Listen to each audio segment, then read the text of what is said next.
Yeah, sorry about that.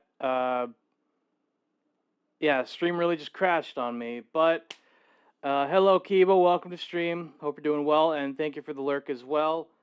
Uh, how's everybody doing today? I'm doing relatively okay. I'm alive. I'm alive at the very least.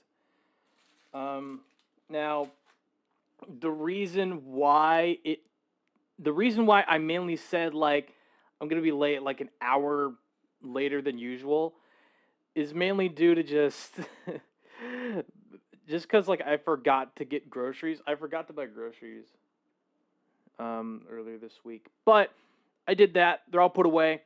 We'll be good. We'll be good for a while. But in the meantime, I decided, you know what? I haven't gone out for fast food in a while, so I decided to get myself lunch, and we have Taco Bell on the menu. We got Taco Bell on the menu. Oh god. Why did they just hang on? Let me get the emojis back, cause I fucked up. I fucked up that. I was not trying to delete like that. There.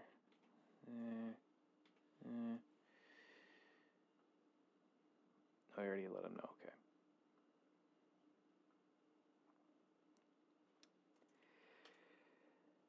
Oh god. I forgot we got ads again because cuz stream crashed. Fuck. Oh no, okay. You know what? We're just going to let the ads run and I'm going to take care of this because I forgot to hide the countdown timer from my birthday stream. I completely forgot to do that. There we go. There we go.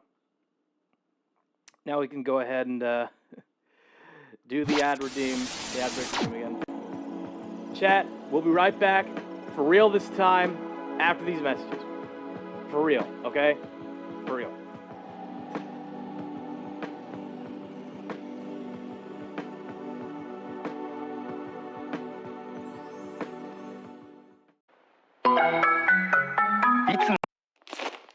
Bacon? Gotta get that bacon! Yummy, crunchy bacon, bacon, bacon! There in that bag! Who wants a bacon strip? Me, I get it myself, but I don't have thumbs! Yum, yum, yum, it's bacon! I love you. Bacon strips. There's no time like bacon time. Time to celebrate is quickly coming to an end. The Ford authorized clearance is in its final days. This is your last chance to get $1,500 cash back on any new 2000 Ford Ranger. And your last chance to lease a Ranger SE for just $189 a month for 24 months with $1645 due at signing. That's right, $1,500 cash back on the best-selling compact pickup in America for 12 straight years. Or lease one for $189 a month. You only have a few days to get these great authorized clearance deals on Ranger. Get to your local Ford store now. Here's an incredible deal and a great holiday gift. This popular scooter free with the purchase of any mattress set. John B. Schultz features the all-new no-flip Beauty Rest mattress. Hands down the world's most comfortable mattress. In fact, we're sure you'll love the comfort and support of Simmons Beauty Rest. If not, we'll give you your money back. Free delivery, free setup, and for a limited time, this scooter free. What are you waiting for? John B. Schultz Furniture on West 8th Street. I know you like your outfit stylish. Any other line but the Gap is childish. Everybody working is your personal stylist. You're falling. Once you hear the Gap calling, you can't resist the shopping. Big ballin', not stopping, yes, y'allin'. Jeans popping in every mall in town or city. GAP, gritty, ready to go for us, by us, on the low. G, that's for getting the A for always. P, that's for power and the people that praise. Backwards, P for popular, A for attitude. G, get it going, Daddy Gap is on the move. How easy is this? Fall into the Gap. キャンペーンか。あれ JAL なら国内線も国際線もマイルが2倍。ありがとうの気持ちを込めて JAL 冬のホットなキャンペーン。 In 1991, a supersonic hero was born. Today, still wanted the world over, he works as part of a crack team, united in the fight against evil. If you have what it takes, and if you can afford them, you too can join the Sonic Team.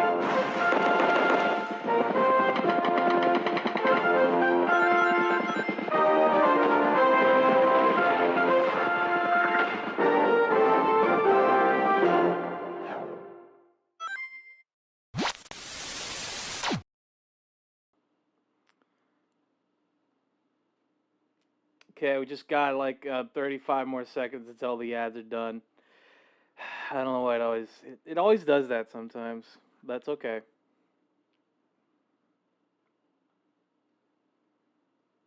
I don't know what I expected.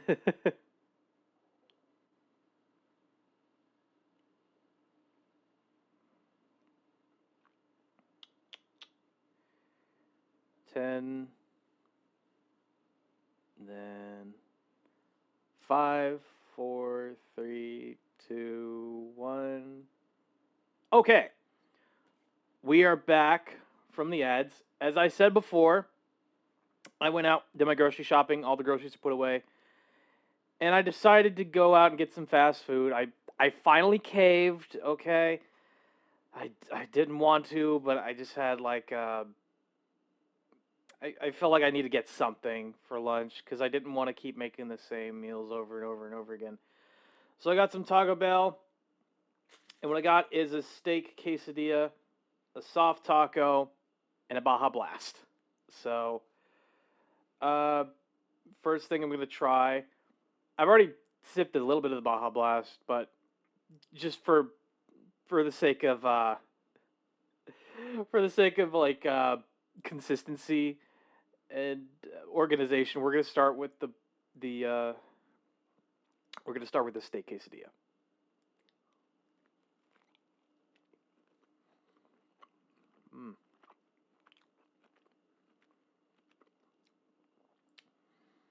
Yeah, that's about as what I expected. I mean, it's good, but like,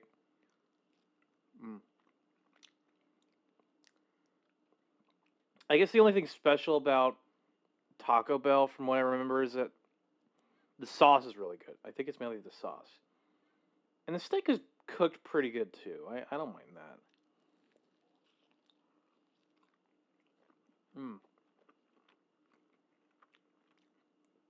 But it does kind of feel like there's more cheese than there is steak in it.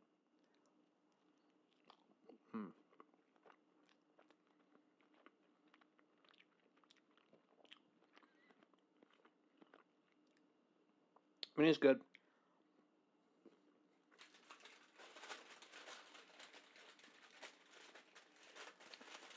Not really the kind of person that likes to waste their food, so I'm gonna go ahead and have another one.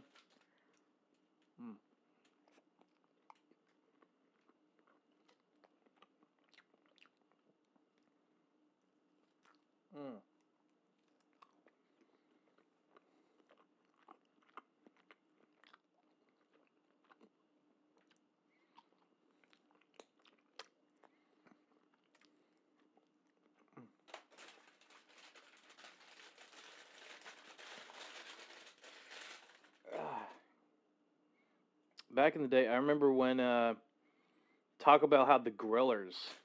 Oh, that loaded potato and the loaded potato was damn good. I genuinely, for the longest time, wish those grillers would come back, like all three flavors. They never did, which is sad.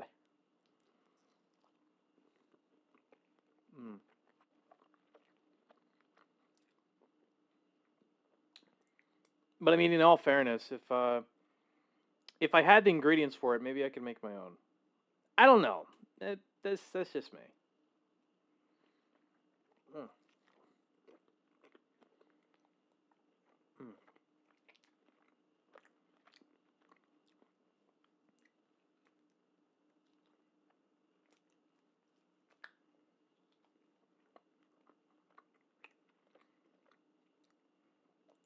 Sorry, I had to stop by the bathroom to throw up. Welcome back, Kibo.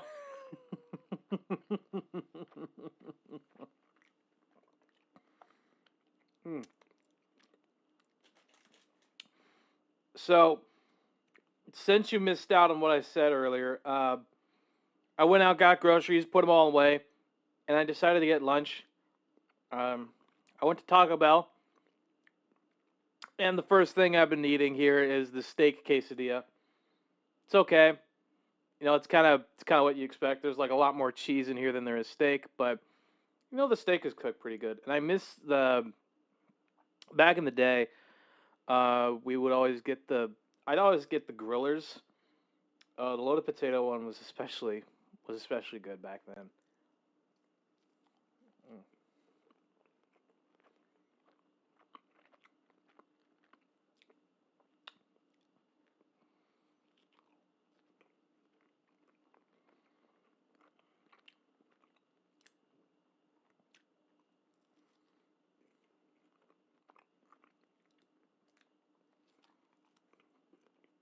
Mm.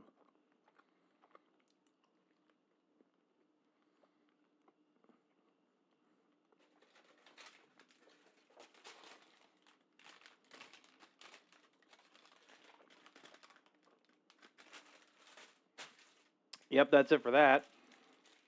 Next up here,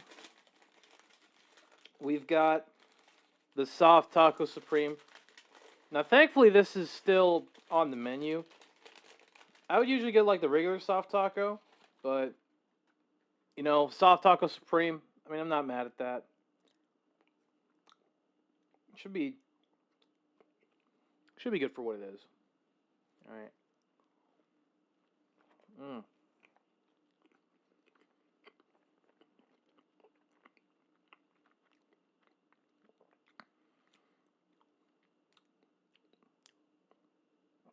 Huh.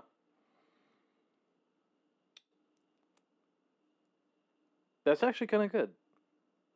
Soft taco supreme. That's actually I'm surprised. That's a lot. It's better than what I would have expected.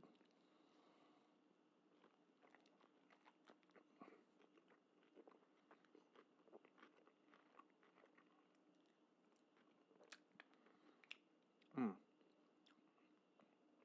Now, granted, it could be the sour cream doing a lot of the heavy lifting, but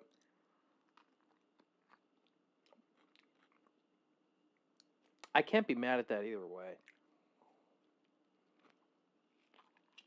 Mm. Yeah, you definitely taste the sour cream in there for sure.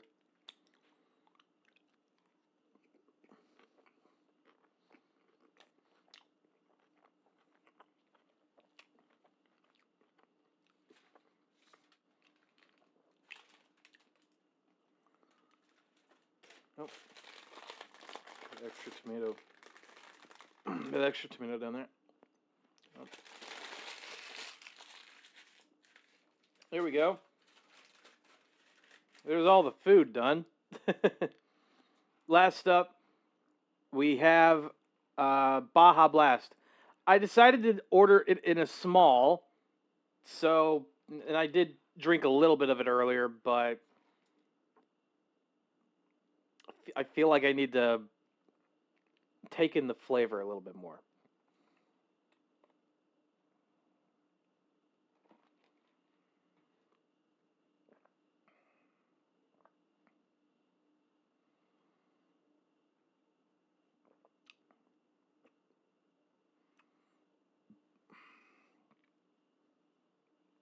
I could definitely taste the electricity. That's the weird thing. That's the weird thing about the Baja Blast, as I've come to notice. Like it tastes very electric. You could absolutely taste that, but also tastes a little sad. I don't know what it is. Sometimes you get that static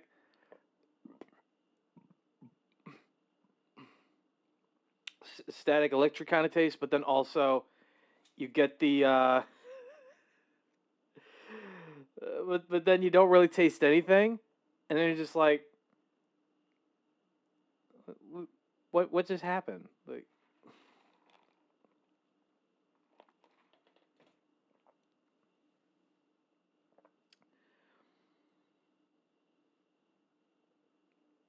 it's interesting. It's an interesting flavor profile for sure.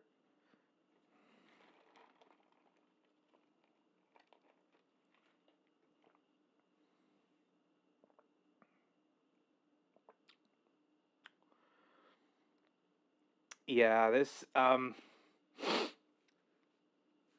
This definitely feels like one of those drinks you kind of have to like. You have to get it down your throat as quick as possible.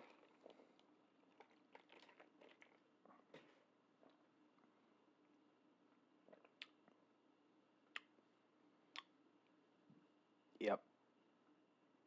Yeah, that's definitely what it feels like.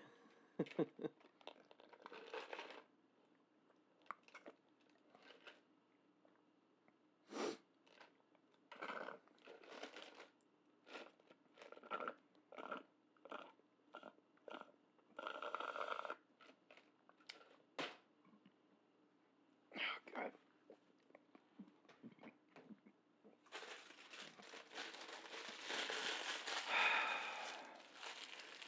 This was less than $20, so take that for what you will.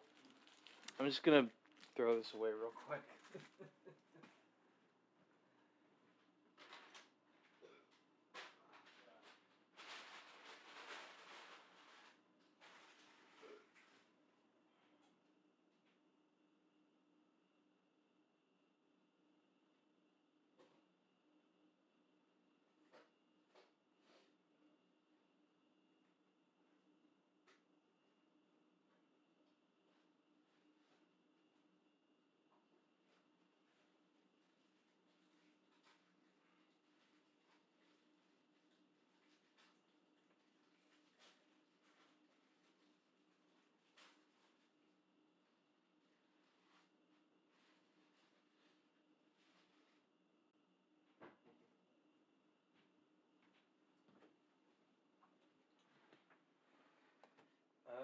Let's see about. Okay, that's empty.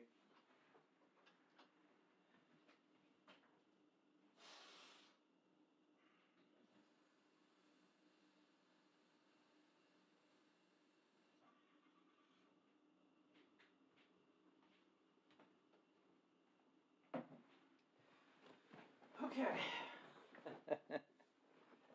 All right, we're back. I filled my bottle with some water, and we got some cinnamon flavored graham crackers as well. So that should. This is a new one for me because like I've had regular graham crackers before, but not cinnamon flavored. Hmm.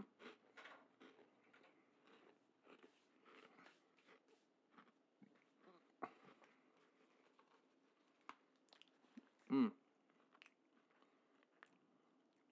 I like it. Send some videos for reactions. All right. Thanks for letting me know, Kibo.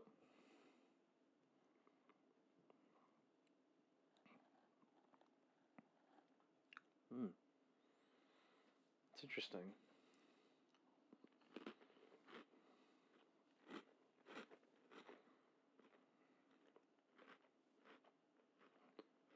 Hmm.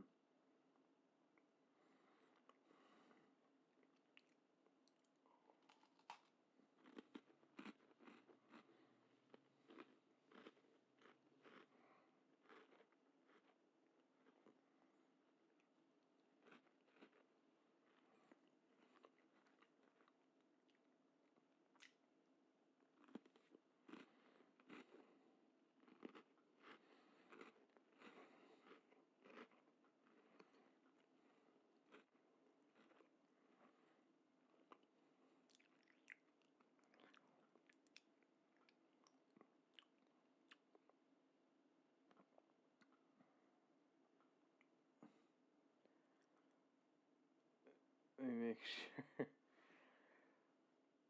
Oh my god. As long as it does it,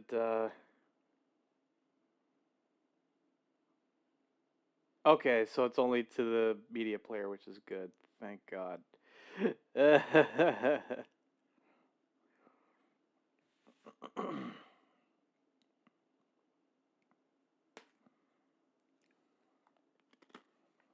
Hmm.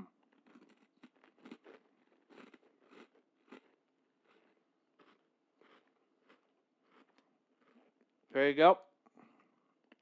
For the sake of just, memory. Hmm.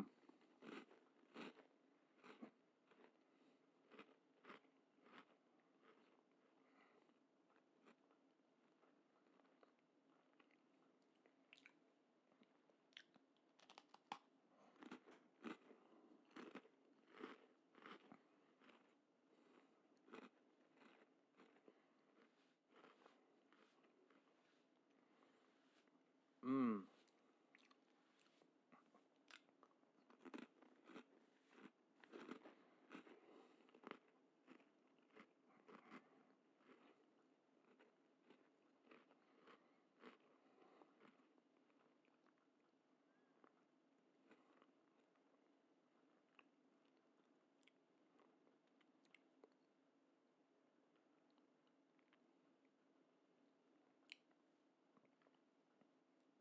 Hmm. That was good. I do have a couple more.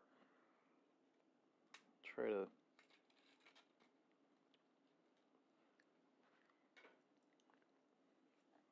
Break off a couple of them. Here we go.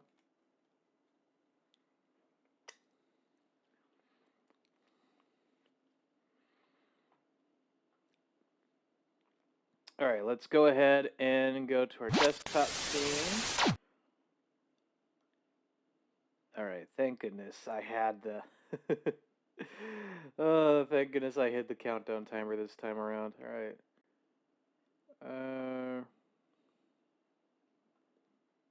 Let me grab.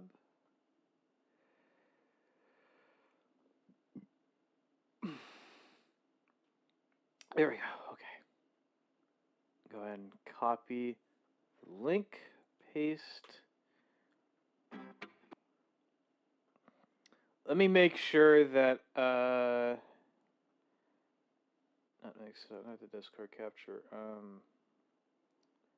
Video capture? No. Web browser capture. Here we go. Here we go. Web browser capture is working. It should hopefully be working right now. Yep, it's working. Okay.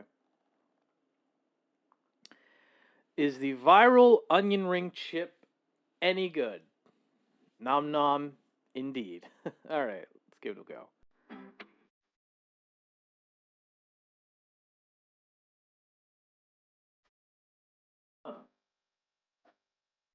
She kind of okay. She's kind of making it similarly to kind of like a, almost like a pizza of sorts. I could kind of see it. I could kind of see the appeal of it, maybe. All right, Emmy. Don't let me down. Please, it's Emmy. How are you? It's great to see you and welcome back. Today I'm going to be testing a recipe that has been going around and has been requested by a few of you, and it is the 2-ingredient onion ring chip. Now, oh, it's a 2-ingredient recipe. Ooh. I do have an onion. That's the funny thing. I do have an onion. I just haven't used it in a while. Would I probably need to buy a new onion at some point? Maybe. First thing I want to know is, what are the 2 ingredients? One of them has to be onion. What's the other ingredient? The second ingredient is cheese. More specifically, Parmesan cheese. Oh, onion and Parmesan cheese. This should be interesting. This should be interesting. Okay. Onions and Parmesan cheese. I do have shredded cheese, but just not Parmesan cheese. Okay. We are going to be making a sheet of cheese with thinly sliced onions on top, baked to perfection so that it's nice and crispy like a chip. It sounds fantastic, and it's supposed to be reminiscent of an onion ring. I mean, couldn't I do the same thing in like a air fryer, technically? I would you know what? Maybe I could do the same thing, but I would probably need parchment paper. Parchment paper probably, yeah, parchment paper. Onions, Parmesan, maybe even like one of those cookie cutters, like a cutout, maybe. I don't know. I'm spitballing at this point. We're going to be making 2 variations today, the original and a pizza one that looks equally delicious and simple. I believe the origins for this recipe come from TikToks, and Stella Drive us more TikToks. I've never heard that before, that's for sure. Specifically created this recipe, and it looks delectable. So let's go ahead and get started. So this ingredient only contains 2 ingredients, but it also uses a tool that makes things very easy, and it's called a mandolin. It's essentially a slicer, has a nice big blade. It can be dangerous. It has a guard. Usually most of them come with a guard. I think all of them do, to protect your hands while slicing, but this allows you to make perfectly even and thin slices. Now, if you don't have one of these, you can use a knife, but it's going to be a little bit more challenging to get the slices perfectly uniform. But in this case, I don't think that matters so much. You just want them really thin. So let us prepare the onion. I'm going to peel the onion, and this recipe is called onion ring chips. So it is inspired by onion rings, which are deep fried rings of onion. Oh, okay. I mean, obviously, it would be inspired by onion rings, deep fried onion rings, especially. That's kind of a given. I don't really have one of those cutters. I could potentially make do with a butcher knife, maybe, but I would definitely have to be very careful with like how I would cut the onions, like as thinly as possible. I don't know about that. I'd make it maybe a little thicker. That's just my thinking, at least. So, in order to get the onion rings, you cut the onion this way. Slice it this way, so you get rings of onion. This is a close-up look of the mandolin. It has a little adjuster knob here, so that you can adjust the thickness. Oh, okay. So that's a mandolin. Or is it Madeline? Mandolin. I think it's Madeline. Why do they call it that? This particular thing right here. Why would you call that a mandolin? Because the thing is that, like, in my musically obsessed brain, when I think of a mandolin, I think of a a mandolin. Yeah, I pronounced it right, but when I think of a mandolin, I think of a completely different thing. You know what I mean? Look.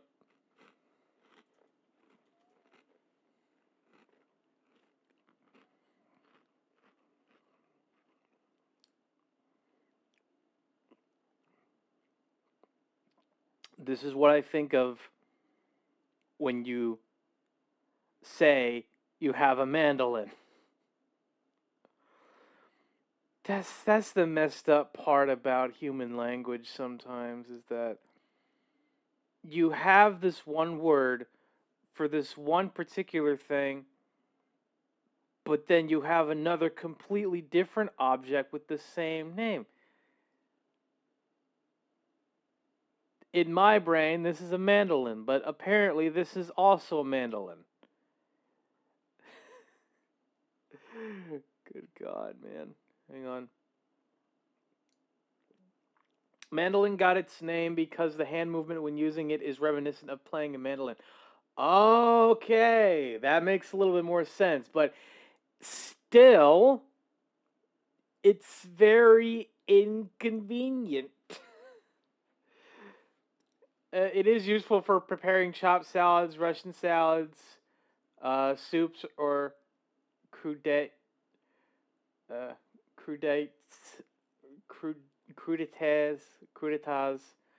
with marinade. I guess so, but still, language is weird. Of the slice. So while my onion is big and tall, I'm not going to be using my grip because it actually makes it more cumbersome. Oh, as I get closer to the blade, I'm going to switch to this.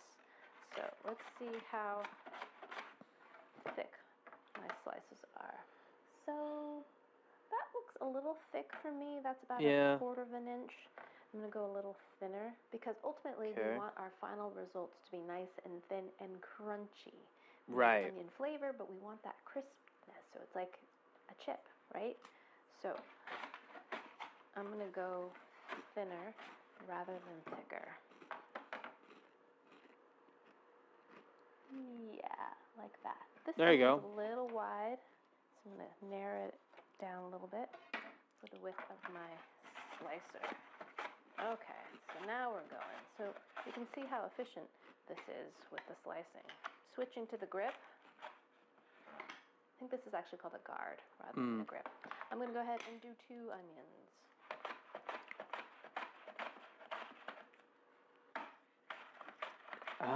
Okay.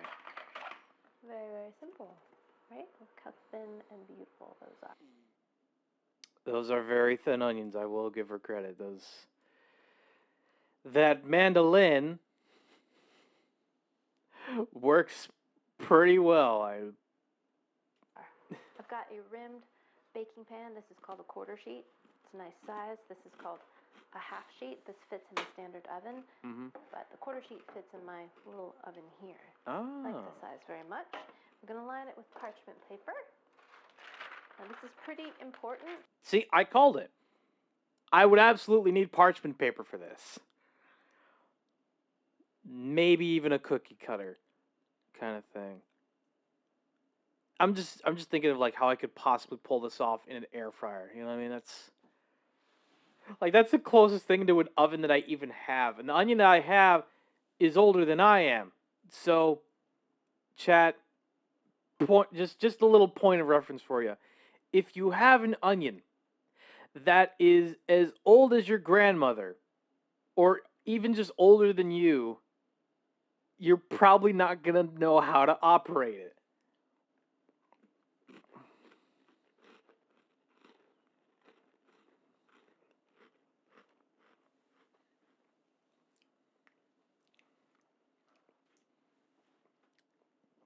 Trust me, I've tried.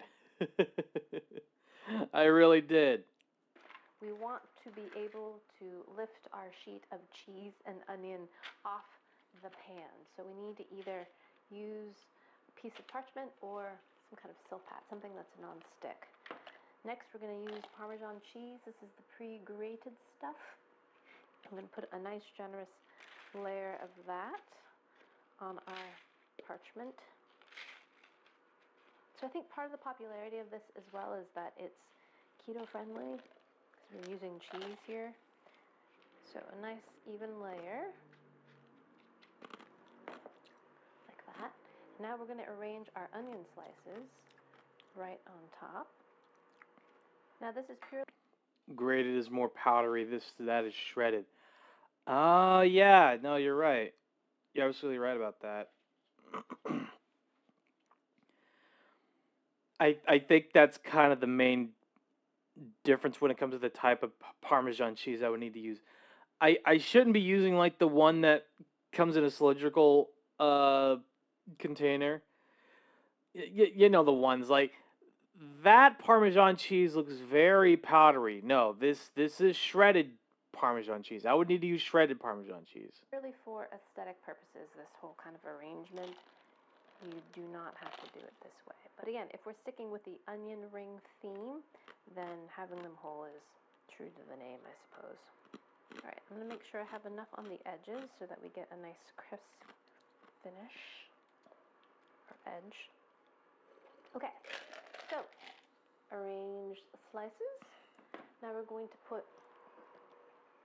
some olive oil on top.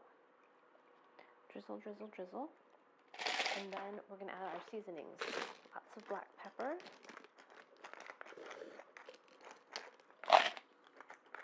And garlic powder.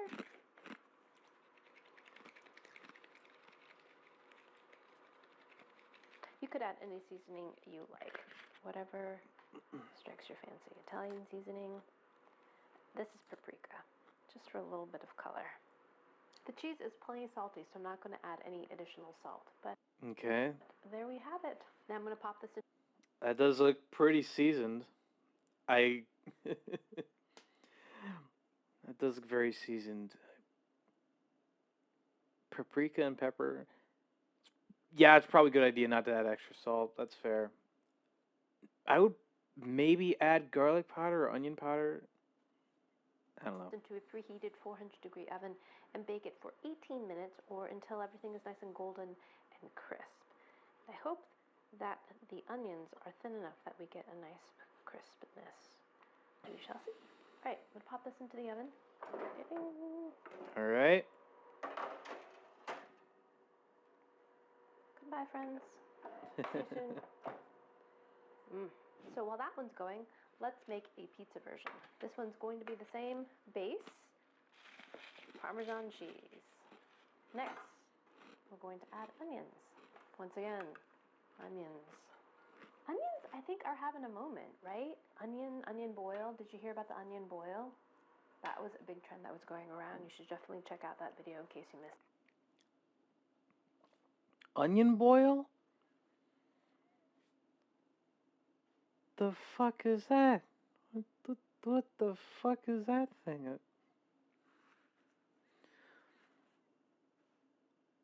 A whole onion seasoned with butter and spices is delicious as some. I'm just out of it. Like, the stream hasn't even gone for an hour. It hasn't even it hasn't even been an hour since I went live, and I'm already out of it. I'm already just out of it. I tested out the onion boil. It's not really boiled. There's no boiling at all. It's pretty tasty though. This one's actually coming out even more perfectly than the other one. Although perfection is overrated, it's so satisfying. Yes. Beautiful. I'm going to add a little bit more cheese on top. Okay. Because this is our pizza version. And again, I want to add a little more structure to this to make sure that it comes up in one sheet. Now we're going to take our pepperoni and arrange it on our pizza. Lay out again, the pepperoni. I fear the onion will not crisp if I do this way. Okay. We'll go like this. Again, we're going to season garlic. There you go. There you go. Now that needs to be seasoned with garlic. And the pepper. A little oregano. Oh, oregano. All right. Okay. Nice. Oh, that smell makes me instantly think pizza. Boom. Pizza version. Okay.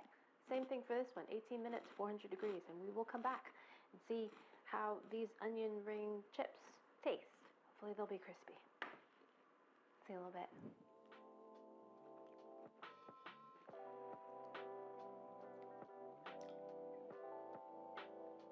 Alrighty, my lovelies, I am back. It's been 18 minutes since I placed my cheesy onions into the oven, and they are complete. And I took mine out about a minute early, but they look absolutely beautiful. So in terms of gauging when they were done, when the cheese took an even kind of orange color, and a lot of the bubbling and sizzling kind of subsided, and it had a drier appearance, especially around the edges. You know what? That does actually look pretty good. That does look kind of good. I'll give her that. Yeah, it's got to be golden brown. That's how you know it needs to look good. Golden brown, especially along the edges. And when I touched the cheese, it felt crisp. So hopefully it is. I wish you could smell the kitchen. It smells absolutely fantastic. A combination of onions and cheese and garlic powder. So great. This has been cooling for about 10 minutes, and we're going to attempt to invert it and cut it. So I'm going to flip it. Oh, God, you have to flip it over? And then I'm going to peel the paper back. Great. So easy. I forgot to mention, basically what we're making here is what they call in Italian frico, which is just cooked cheese, Parmesan cheese. Frico. Oh, that's what it... Okay, you know what? I had no idea that's what it was. Huh. Specifically perfectly cooked and toasted to yummy, delicious, salty perfection. It concentrates the salty umami flavors and is just so delectable. And not only that, in my opinion, it changes the flavor of the cheese. It strengthens it, enhances it, and then you get this beautiful kind of toasty nuttiness. So essentially we're making frico with onions, but calling it onion ring chips. Right. Right? Alrighty. Now we're gonna do, so now we can see the onions here. Now I'm gonna attempt to lift it up.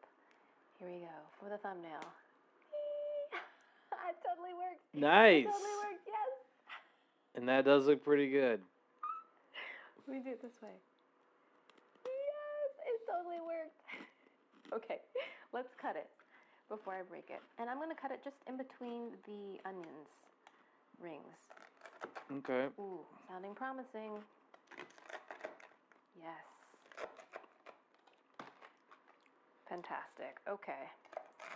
In between the rings. Perfect. And you get the perfect little chip. Look at that.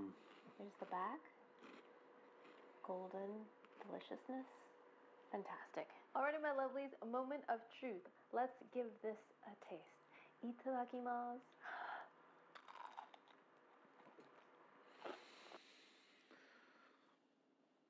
That is a mean crunch. That is a mean crunch right there. Holy shit.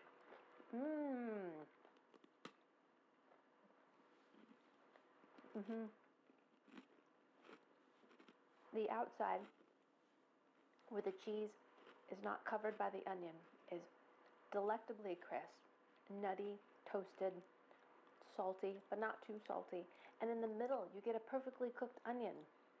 It's soft and buttery and sweet, and then partnered with this lovely saltiness on the outside is delicious.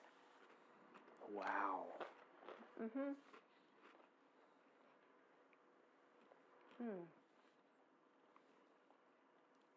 The middle part, where the onion is definitely not as crispy, but it's still delectable because the onion softens so beautifully and sweetens up. It's delectable. Oh yeah. Wow. So that was my favorite part. The little lacy edges right here are my favorite bits. They are the most crispy, and they're the most nutty and just so delectable. I know what it's like. Wow. You know when you get a grilled cheese and then the cheese oozes out of the grilled cheese Right. and then hits the pan and then just dries out and gets extra crispy, and then you eat those little bits first before you eat the sandwich. Those are my favorite parts, and that's what the edges of this is exactly like. You have to get it really dry and crispy so you get that lovely nutty toasted flavor. It just looks too good. It's so good. Okay, let's try the pizza version. Here's the pizza version. Looks like a pizza, doesn't it? It does. I'm going to flip it over so we can peel the parchment. Okay, you know what? I thought I was nervous about. I thought I was nervous when she was flipping over the the first batch. Now I'm even more nervous about this one. Oh God, please let this work. Please let this be good. Nice and oily. Now we'll flip this over. We'll get a pizza version. Ooh. Isn't it great? It's so perfect. Okay, so this one too we're going to cut, but I'm going to cut it in between the pepperonis so that we keep them whole. Alrighty. Ooh, look at that. Or here, listen to that. Ooh, yes. That's pretty crunchy. Oh, look at that. Ooh. Looks like a beautiful flag of pizza. This is the bit that's going to be the best right there. Oh yeah. Onion ring chip as a pizza. Itadakimasu.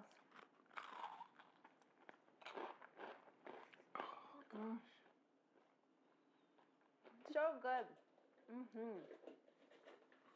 This one, I made a little bit wider border of cheese, so there's a little bit more of a skirt of cheesy crispness. Recommend doing that. Think of that as the crust. Right, You almost taste right. A bit like a Cheez-It. Cheddary baked concentrated. I don't know if cheese is a good comparison. I mean, maybe in terms of flavor profile, I could kind of understand that a little bit, but oh, excuse me. But I don't know. That still looks really good. Cheesy flavor. Damn, that looks good. Tasting a little bit of oregano in this one, but pretty close to the first one. Onion, again, is delectable, sweet, soft, perfectly cooked. Let's try it with the pepperoni. God damn, that looks good.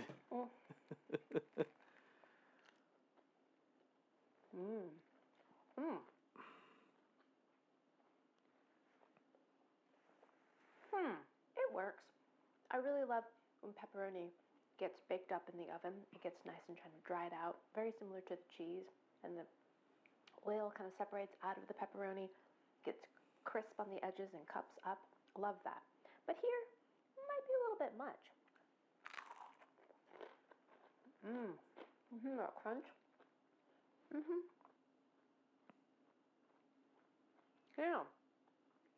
I don't think it needs a pepperoni.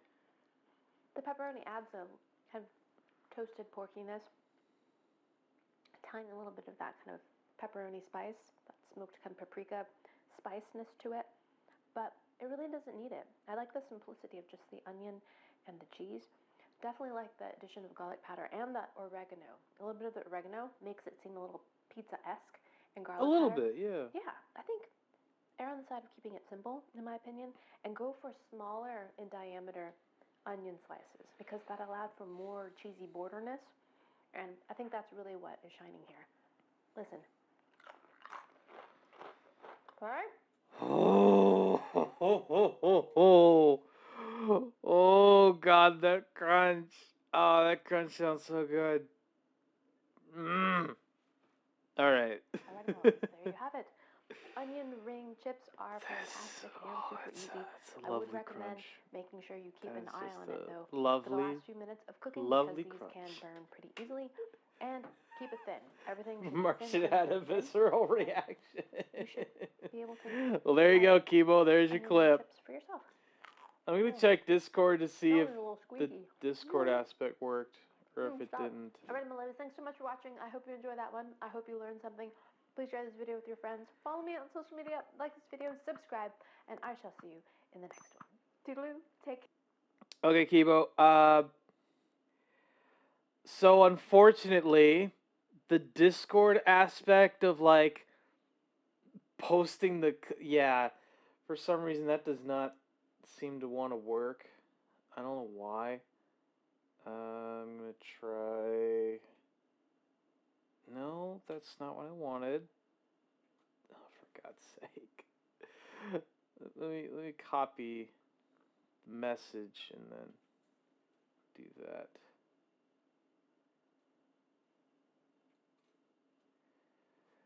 Well, there we go. Care. That works.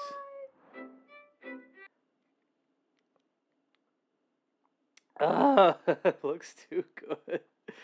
That actually looked really good. I absolutely envy that crunch.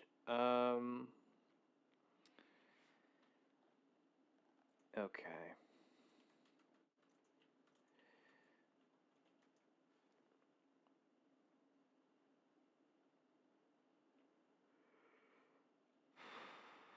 Mori Kitchen. That's the channel I was looking for. This is what I was looking for. Okay. We'll do like one of the more recent videos. YouTube, no, I don't want to do a survey. Look, it's whatever. Big Eater Varesa's Ultimate Tacos Feast. Irresistibly crispy and exquisite. Alright. I gotta give Mori Kitchen some credit. That is unbelievably crispy.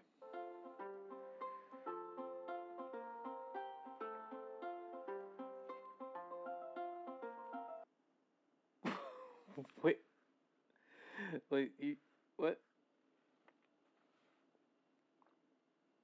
I'm sorry. What? You put what I'm assuming is a corn tortilla in some like crushed corn chips, and they have to be baked into the.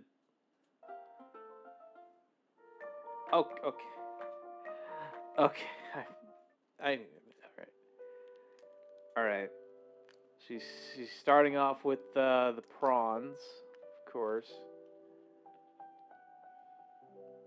Yep, you gotta get the guts out. Yeah, there you go.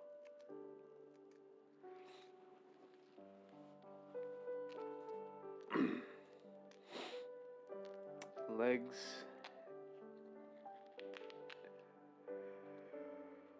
Yep, there you go. You gotta get those guts out. 3 grams of mayonnaise. 10 grams of mustard. Salt to taste. Alright. Black pepper, same deal. Soy sauce. Okay.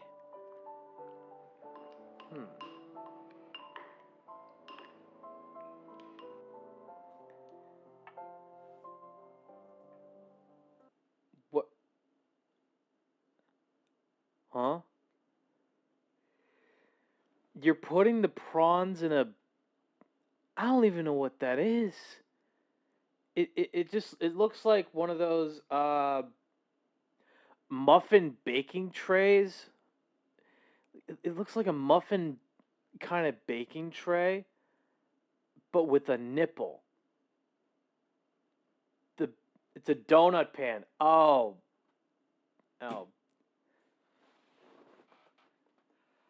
I'm sorry. I thought the baking pan had nipples. Which would disturb me greatly. But okay, donut pan, that makes a little bit more sense.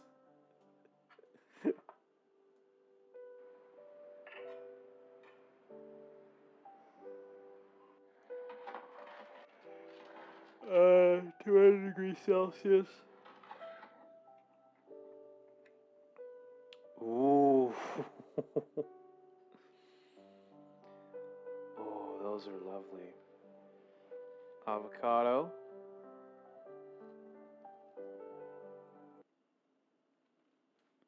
That was clean. That was clean, ma'am.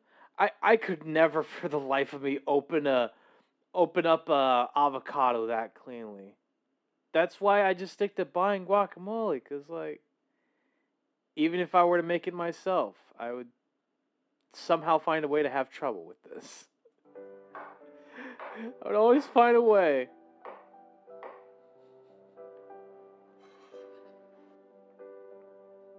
Ooh. What? What? No. Let me go back. Go back a bit. Salmon roe. Oh, okay. So fish eggs. Those are fish eggs, I assume. Mayonnaise and mustard. Okay. So you're just squeezing it on the top there. Alright. It does look very lovely. I will give you that. Roasted white sesame. Okay. Okay. 2 egg whites. Wait, why are you making the bullhorn?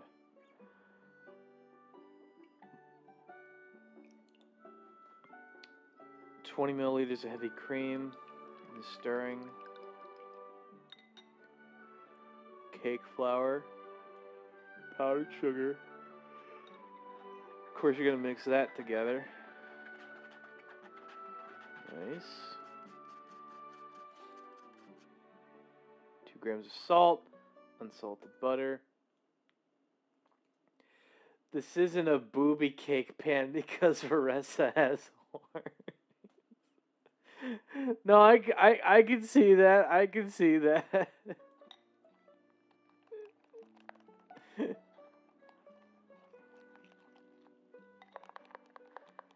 Ooh.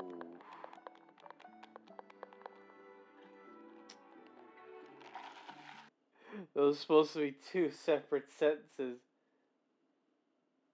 Look,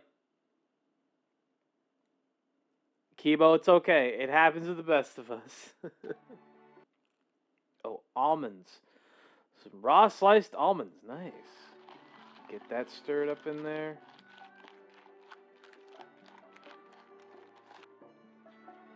Mmm.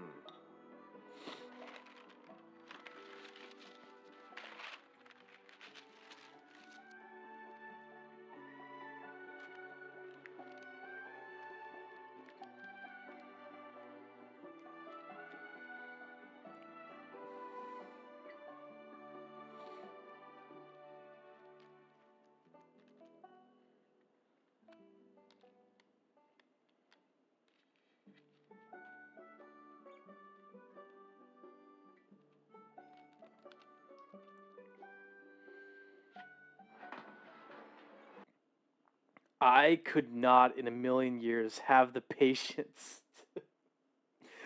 I could not have the patience to mold that around the shape of a bullhorn. I couldn't. I just couldn't, man. Oof. That does look pretty good. Woo!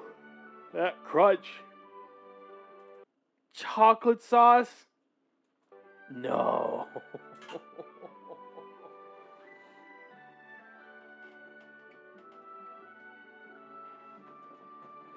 Oh, she's painting with the chocolate. Oh, shit.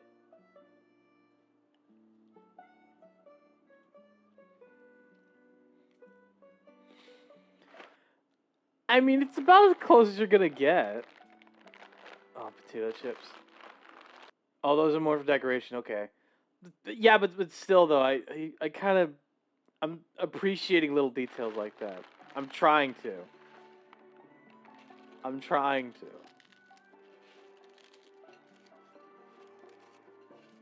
Oh my god. Low sugar white chocolate. Ooh.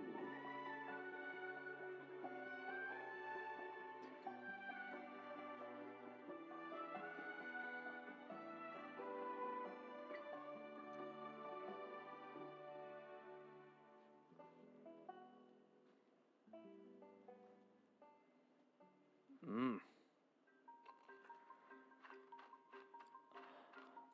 Oh, that's how you stick the potato chips on there. I thought those were something else.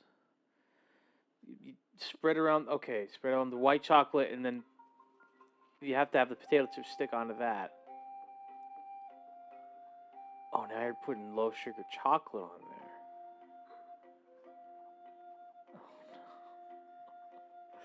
This is gonna be very sweet, isn't it?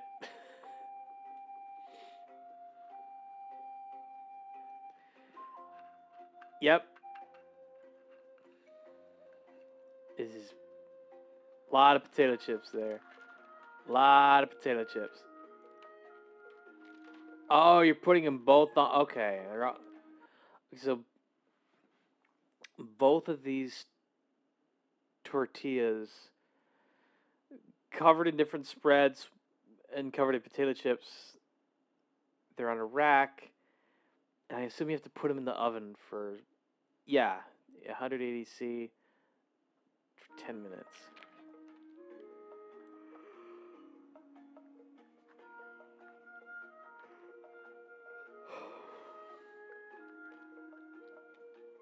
Yeah, I was so confused about that earlier because I was just like, how did you get all that on there? But no, it's with spreads, which does make sense. It does make sense for sure.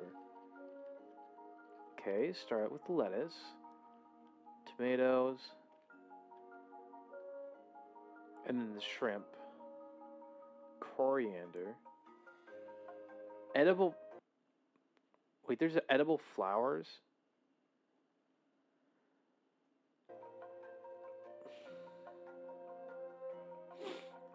Oh, and then you got you got the horns there. Nice.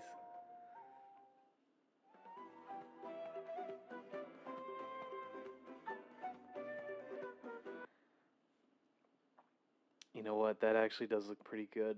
I would be okay. I would be very nervous to try this simply because of the fact like it looks too nice. This looks too good to just be eating it.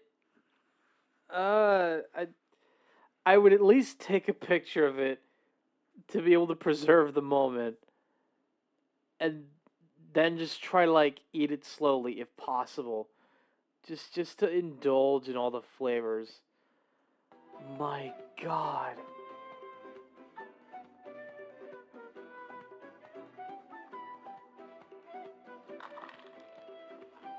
Yeah. That's a big crunch. That's a big crunch right there. Okay. Let me go ahead.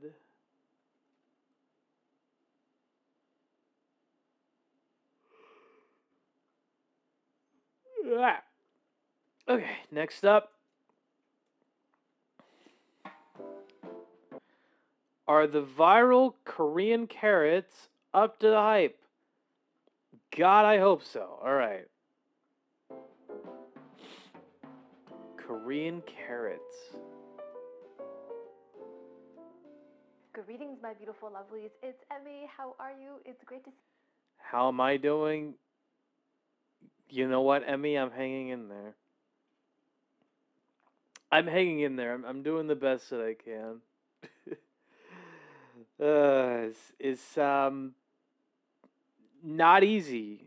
It's not easy right now. But I'm doing my best. And that's more than enough. you and welcome back. Today's video is sponsored by Home Chef. Home Chef is a weekly subscription service that Ads.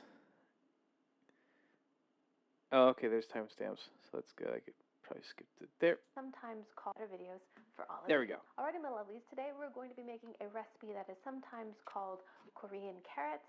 In Russian, it's called morkovcha. Morkovcha.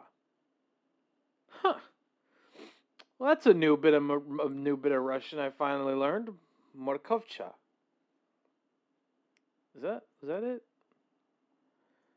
And is sometimes make better videos for all the carrots. In Russian, it's called morkovcha. Morkovcha. Nailed it. And it's basically a carrot Nailed it. salad. Now, this has gotten really popular on the TikToks. Creator Danielle Zaslavsky popularized this by tasting a jar of it. It was quite mysterious, and I still don't really know what this tastes like because I've never tasted it, but it has an interesting history. So this recipe is essentially a panchan, which is a pickled side dish that often accompanies a Korean meal. It was created by Koreans who emigrated to the Soviet Union and made this panchan or side dish salad with carrots. And now you can find these Korean carrots all over post-Soviet Union countries, Central Asia. It's super common and popular, and it seems a lot of families make it at home. Huh. I didn't know that. So you were able to make not boiled. I wasn't thinking boiled, but a type of carrot pickled. I think it might have been pickled carrots. Sort of in a similar vein to kimchi, but with carrots instead of not coleslaw, cabbage. Kimchi, but with carrots instead of cabbage. I imagine that's what it is. No, not kimchi, not kimchi. I'm thinking of sauerkraut. I was thinking of sauerkraut. Oh god, I'm getting my food mixed up. Anyway. And today we're going to be making a homemade version so I can see what it actually tastes like. I'm really curious about the texture and the flavor of this dish, and it looks relatively easy to make. So let's go ahead and get started. So the primary ingredient in this salad is of course carrots, but to flavor it we need to make an onion infused oil. So in my saucepan here, I'm going to add about a half a cup of vegetable oil. And I'm going to remove this floaty. And to that, I'm going to add a large onion that I've chopped up. One large onion.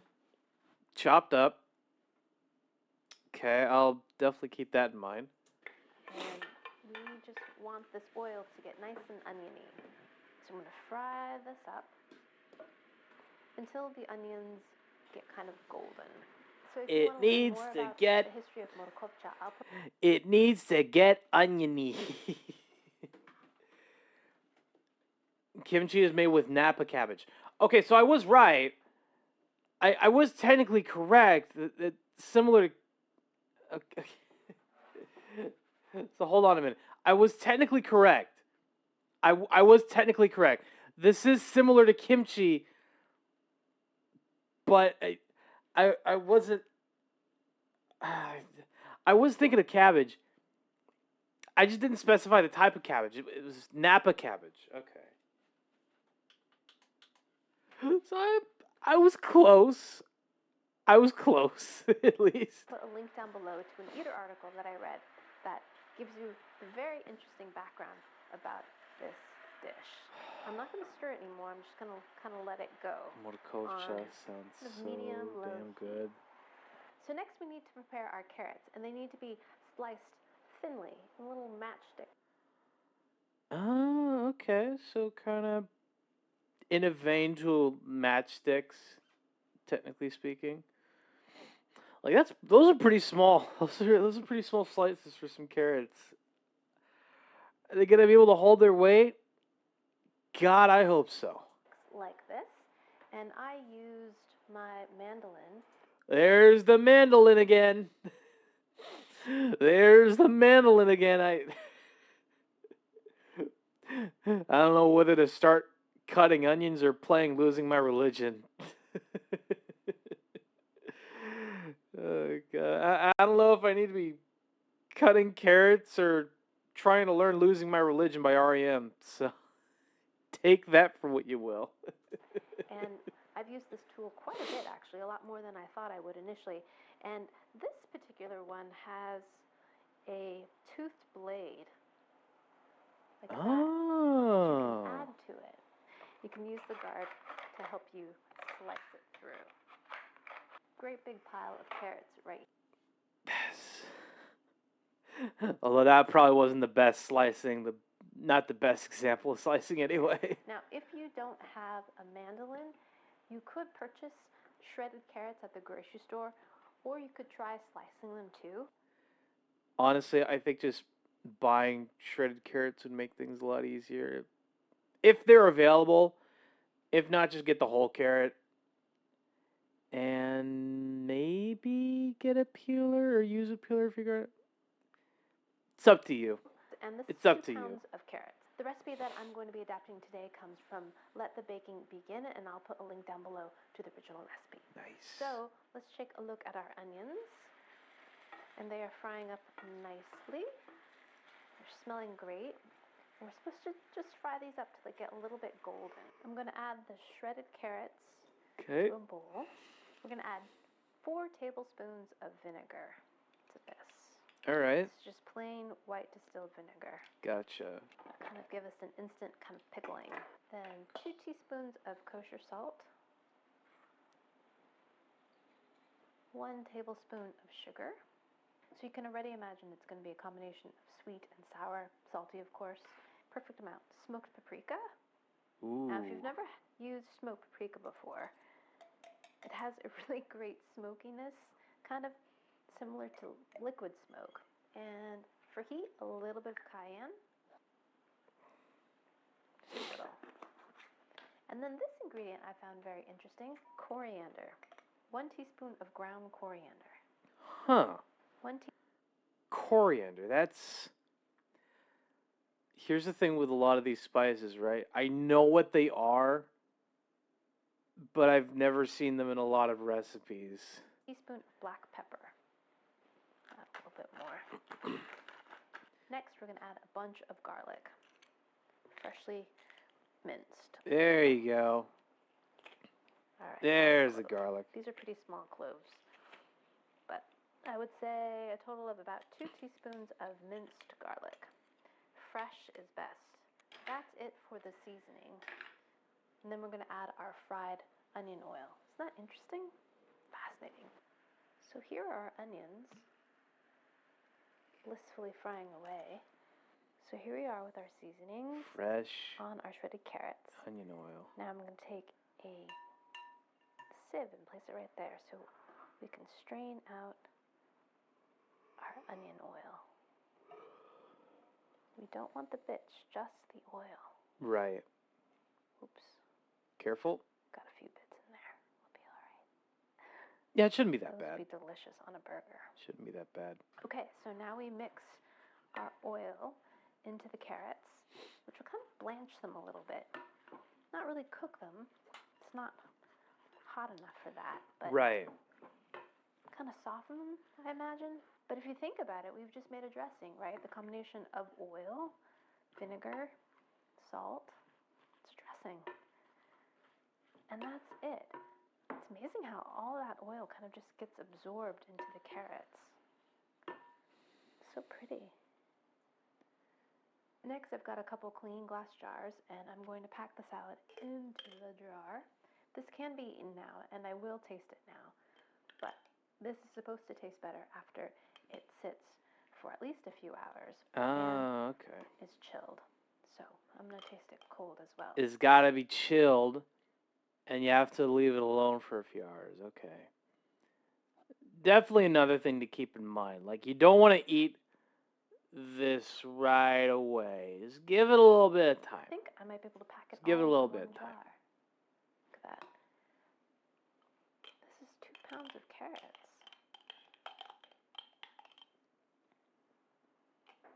So I'm going to pack this all into one jar.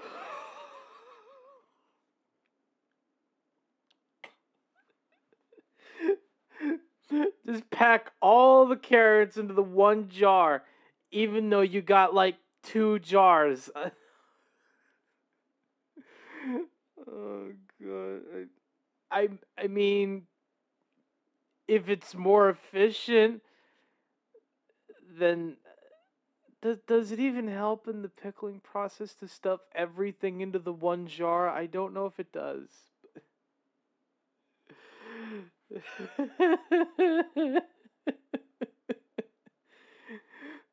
Emmy, the second jar is just to your right. It's right there. You have 2 jars. And it should be Are eaten you within fucking a kidding me? There it is. Beautiful. Alrighty, I'm going to place this in the refrigerator and allow it to sit overnight, and we'll give it a taste tomorrow. Okay. In the meanwhile, let's go ahead and try the salad fresh. Alright. And it still looks crunchy, but a little bit softer. Right. Alrighty, here we go. Itadakimasu. Mmm. Ooh. I forgot that we included some cayenne in there. So it's got a little bit of a spicy kick to it. That was surprising. Nice, intense, raw carrot flavor. I was expecting it to be very, very overpoweringly garlicky, but it's not. Mmm.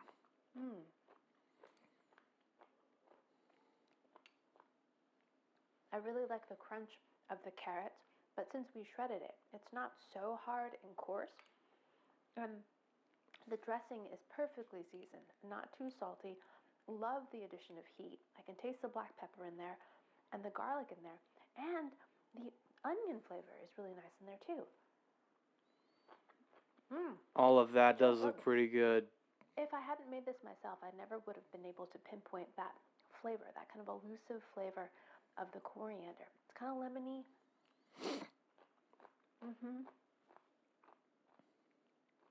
And it goes so nicely with the vinegar and the dressing and the heat of the cayenne and the little gentle spice of the black pepper. Really good. And this hasn't even marinated. Delicious as it is, but I think it would be terrific served with other things as well. With meat dishes, I think that vegetal kind of crunch along with the acidity would complement a nice kind of fatty meat meal. But I can't wait to taste it tomorrow and see how the flavors develop, and to taste it cold to see how that affects things as well. Okay. So if I had to guess, this is going to taste better once it's been refrigerated. And once it's had a full night to be able to sit and develop over the course of a few hours. I know that should be plainly obvious, but still. Alright, my lovelies, I will see you in many hours once this is cooled and kind of had time to meld and get happy. Alrighty, see you in a little bit. Alrighty, my lovelies, I'm back with the chilled Korean carrots, and let's see. Emmy made merch. Lucky. Lucky. It tastes like. This is what it looks like. Not all that different than it did yesterday. But I'm curious to see how the flavor and or texture has changed in the hours that have gone by. So let us see. Ooh, it made a bit of a vacuum seal. Oh, Hot. nice. Incredible. All right, so I'm going to do it Danielle style and eat them right out of the cold jar. Right out of the jar. Chilled. Because Korean why not? carrots. Itadakimasu. Mmm.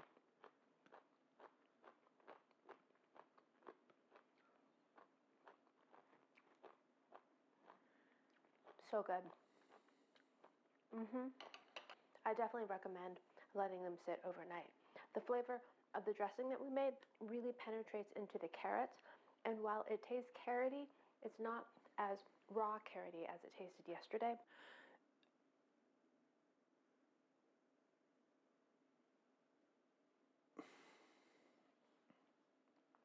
Damn it, I lost my train of thought. I just lost my train of thought there. Penetration. But I mean, I'm sure you're able to distinguish raw carrot flavor as opposed to pickled and refrigerated, as well as marinated flavor, hopefully. That's all I could hope for, at least. These carrots. You know, I'm going to get me a snack real quick.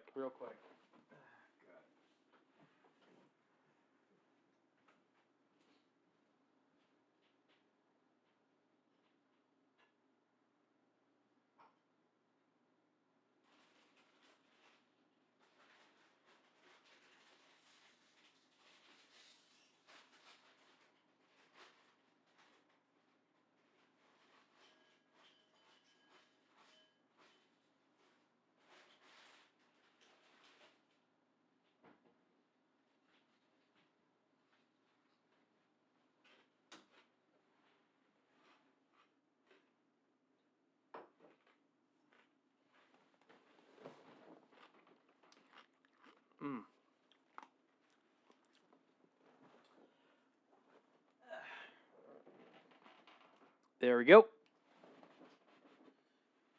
We're back.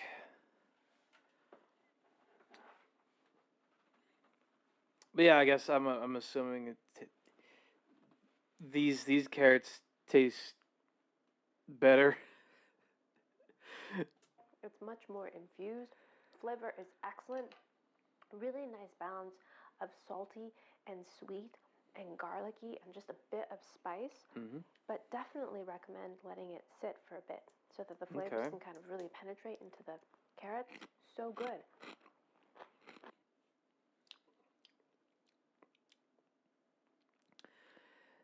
Again, as I said before, penetration. It's just so wild to me how much the internet the internet has just made me a degenerate. I don't know why it does that. Like anytime you hear about something going to the back or rear or top or getting on top or penetration, your mind just goes completely off the rails. It just happens to all of it. It happens to the best of us.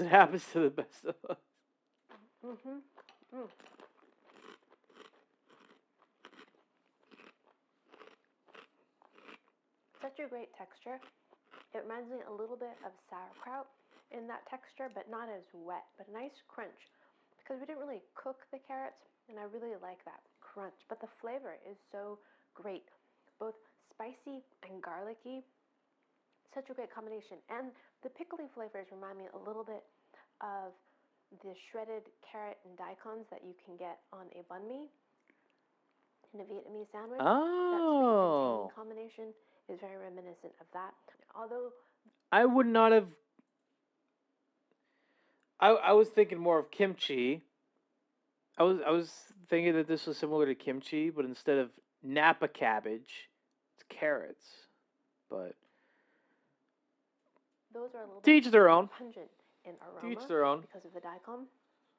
The radish gives it kind of a different scent, shall we say.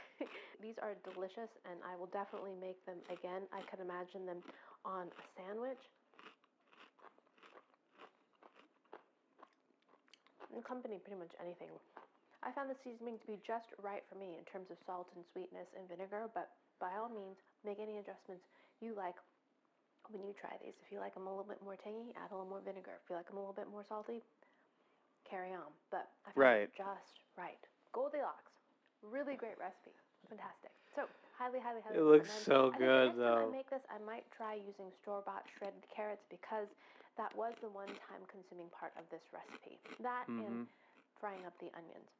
Shredding the carrots took quite a while, but at the store they sell pre-shredded carrots, but they are a little bit larger in diameter, so I wonder if that would affect the kind of flavor in terms of the absorption of the flavor and, of course, the texture. But I'm willing to try it because I would like to eat these again, but I would like to save a little bit of time. Right. The fried onion part did take some time, but then you're left with a bunch of onions that you could put on hamburgers or use for another purpose, so I think it's well worth it.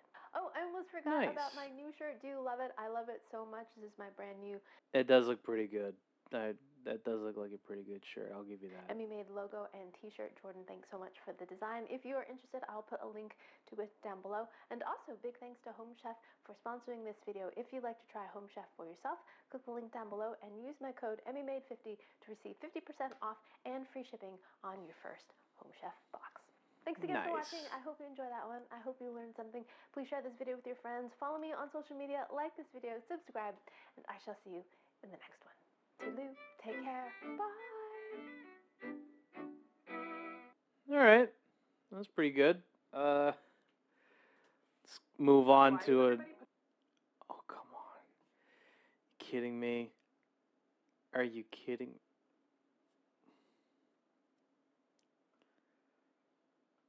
I'm not going to use pie. Duh. Fuck. I've already got like 2 different ad blockers for this. It's fine. Okay.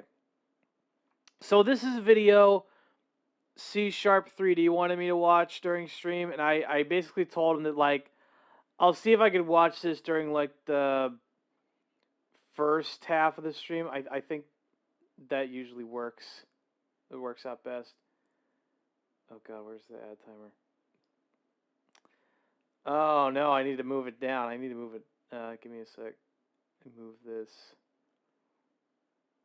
about there. No, move it just a little bit over it there. Okay. Okay, that'll do it. All right. Worst ever hyperscan by Mattel by Re-Rez. Whew, here we go. The worst ever series. Hey, do you like video games? Do you like collectible cards? Well...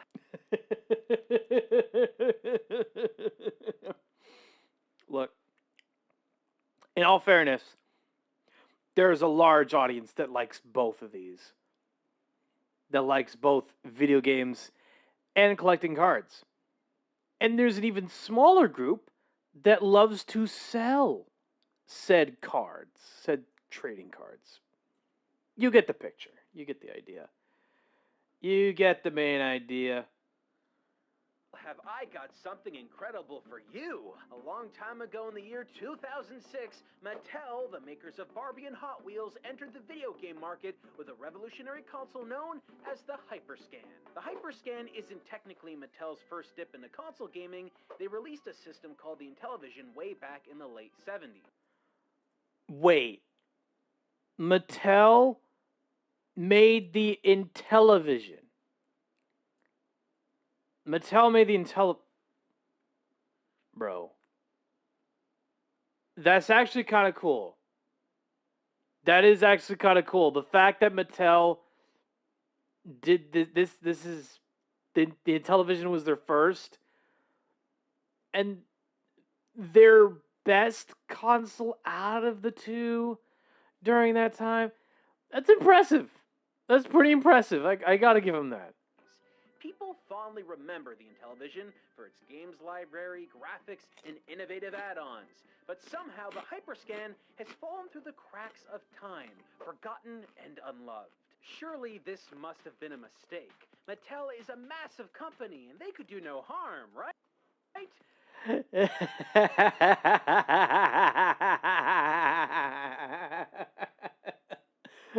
Mattel is a pretty big company.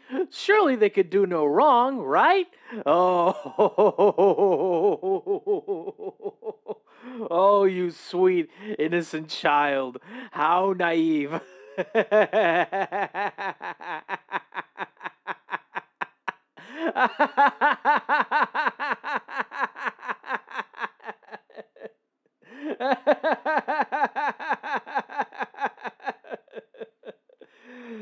Oh, that's funny. Just that on its own it's hitting different now. Well, folks, hold your toys real close, because we're about to enter a world of red lights, trading cards, and misery. The Hyperscan, a CD-based system with some plenty of interesting misery. bells and whistles. When you unfold its book-like design, you'll notice a few things. It feels super cheap. Just the sound of trying to open the damn thing, yeah. That sounds absolutely cheap. Good God. And flimsy, and when you place it on a table, it doesn't lay flat. Mattel, why the fuck would you do that? Why that? Why that design? Oh God, why? Good job, team! Notice that bizarre ruby red platform next to the top loading disk tray? That's the Hyperscan's Radio Frequency Identification, or RFID scanner. This gives the console the ability to read and write to collectible cards. That's right, Irritated. I'm sorry to hear that, Kibo. I'm so sorry to hear that. Traditional trading cards are old hat. Us new kids are into IntelliCards now. Okay. Nowadays, if you told someone you were into IntelliCards, bro, you would probably get bullied as fuck. A console should lay flat, you doits. Yeah, that's exactly what I'm thinking. Like, why the fuck would you have that teetering... Oh, God.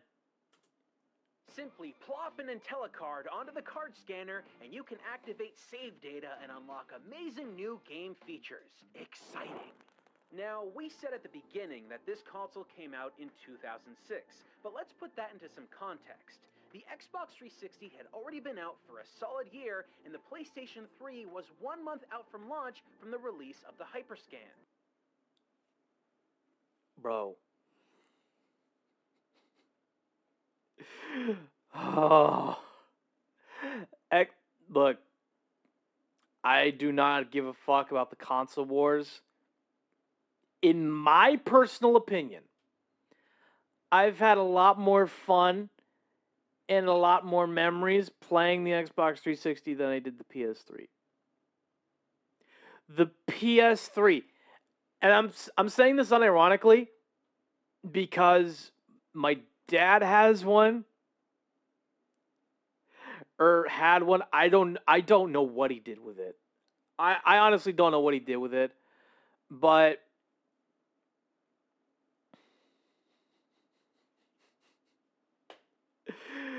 the PlayStation 3, as sleek and gorgeous as it looked, as good as the games looked, as fun as it probably was,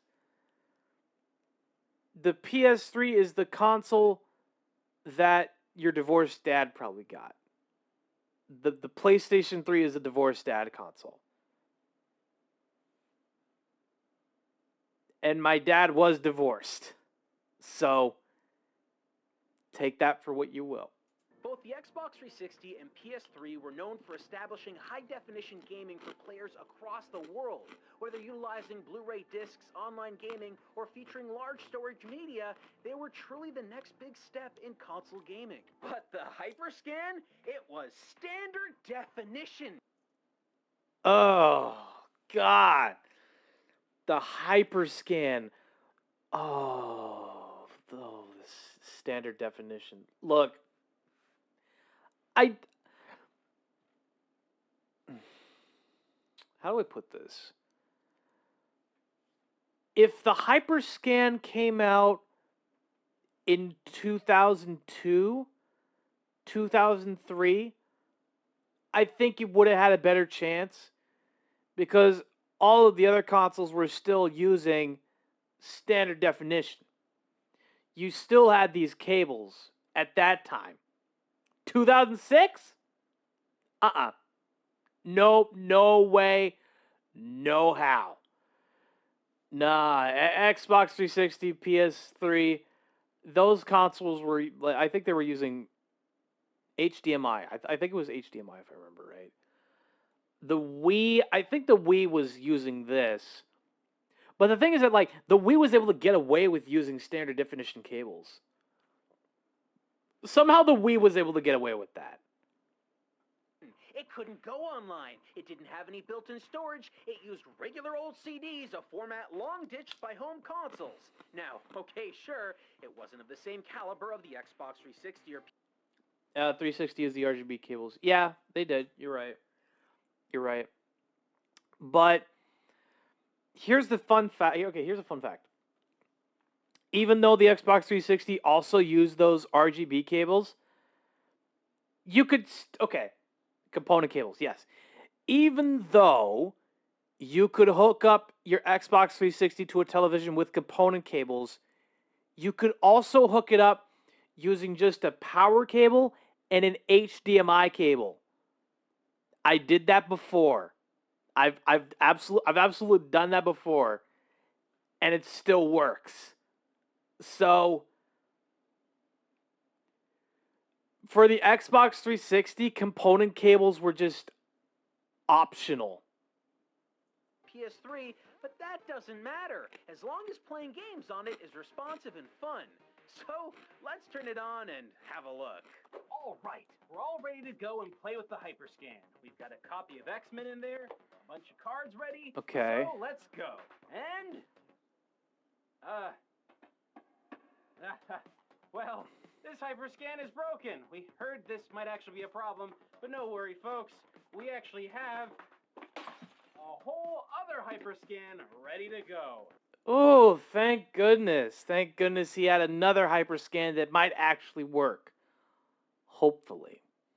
And finally, there the you system go. Turned on and the game is loading.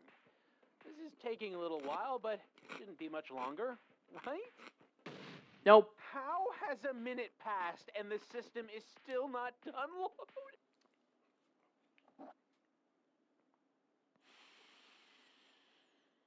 Oh, God. Oh, God. Okay. Regarding load My times, disappointment is immeasurable. Yeah. And my day is ruined. That reaction is absolutely justified. Absolutely justified. But I guess in regards to loading times, it kind of depends on the game. On the 360, I mean, loading times weren't that bad. you had to wait maybe like a minute or two. For more of the retro games, 30 seconds to a minute. It depends on the game, but oh boy, this is gonna be bad. How much longer could it possibly be? This is gonna be bad. Almost at the end. It's still hanging on, but we're almost there. And here it goes. There's the Hyperscan logo. There's the logo for Marvel. And there's the logo for the company that made this game. And that was 2 minutes. 2 minutes of loading for intro logos. That didn't even start up the game. It took forever to load this disc. And Oh folks, god. I'm not making this up. Directly after the loading screen, this system started to make this strange noise. It sounded like this.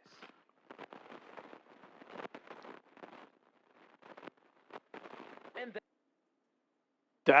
That's not okay.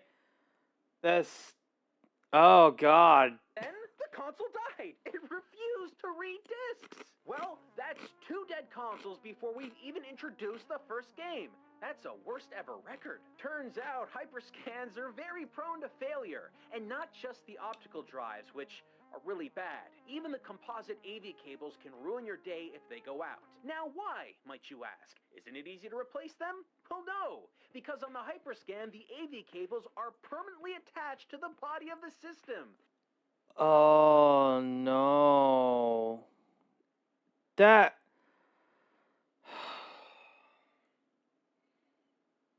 your component cables are permanently on the console.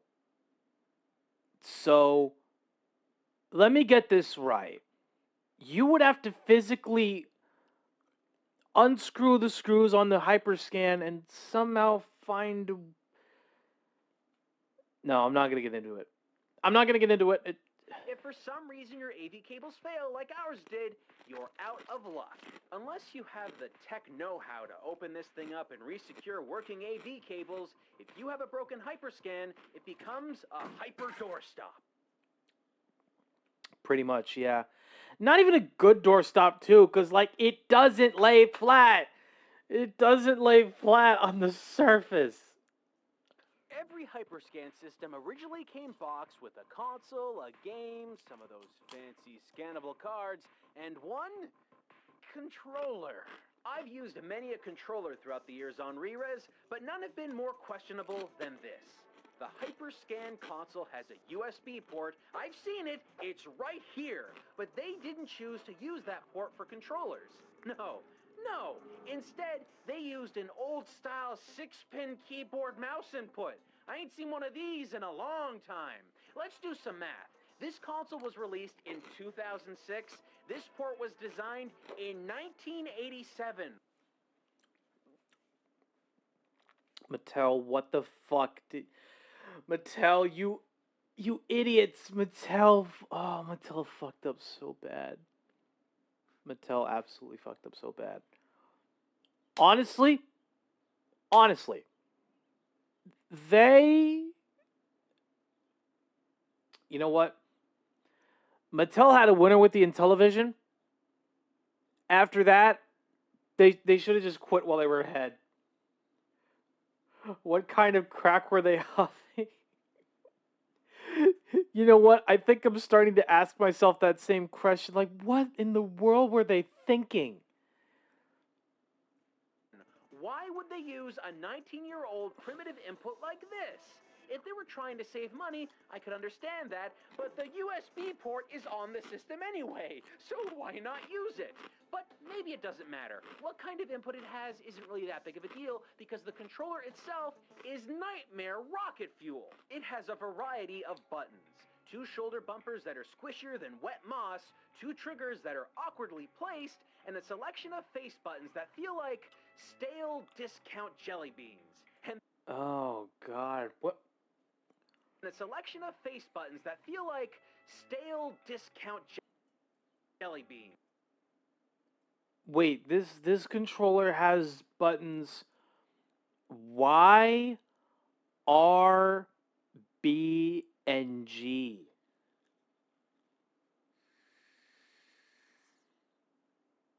What? There's a G button?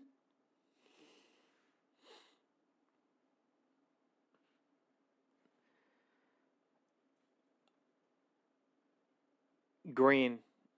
Yeah, it's green, I guess, but oh my god. It does not compute. Does not compute. And the D-pad? Son, there ain't a D-pad. Instead, you have a thumbstick, and that's going to cause problems later on. Abort ship. Yeah, absolutely. When it comes to this particular, yeah, no, this controller is a failure. The only thing I can't explain is what the USB port actually does. It's never used for anything at all. And now, after having seen all of the hardware trouble that we've encountered and knowing just how poor this controller is, you would have to assume that the core function of reading cards off of the system, this console's sole unique feature, would at least be in a usable state. Well, here, you tell me if it works.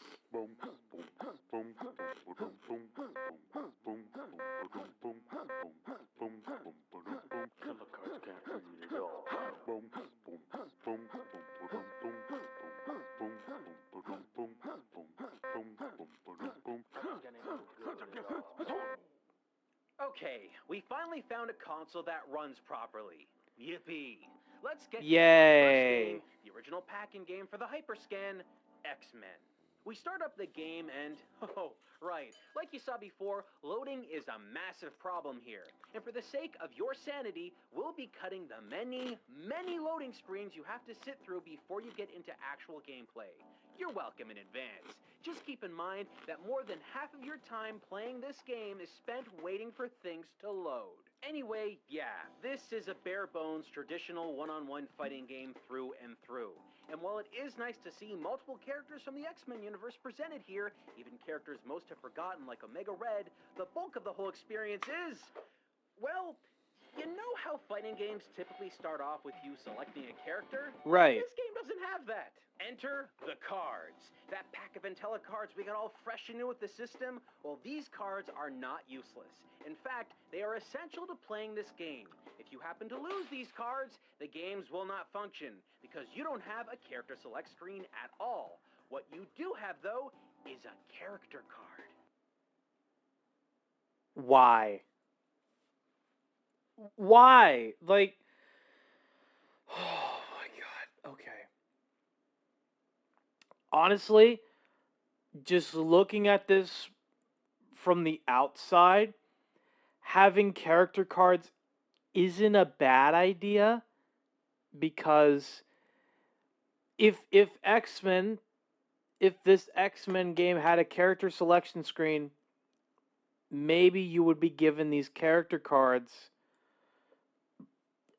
You could take these character cards and I don't know, you would have like extra characters. Like you have like a couple of extra characters that you could put down on the console, and the game would say, "Oh, you unlocked a new character from scanning your card." I think that's a pretty good idea. That's a neat idea. But the fact that you need the cards in order to play the game, no. Why? Don't do this.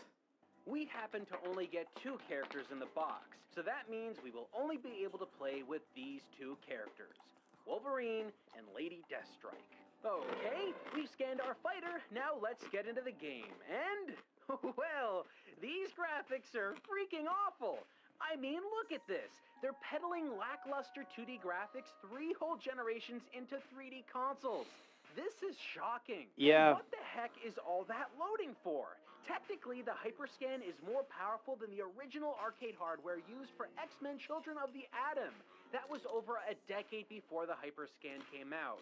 Look at the difference. What possible excuse could they have for making something this shoddy? So it looks bad, everything is locked behind cards, and you can spend an eternity waiting to play. But once you're into the game, surely it must play good, right? Right?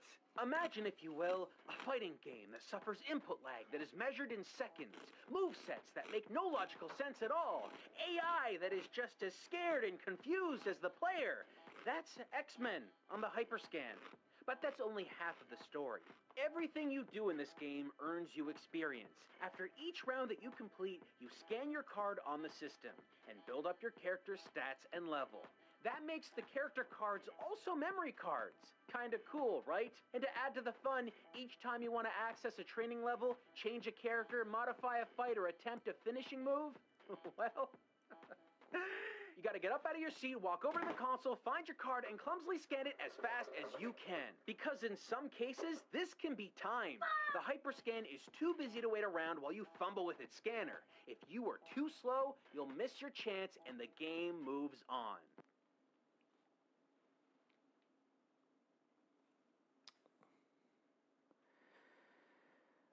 Okay. Now I'm starting to get it. Now I'm starting to fully understand why this is a bad idea. Look. In concept, I don't know. In concept, I think this would have been a good idea. In concept, I think this would have been a good idea. But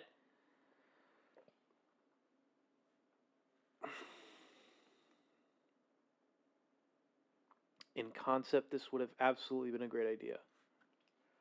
Death row to that console, its legal team, and its jury. You know what, bro? At this point, yeah, this console deserves the death penalty. Nothing more, nothing less. Like, it just seems that awful. Oh God. They could have easily put a card scanner on the controller, but instead... Yeah, they... You know what? No. He's cooking here. They could have easily put a card scanner on the controller. Actually, you know what? Maybe they could have done that. Somehow. I don't know if it would have been used... No, Okay. This is complicated because... Amiibo. Yeah. No, you're right. They absolutely could have done something similar to, like, the Wii U with their Amiibo and shit, but... Or maybe even Skylanders, like, have a separate scanner for the cards, but, like, you can't just design your whole game around the cards. Like, okay. Again, wild idea, but what if you just use the USB port for memory card? You could have, like, had a USB peripheral as part of the console that acted as a memory card. And use the USB port for it. Okay. Okay, no. I see what you're getting at. Could have used the card scanner. You could have made a card scanner that plugged to the USB port, and that could have worked, maybe.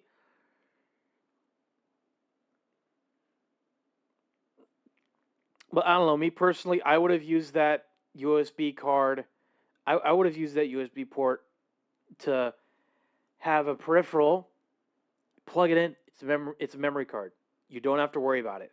That would have been my thing, but I could see that working too. I want to redesign this console. I absolutely would. I just want this console to lay fucking flat. Oh my God. And fix every fucking... exactly. Yeah, this is one of those consoles where you just look at it and you're just like, oh, this has so much potential, but at the same time, it sucks so much. It sucks so much. But instead, they designed it like this. What a dumb choice. But at least you've got this stupid slot in the controller to stick your card into, which doesn't even hold the card up all that well and ends up falling out incredibly easily. This whole experience with this one game is daunting. an epic force of poor ideas and concepts rolled into one. But this was only the game that was included in the box. They sold other games with their own booster packs. And if you'll indulge me, I would like to take a few seconds to really tear into this money-grabbing mechanic. Let me make this totally clear. The game disc, this CD right here, has all of the game data on it. The IntelliCards serve only to unlock these features. So, for a fighting game like X-Men, the cards serve as a sort of physical lockout, preventing you from exploring the full game. It's basically physical DLC.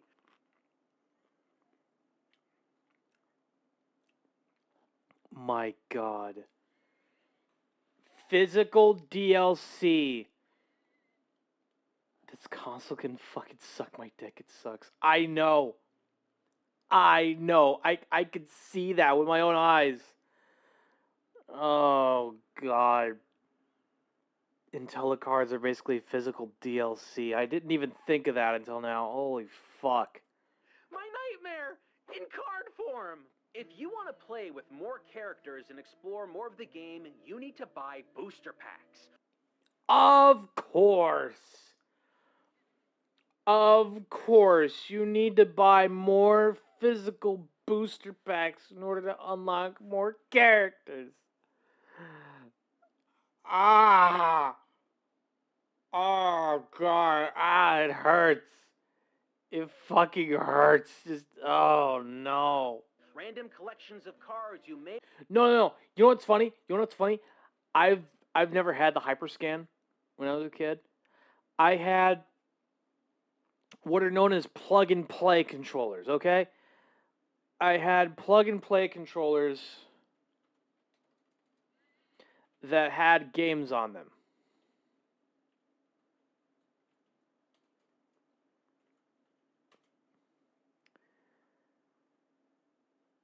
Okay. Videos. No, images, actually. Okay.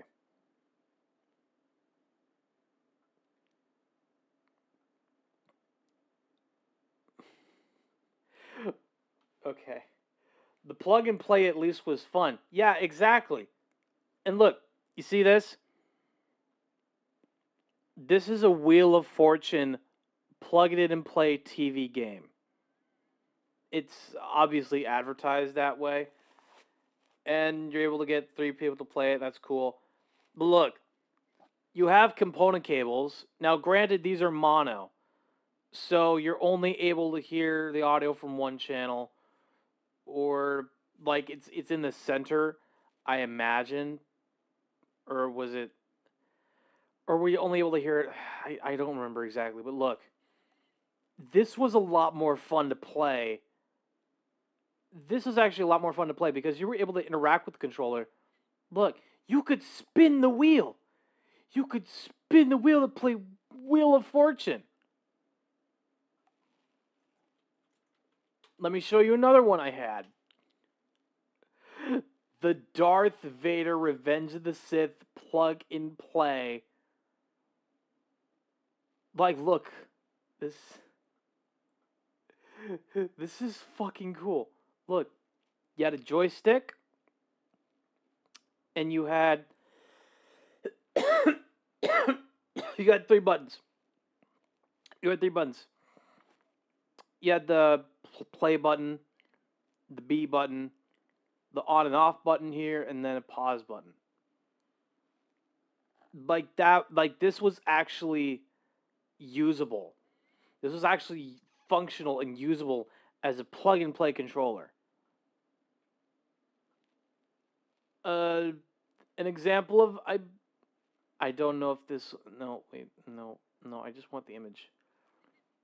Another example of a plug and play that I had at one point. A and B and a joystick. Simple, but it functioned. It worked. Like, it was actually that fun to play. How crazy is that? Oh, yes. Thank you for reminding me. This was another one I had. The SpongeBob plug and play. I don't think I played this one as much, but look, the design. Honestly, I love the design because it was so clever. Like, he had the button, his nose was the joystick, and I think his teeth were like start and select or something like that. I don't remember exactly, but this was another one I had. But the Wheel of Fortune was probably my personal favorite. Wheel of Fortune was just my personal favorite plug-and-play controller. This is egregious. Hyperscan it's just egregious. It is just egregious. Good God. May or may not have already owned, accumulating tons of useless doubles, triples, and quadruples just for the chance to get something you actually want. Hey, that sounds familiar. The Hyperscan was way behind the curve in lots of ways, but when it came to loot boxes, boy, was it ahead of the curve. Yeah. Pretty much. Mattel predicted the goddamn future with those cards.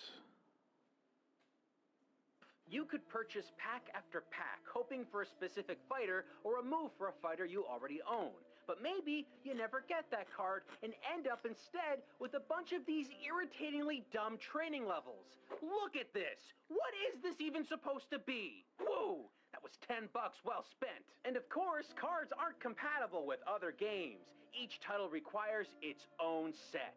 The X-Men game alone has over 100 cards. A booster pack contains only 6 cards. Do you comprehend how many packs you'd have to buy for a chance to get everything you need to play the game fully? It's an endless rabbit hole you keep spiraling down because you're already invested, so you may as well buy one more pack to make that game better. Yeah. Yeah. I don't think the Hyperscan is worth the investment. It's not worth the investment. Just another one, and another, and another, and another. You could spend hundreds of dollars on a single complete game. Even if you could collect every single card and therefore get the most full experience of what the game has to offer, X-Men is simply a terrible experience with controls that are borderline unplayable. The input lag is atrocious. It feels like I'm screaming to a friend in another room what buttons to push. Hey, Adam! Push the B button! Boom, boom, boom. Good! But did the developers just make a bad game, or is the console to blame? Well, let's find out with our next game, Marvel Heroes. Another Marvel game. Another one. Please, Hyperscan, no more. I'm spoiled.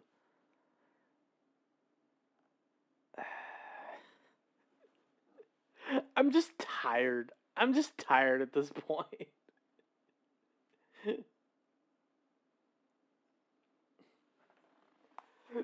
Like, that's the only emotion I could fully comprehend right now. The only emotion I can process at the moment is I'm just tired and not emotionally drained. I'm not emotionally drained yet, but just like,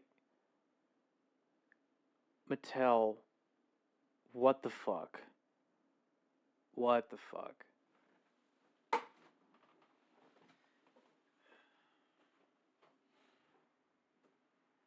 Please, no, I'm spoiled.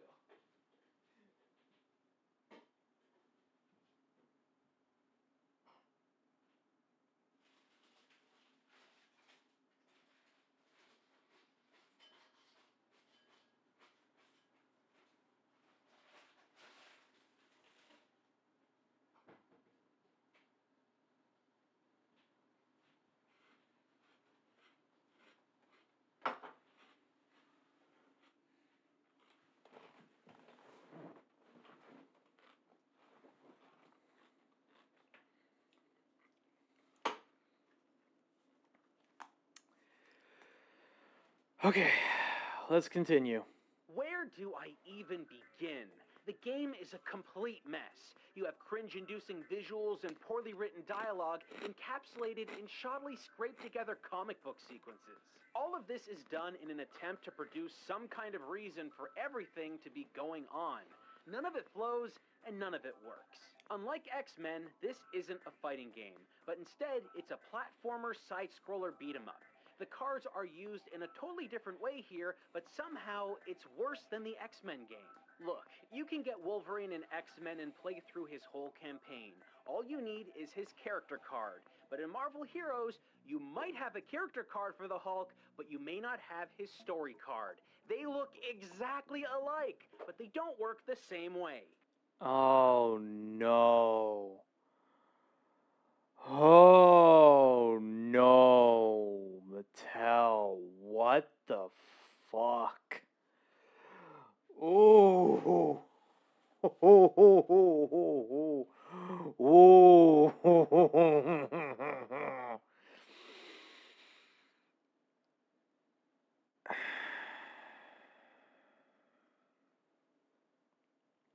That's fucked up.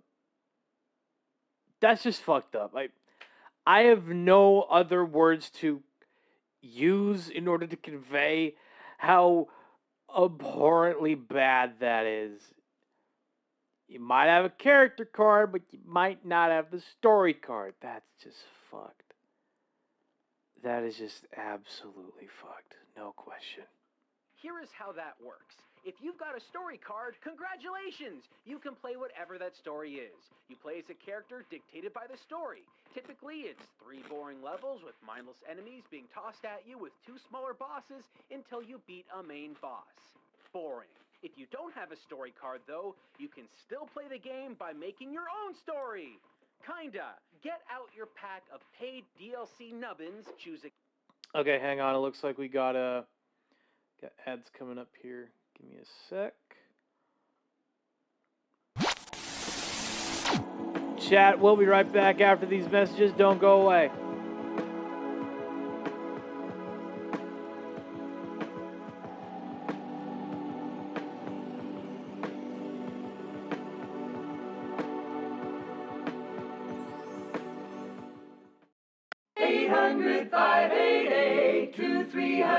Empire. Today.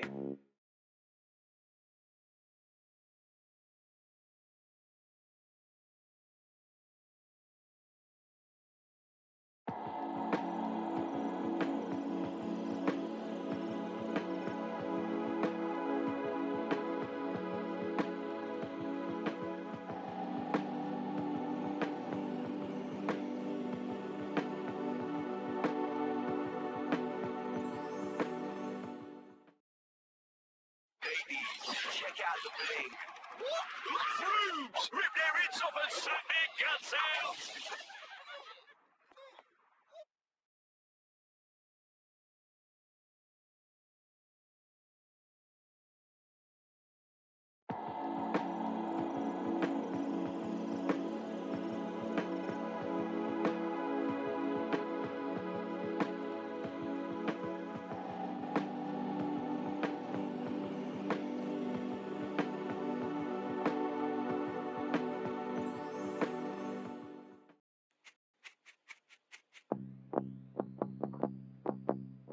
At Homebase, you could breathe new life into your kitchen with a third off selected wall and floor tiles. Or, for a complete change, with half-price kitchen units. Now with up to an extra 30% off as well. We'll even give you a free integrated dishwasher. You can make anywhere a home for less. Just at Homebase.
Hi, my name is ZG, and this is a Milky Way bar.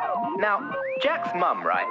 She's always going on and on that Jack eats like a horse, that he's always starving, always wants more, and it costs a fortune to feed him. But when I asked her why she gives him Milky Ways, right, she says, well, I don't want to spoil his appetite.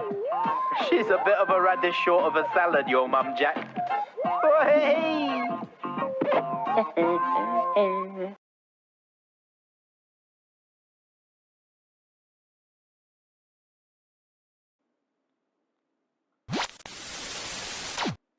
Welcome back from the ads chat.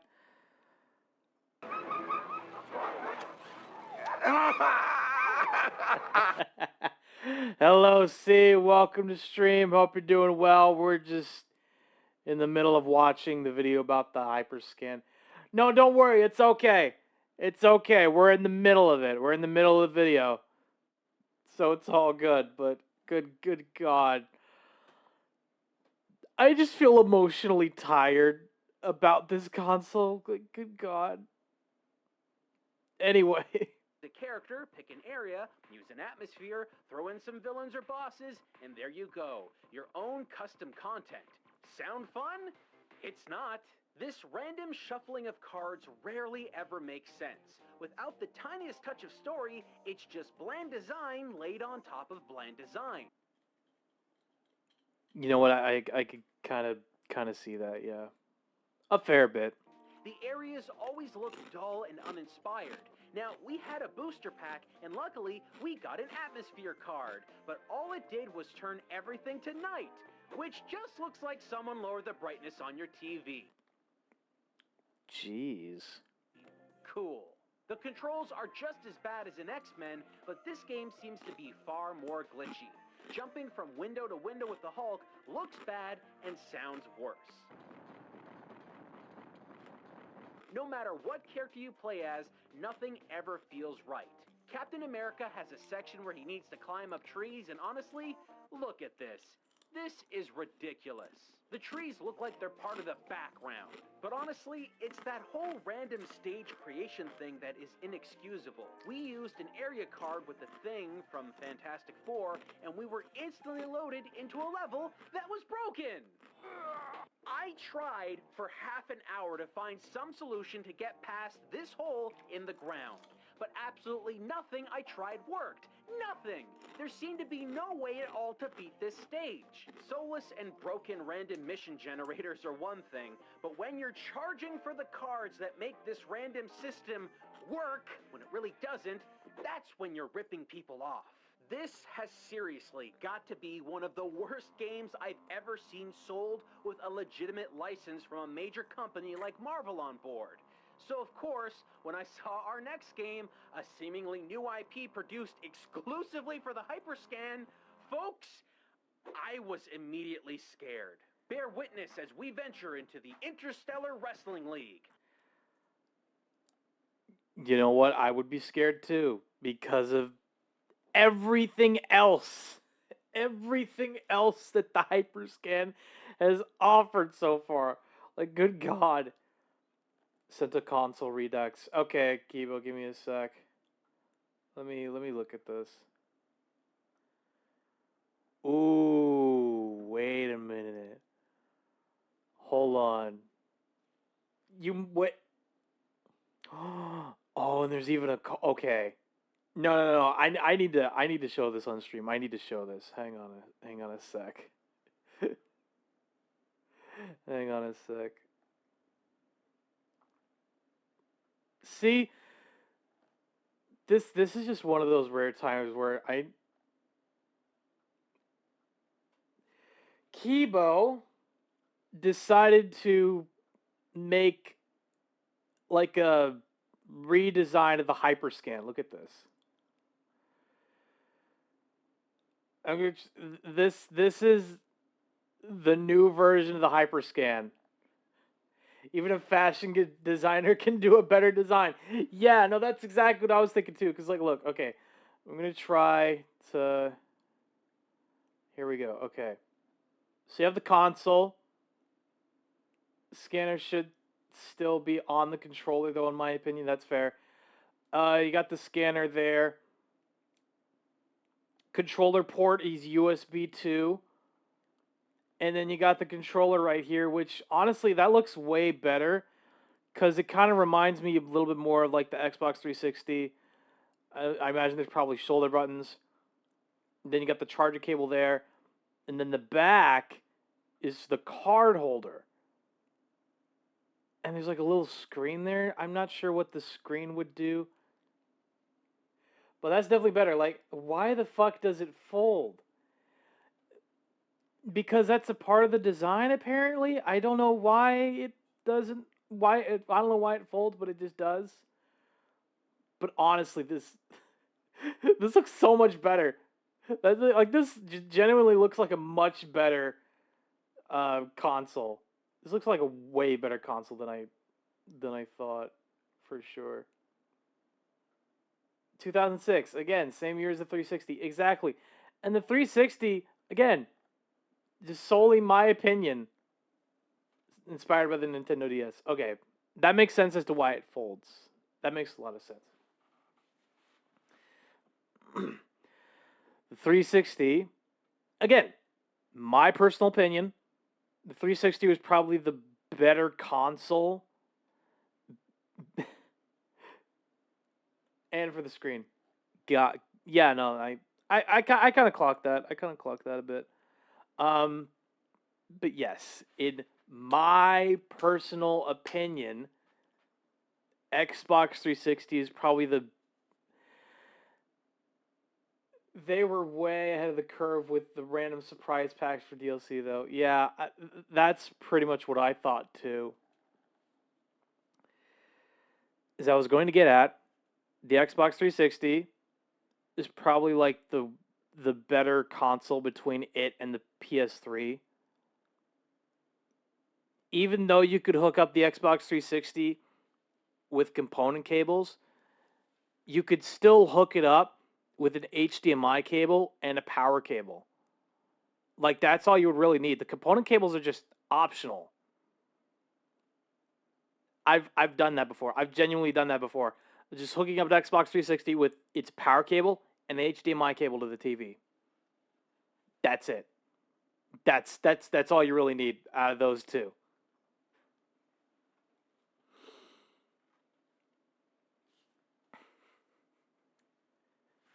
HDMI is so much better. Yeah, exactly. HDMI obviously way better in terms of like as a connection type. It's a lot better as a connection type compared to component cables. Absolutely. The PS3, again, my opinion, this is just my opinion, and I've observed this myself. The PS3 is the console a divorced dad would get. And I have a dad that was once divorced but got married. The PS3 is just a divorced dad console. I'm sorry to say that. Like, I'm sure that the other games were fun. The games on the PS3 were fun. Okay?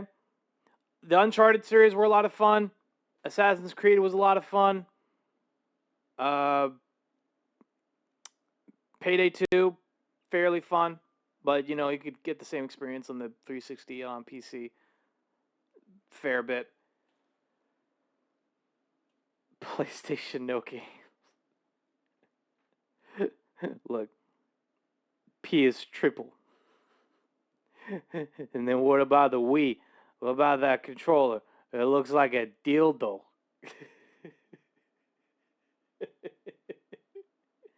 Ha! Their exclusives go to PC anyway? Really? You know what? I didn't know that. Although, I don't think Little Big Planet 3 ever went to PC. The Little Big Planet series never went to PC, as far as I can remember. That got shut down. That got shut down because of hacks, if I remember right. But I guess. Wait a minute. Did Uncharted ever go to PC? I don't think Uncharted ever went to PC. I do not think Uncharted ever. Yeah. Oh. Hold on a minute. Okay, the first game, PS3 exclusive, Monk Thieves. PS3 exclusive. Dear. Yeah. Dear. Uncharted 3, PS3.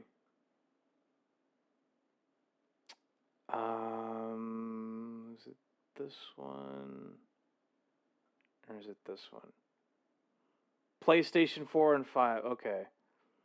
Lost Legacy is probably the only game that in the Uncharted franchise that is PC. So you're not wrong. You're not wrong, technically speaking. Fight for Fortune. No. Thieves End. Thieves End. Okay. I mean, their current ones like last 5 to 10 years. That's fair. So Uncharted 4. Okay. See, I will say that you are right if you're talking about like the current games, like the more current games in the PlayStation library. Like Uncharted 4 did go to Windows, but the main trilogy in the Uncharted franchise did not go to PC. So you're not wrong. It's just yeah. Another one-on-one fighter. This looks a little confusing, so let's have the game tell us what the plot is about. Greetings and salutations, everyone. I'm Idaho Jones, ringmaster and commentator for the Interstellar Wrestling League. Okay. California raisin, even though it's supposed to be a fucking potato. Even though the commentator is supposed to be a fucking potato, it looks like a raisin. Huh? I've sent a message to all wrestlers in the galaxy. Who is the biggest? Who is the baddest? Who is the meanest? Who bakes the tastiest pies? Pies? Yeah, no, absolutely. This PowerPoint quality at this point, and also pie in a wrestling match.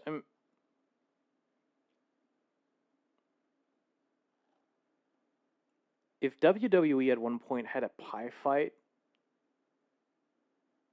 that would actually be kind of entertaining. Deferk. Seriously.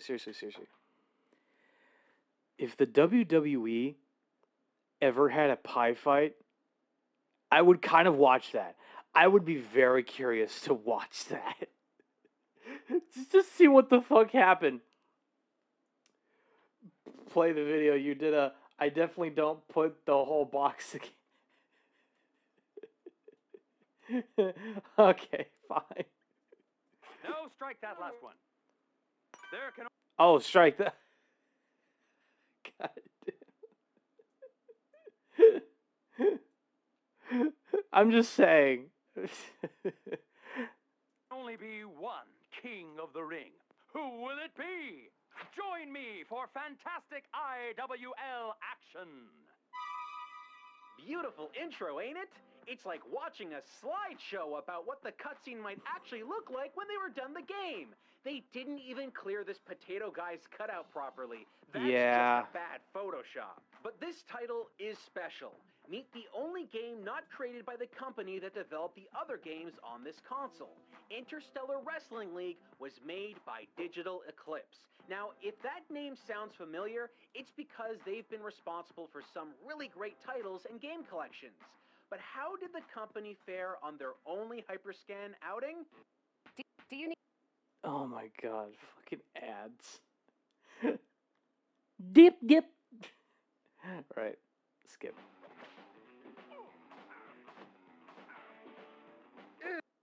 Oh no. Oh no. It's not that good. You gotta hand it to Digital Eclipse. This may in fact be the best game on the console. Damn. Just damn. Damn. This is the best game on the Hyperscan. Good God, man. Why? But don't think for a moment that this means that Interstellar Wrestling League is actually good. It simply proves something that I suspected about the Hyperscan from the very beginning. The console is capable of delivering a half-decent experience. Sure. This title has less input lag, making it far easier to control than its cursed brethren. Whew. Thank goodness. No input lag. Finally, a game system for memes.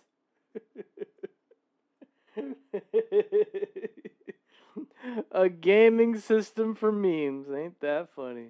It's not perfect. Frankly, it's terrible, but at least when you push a button, the character on screen reacts appropriately. Yay! Yeah, it still has a lot of loading screens, but they seem much faster than anything else you'll play on the Hyperscan. So it's got some things right. Sure. But where it fails hard. The game is virtually identical to X-Men. You'll need multiple cards and booster packs to get more characters and basically complete the game. But where this game dips just a bit below X-Men is in its ability cards. During a match, a blow-up referee will show up that pauses the game. This happens at random during an active fight. You'll need to pull out a card that grants your character some ability and place it down. I mean, at least there's an indication that the match is paused and you have to pick up a card and moving on. Failure to do this results in your opponent gaining an ability that they can use against you, leaving you with nothing. So you better hope that you happen to have a card nearby. Oh, looks like I don't. Guess I need to go out and buy more booster packs to make my angry space wrestler fight better. How about we move on? Yeah. Let's dip back into the world of licensed properties in Marvel by playing a game called Spider-Man. This was a Toys R Us exclusive, so it's gotta be good, right? Nope.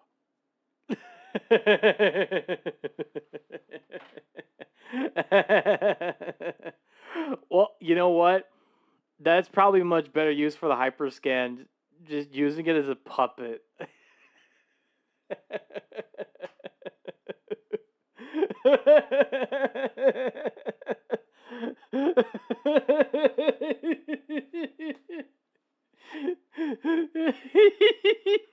The fucking googly eyes.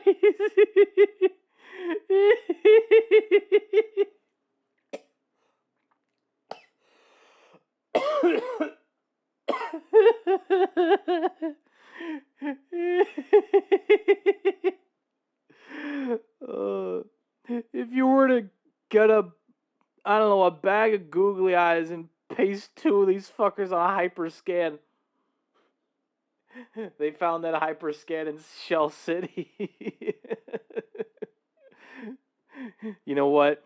Playing with this version of the Hyperscan would be this would be worth way more of my time than the actual Hyperscan as a console.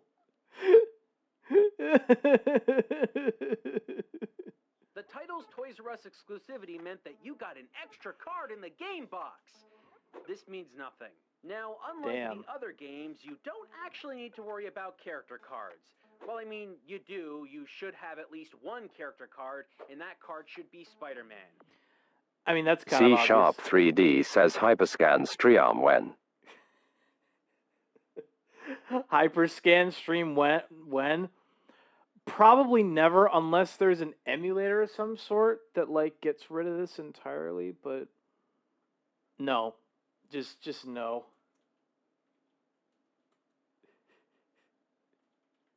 Wait, is there actually a Hyperscan emulator? There's no way that there could be like a Hyperscan emulator. No fucking way. Oh my god. My face went no booster packs to finish the game. I feel that pain so much. If you lose this card, you cannot save the game. So don't lose this card. Overall, this is a strange game. It's kind of a platformer, but has enclosed missions that take place in levels that are small chunks of New York. There are a variety of stages to choose from, but you can't play all of them because most of these levels are physically locked behind cards. Of course they are.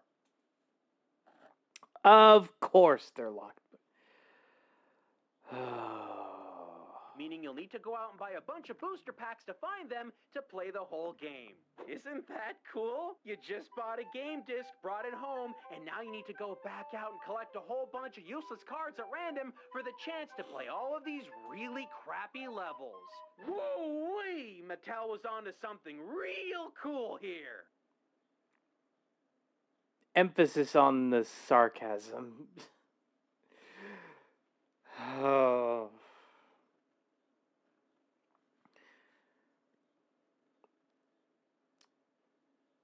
Just learning about the hyperscan, it's just making me woozy, and I'm absolutely out of it. I'm just out of it at this point. And trust me, none of these levels are worth purchasing extra cards for. They consist of mundane and sometimes ridiculous tasks that seem to have no solution. Best I can tell is that we are missing a specific power-up card to make certain levels completable, but for the ones you can complete, does delivering pizza sound like fun? Honestly, right now, just in this moment in time, in this singular moment, in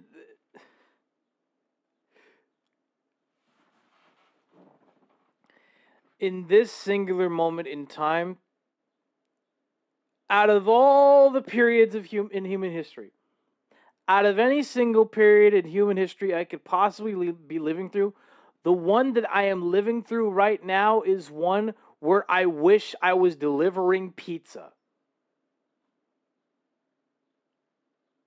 This is the only moment in time where I wish I was delivering pizza.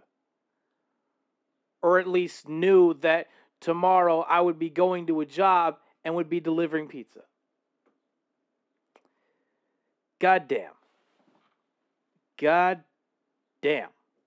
How about Spider-Man playing firefighter? Spidey doesn't have water on him, so I guess he'll just shoot his spider webs at the flames and...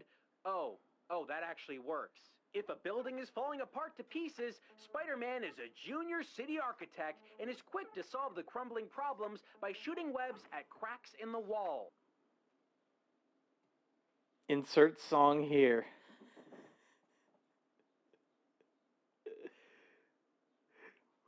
What the fuck does it say flypaper every time? Apparently it does. I don't know why it does that. Nothing makes sense anymore, chat. Nothing makes sense anymore. Which actually seems to hold the building together. For real. If you ask me, seems the game designers got really lazy and could only think of Spider-Man shooting web at things as a game mechanic. But I mean, that seemed pretty obvious from the get-go. But eventually, we do see some other levels, like this one, where there's a blimp and Spider-Man is saving people before they fall. So of course, they perfectly animated people grabbing onto our web-slinging hero. But don't worry, you still get to face off against Spider-Man's most intelligent and ruthless foes, like Dr. Octopus, whose evil scheme that Spider-Man must thwart seems to be... throwing artwork out of a museum that Spider-Man needs to catch. Seriously?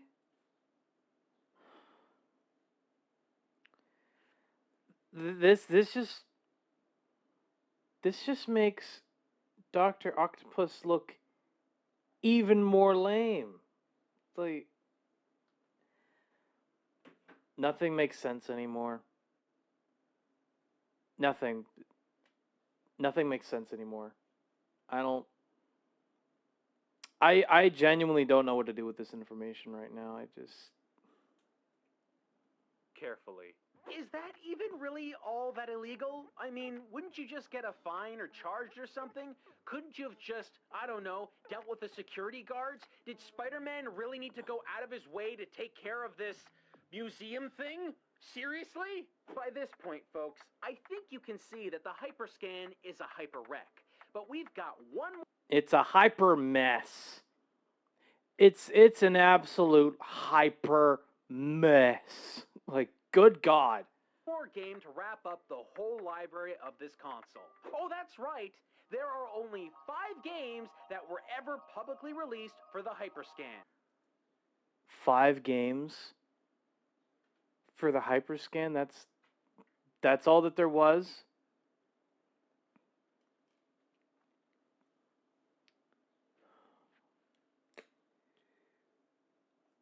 You know what? You know what? Maybe that was a good thing. Maybe it was a good thing that there were only 5 games for the Hyperscan. That's probably a good thing. Are you surprised it wasn't successful? No, I'm not surprised. I'm not surprised at all. This thing is just...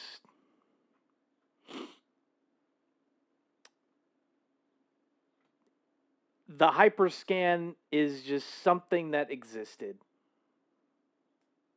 As to whether or not one would be curious enough to want to play it, that is entirely up to them. Because this system was canceled, and I'm not making this up, after just a couple of months on store shelves. Couple months. Wow. Mattel should really just stick to toys. Mattel should really just stick to toys. Stick to your Barbies or your G.I. Joes or your My Little Ponies. Just stick to those. Not this. We could have had a Hyperscan 2 by now. Well, we certainly could have. But I don't think we're ever going to get that. And maybe that's okay. Maybe it's okay knowing we're not going to get a Hyperscan 2 because of how bad this flopped. But I digress. Time to play Ben 10, a show made into a video game on a console nobody wanted. That sounds about right. It would have had PS1 graphics in 2026.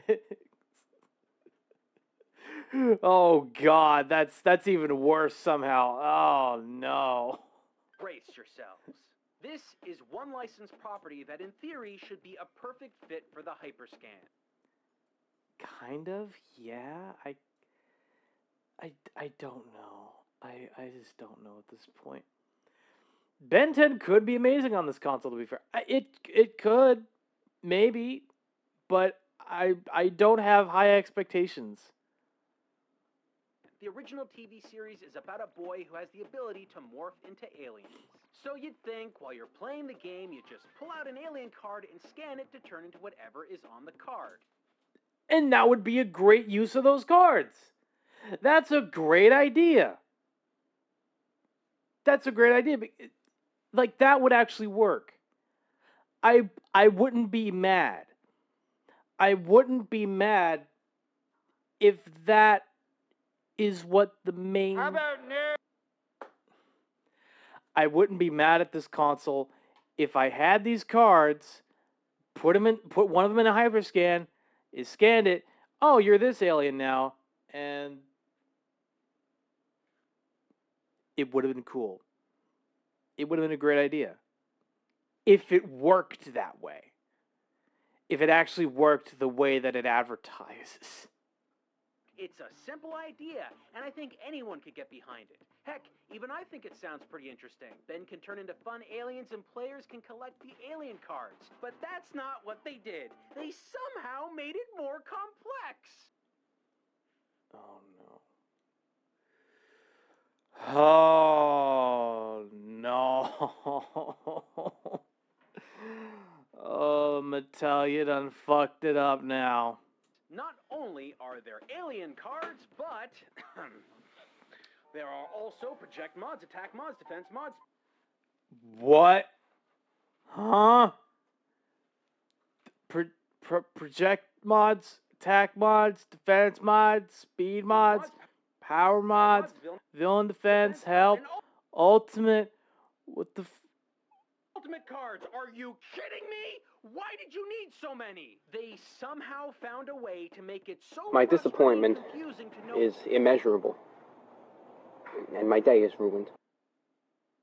Same.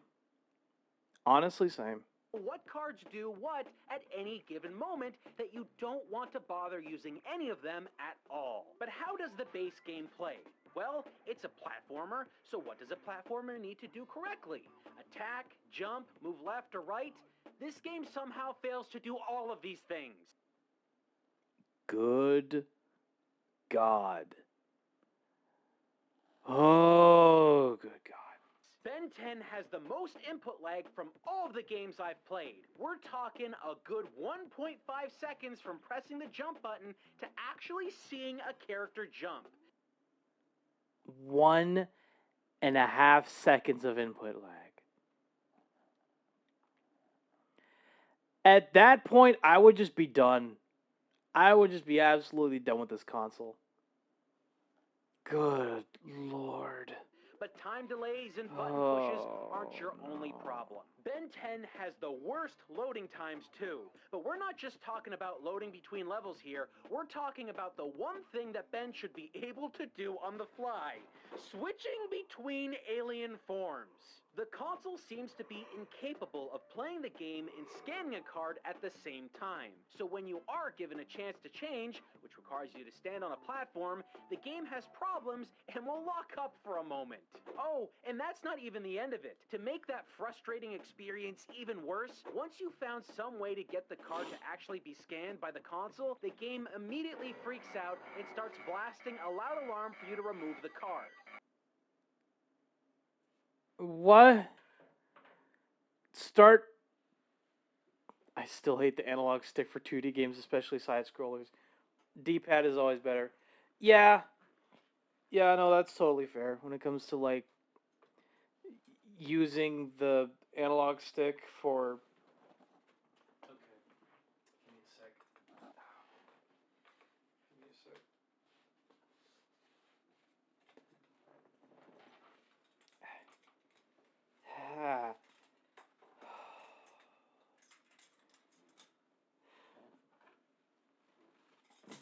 Jumping and crouching with an analog stick is pure suffering. Also true because jumping and crouching, you need to use like separate buttons for that. It can't just be like you can't just use the D-pad for those. Well, good God. All of this, by the way, requires you to find a card in the game before the card can actually be scanned. Confusing? Good, because it's gonna get worse. It's a totally broken experience from start to finish. The levels are mostly stupid obstacle courses with sparse enemies placed around, and with that awful input lag, you're going to be falling to your death a lot. So by this point, you'd probably think the game's only saving grace is that you can have free will to change up the levels as you want, with whatever characters you have in your deck, right? Right? Well, no.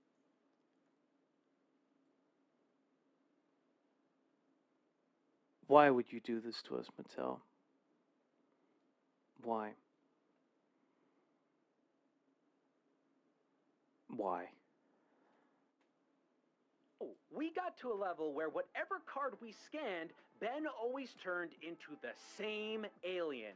And they explained it away with this ridiculous exposition from his grandpa Max, saying that the machine is kind of busted. You know, like the hyperscan. So the game seemed to really think we had to be this blue and black alien thing, but it had no special abilities that we could see that made the level any easier. When it turns back into Ben, you can finish the tasks with no problem. What is the point of collecting all of these cards when they don't even do what they're supposed to do when you scan them? That's the point of this entire console, isn't it?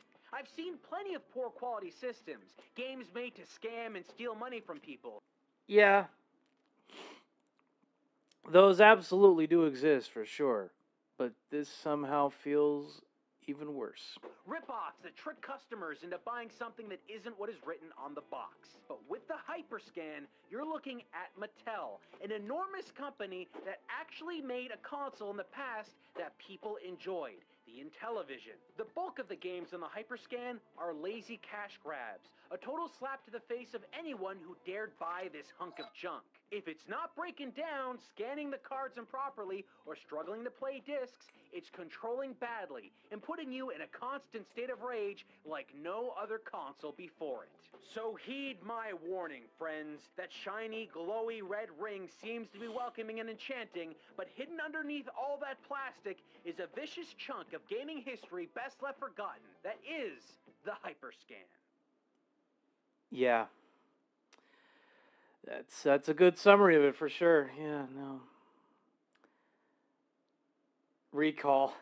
He went through 2 consoles before a game would even boot. Yeah, no, I saw that. Having to go through 2 consoles before finding one that would actually work. Oh God. Okay. Let's go ahead and calm our nerves by watching a different video. Watching a video that Kiwo sent.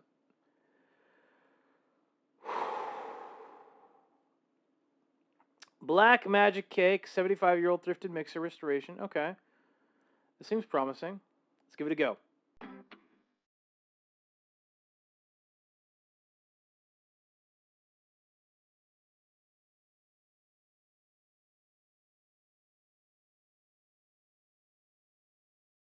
Greetings, my beautiful lovelies. It's Emmy. How are you? It's great to see you, and welcome back.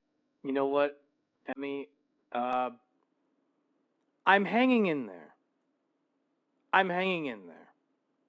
I'm doing the best that I can. Back to yet another thrift store find. If you've missed my previous episodes of... Wait, she does thrift store finds? She's going to make me upset, isn't she? I don't know. See, let's give Emmy a chance to redeem herself here, okay? This is a thrift store find. So, I don't know. Maybe this will be interesting. Maybe this will be a much more interesting video than the last.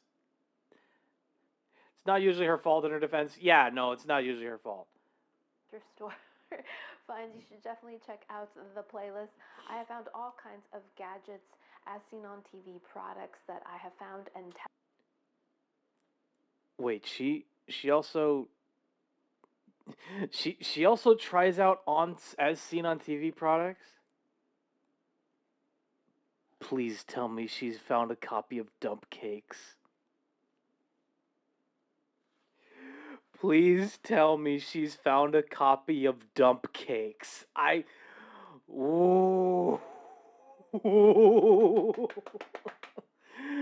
I want... You ever take a dump in a mug? I want to see that so bad. Okay, we'll continue. tested with all kinds of mixed and comical results. But I love finding... Hey, it's Kathy.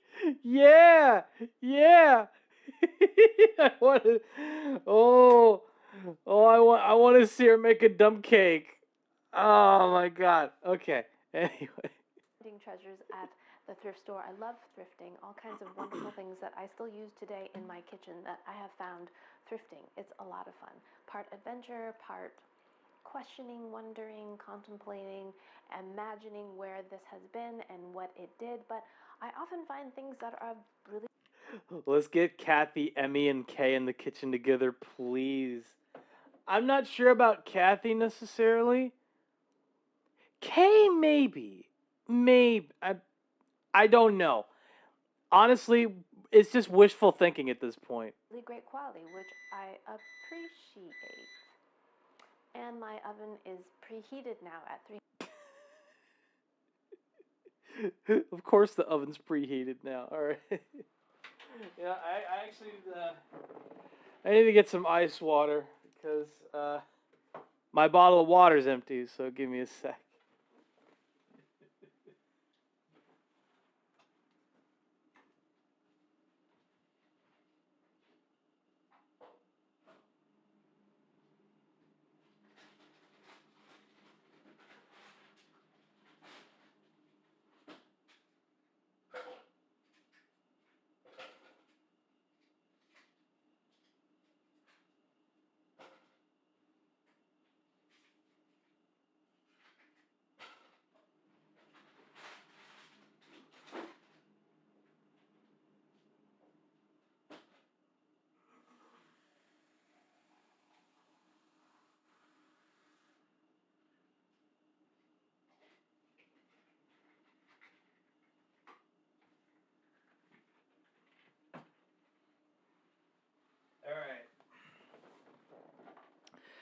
Whew, I got some ice water. Her oven. Hold on. My throat's killing me right now. Give me a sec.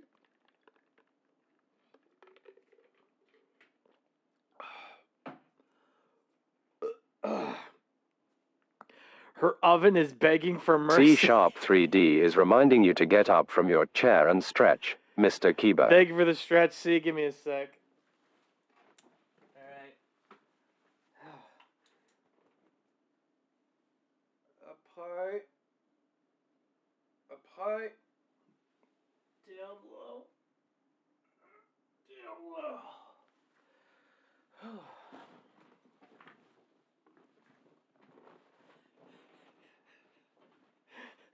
Her oven is begging for mercy.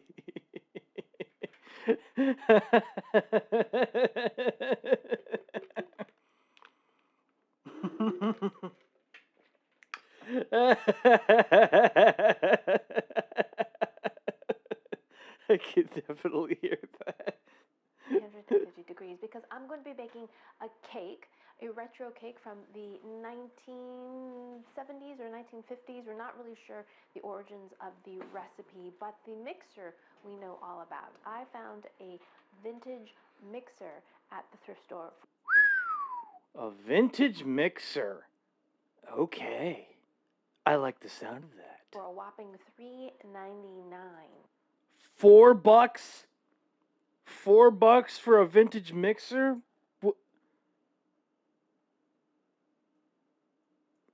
That's impressive. That's impressive. I should go to the thrift store at some point. I really should. Although, granted, my thrift store, I don't think my thrift stores really have anything that special. It's probably just going to be books, DVDs, and stuff like that. I did go to a veteran store once. Same deal. Not really too much special. I couldn't even find the electronics section either. So, go figure. What a deal. And it was in rough shape.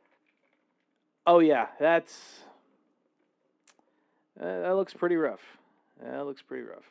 So very dirty. Just absolutely filthy. And I had the best time cleaning it up. I am one of those people that love watching cleaning videos, restoration videos. So this is my opportunity to clean and restore this mixer. But before I bought it, I did find an outlet and plugged it in and knew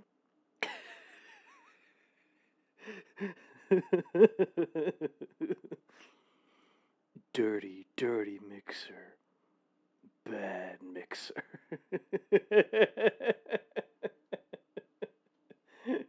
God damn it, see? that it was in working order. It just needed a good detail. So I spent my weekend cleaning it up and had the best time. And let me show you what it looks like. Isn't it lovely? Oh, that is awesome. That is already this is already promising, okay? This is very promising so far. Look, the mixer's clean. But is it operational? Let's find out. Absolutely lovely. Now, of course, you're seeing this when everything has been cleaned up. I spent many hours on this, and it was a lot of... No ASMR mixer restoration? Well, hang on. We're... we haven't gotten to So, just give her a minute. Give her a minute. Of fun. So the first thing I did was figure out what this is. This is a Sunbeam Mixmaster, as it says right Oh, a Sunbeam. there. And there used to be a piece of masking tape when I found it that said vintage on it, in case you didn't know, and it was $13. AS Martian. Wait a minute. Wait a minute. Hold on. If I ever got into ASMR, that would probably be the channel name. I'm not gonna lie. That's really good. It was not for $13, and it ended up at the thrift store, where I got it for $3.99. $3.99, baby. $4 for a broken mixer. What a deal. So happy about it. It had all of its pieces, 2 bowls, both whiskers, and the cord, and everything was in working order. So I took it home and spent some time cleaning it. No, $399. Wait. I thought she said $399, not $399. Hold on a minute. Okay. I'm going to turn on closed captions, and I just want to see for myself if she did. I mean, funny and it didn't land. Okay. Okay, fair enough. Where I got it for $3.99. What a deal. So happy about it. It's okay, see. Not all of her jokes are going to land. It's okay. It's okay. Pieces, 2 bowls, both whiskers, and the Whiskers? So you're saying the mixer is a cat?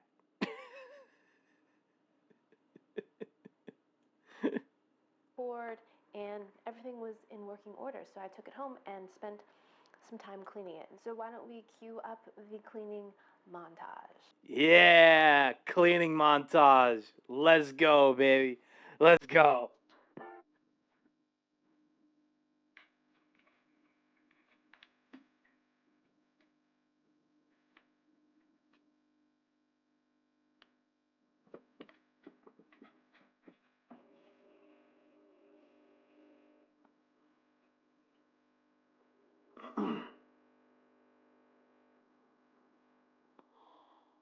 That is cool. That is actually pretty cool.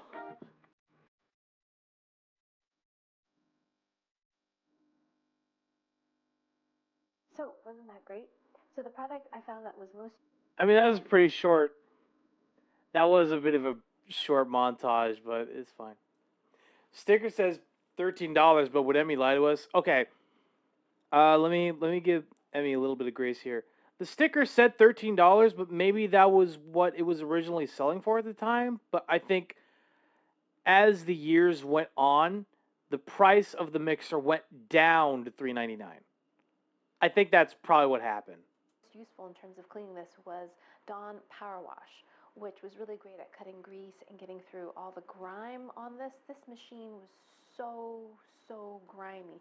Up here was grimy, the back exhaust was grimy, under here was splattered with ancient batters. It was just absolutely gross. The cord, everything just had a film on it. So I took this off. Dirty machine. all apart so I could clean all the nooks and crannies, remove this plate, took this piece off, got all in there, got all the gunk out. There was some ancient flour in here as well. Just absolutely. Ancient flour. 8 minutes, by the way. Okay, thank you for letting us know, Kibo. Seems like the ad break notification doesn't show up until like about 5 minutes or so, give or take. Ancient flour, yeah. Absolutely crusty and filmy, which was so much fun to clean. So using my little brushes, I cleaned it all up. But I have to say, the most satisfying part for me was repairing this part right here. There are little increments so you can adjust the power of the mixer, and all of this paint had been removed. Not all of it, but much of it had been removed. So replaced. Not necessarily removed. I think worn down is probably more accurate description, but you know, at this point I'm just getting into schematics. That and rubbing it off and filling over it a all mixer was just so much fun. So I had the best time cleaning this, and in my research I discovered that this is a Sunbeam Mix Master Model 12, and it was made between 1951 to 1959, which... Okay, so the Sunbeam Mixmaster is from the 50s, and it looks very usable. You can kind of see in this kind of space age design. It looks A little bit, yeah. The funny thing is that, like, the silhouette, I think if you got rid of the handle here, like at the top, this would almost look like either a speed radar or like a ray gun of some kind.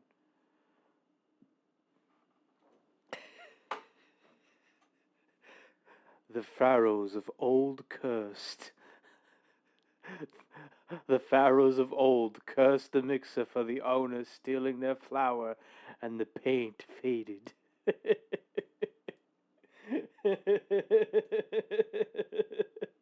I could kind of see that. looks like a fuselage of a rocket or a plane, but I love it.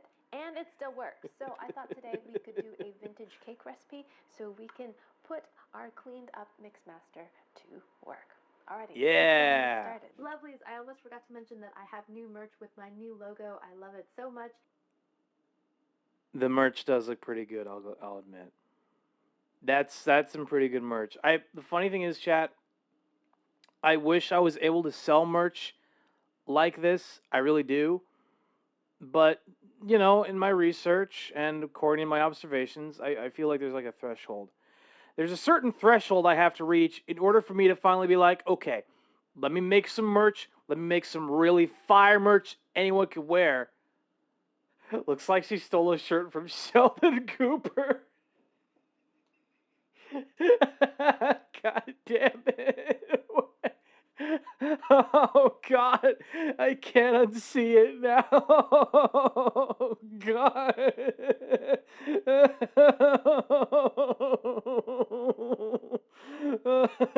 Shelly May.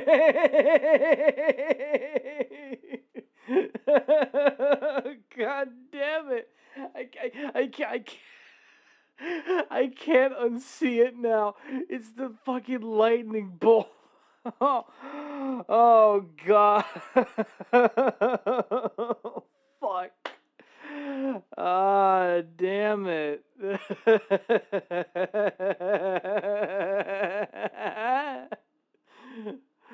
Oh, man. It includes t-shirt designs, a sweatshirt, and a tote bag. If you're interested, you can click the link down below. Thanks so much for your support. So let's talk. But yeah, chat, if you ever want to wear merch of my VTuber in some fashion, or just like any other designs in general, we would need to get this Twitch channel specifically. I think we would need to get to. Let me look. No. Okay, where is it? Okay, here we go. For on this Twitch channel specifically, we would need to get to 1,000 followers. 2,000 followers on Blue Sky, maybe. That's, I mean, optional. Maybe even 2,000 on Twitter, but who knows? I'm just saying that, like, if you ever wanted merch of your boy, Skinny Penis, 1,000 followers would be the goal for that. But that's in the far distant future. That's way out. Anyway. Talk about how this works a little bit. So there's a turntable below here, and it will spin so that the batter will mix as the beaters rotate. Now, what I found interesting is that the beaters are different. One is square and one is round, and I think that is to help it spin or help the bowl spin. Yeah. And here's a detail that I didn't discover until after I cleaned the machine. It was just so grimy it didn't move. But to release the beaters, you turn the handle and it ejects the beaters, isn't it? Ooh, that's actually pretty cool. There's a turntable which makes sick beats while you bake. I mean, Isn't that great? So one is square and one is round. Isn't that interesting? yeah, that's actually kind of Comes cool. with 2 bowls that are made out of milk glass. Milk glass? Is that stuff even durable? That's the smaller one, and here is the larger one. And depending on which size bowl you use, you can adjust for small or large. So that pivots the entire machine. Ooh. So it can accommodate the appropriate size bowl. Another cool Nice. feature of this mixer is that there's a little trigger here. You can pull it, and Wait, there's a little trigger, like, not at the base, but a little higher up. That is cool. That is actually pretty cool. in theory, you can mix like this. This is Yeah, you can mix, like, handheld. quite heavy. Everything is metal, so I think this would be pretty tiring after a while to mix something as you would a hand mixer. Very heavy. So That is still really cool regardless. I doubt I would use it that way, but it does allow for an opportunity to clean it, I suppose. And Yeah, to it turn would. this off It and would. on, it's got this little turn control right here, which allows you to turn it off and on. But I have to turn my power strip on. Haven't done that in a while. But you turn this little handle back here, and it should turn on. And look at that. It does. Ooh. It works. So great. So that's... That is cool. Okay, 20-second warning. Thank you for letting me know. Let me get the ad break going on here if we can. 1, 2, 3, 4, 5. Okay, chat. We'll be right back after these messages. Don't go away. Please don't. I'm begging you.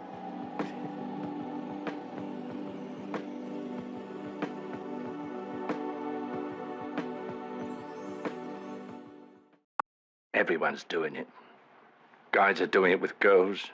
Girls are doing it with other girls. Some get together in groups and do it. Some even do it with complete strangers. Some people like to do it hardcore. Some people like to watch others doing it. Over 20 million people are doing it. Safe to say, everyone's doing it. The stimulus package now only on Xbox Live. Join today. Hey! Give me 2 minutes. Okay. Oh, and we're having dinner with my boss, all right? Like that. Shake. Like that. Shake. Like that. Hey, you look great. Thanks. A little overdressed for a barbecue. Ford Focus. What? Nothing cheap. Enough room to get yourself into anything. Nice car, what is it? Oh, it's my new Kia Optima. Should have got a Toyota Camry. I got leather seats. Me too. Yeah, moonroof? Yeah. V6 engine? With Sportmatic transmission. 5-year warranty. Oh, no. Ha! 10-year. And I paid $5,000 less than you. Huh. The Kia Optima midsize sedan. Get 3.9% financing through July 31st. Dual front seat mounted side airbags? Got it!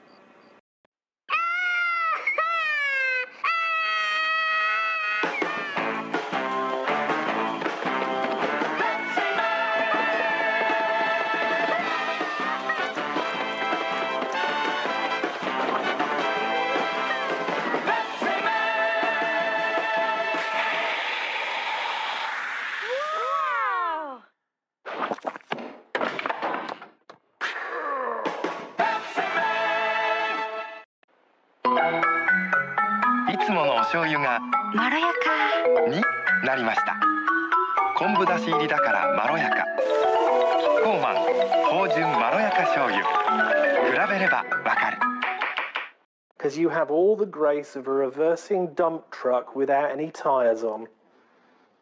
I don't get it. Well, you wouldn't, let's be honest. There's nobody in there, love. So, Jane, take your money and get off my property. 最近ママの料理が手抜きなんです。どうして？疲れちゃったんだって我が家に。わかった。というわけでこうしてみました。片付かないキッチンに電動水切りカウンター。楽々キッチンフィットアイ。我が家見直したいから。このお店へ。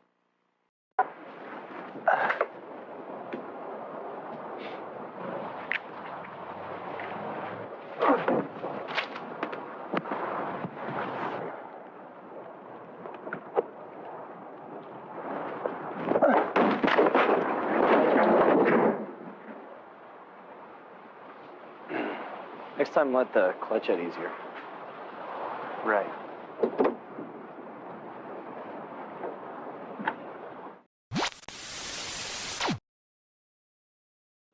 Give it a few seconds, chat.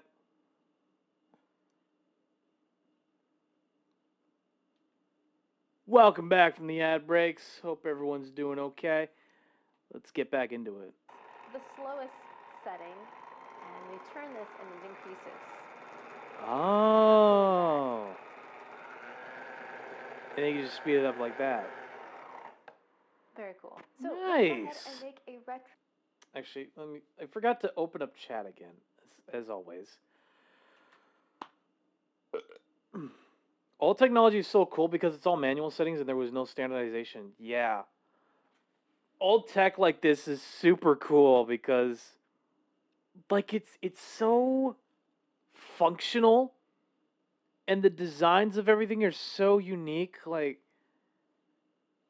honestly, I wish I had that mixer or at least something akin to that mixer, you know what I mean? Cake, and that'd be what so better cool cake to to have. make than a chocolate cake. Technology peaked in the 80s. Oh yeah, absolutely. Technology definitely peaked in the 80s at some point for sure. I think technology might have peaked. No, you know what? Technology and culture as a whole peaked in the 2000s. Technology and culture together peaked in the 2000s. And then everything just fell apart after that. No lies here. There's no lies here. My favorite cake, and this recipe is very cool sounding. It's called the Black Magic Cake. Isn't that one? I'm not sure if I would call a cake black magic. I don't know about that. I don't know about that name. I'd workshop it a little bit more. Maybe just call it a chocolate cake. Maybe that'd be fine. Culture peaked when Adam Sandler released the film Click. You know what? You're not wrong. You're not wrong. Oh God, now we need to watch Click because I don't remember watching that movie in full. I mean, there might have been one scene I might have saw from it, but that's really about it.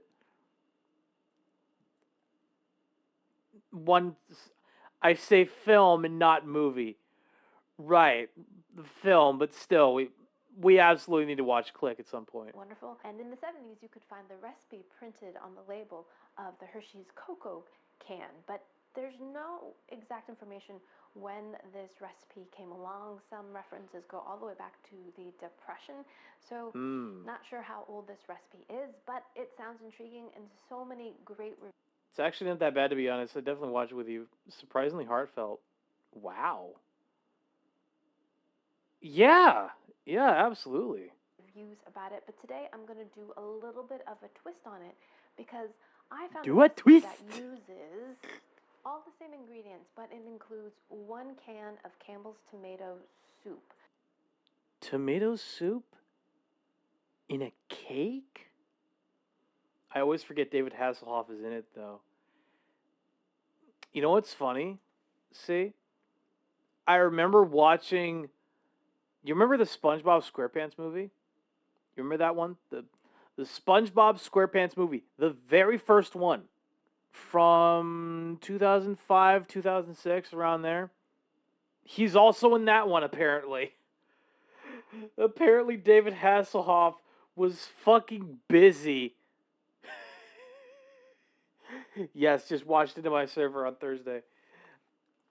Apparently, David Hasselhoff was completely busy. He was swamped with movie roles in the 2000s, apparently. I don't know why. Why the fuck was David Hasselhoff everywhere in the 2000s? Like,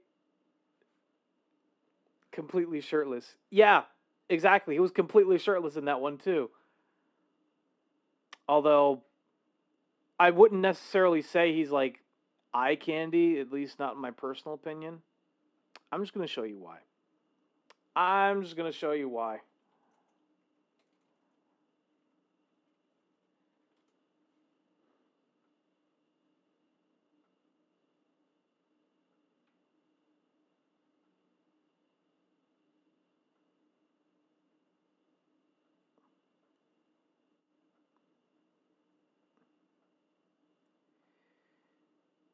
Oh god, this is not a good picture.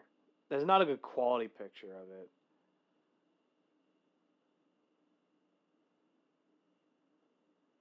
I'll go with this one, fuck it.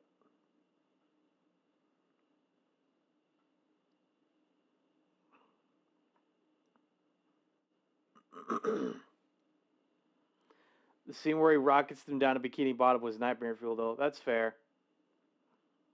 I'm not really that into him, to be honest, but he's a man and he's shirtless, so I'm obligated to be into it. Completely understandable, but this was not his best. This was not his best. This was pretty... Honestly, it's not even that this was scandalous, it's just... It feels kind of sad. It feels kind of sad seeing somebody at that point, at being at that kind of a low in time.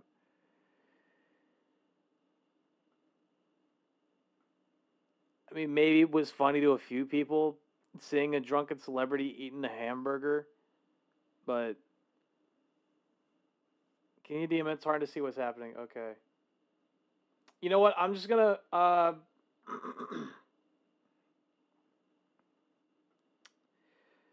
let me just copy the image and paste it in the DMs. You'll get it. You'll get it.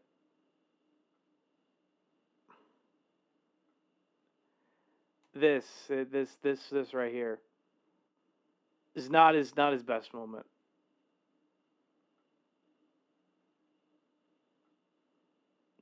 Yeah, it's not that bad. Some might even say it's amusing, but at the time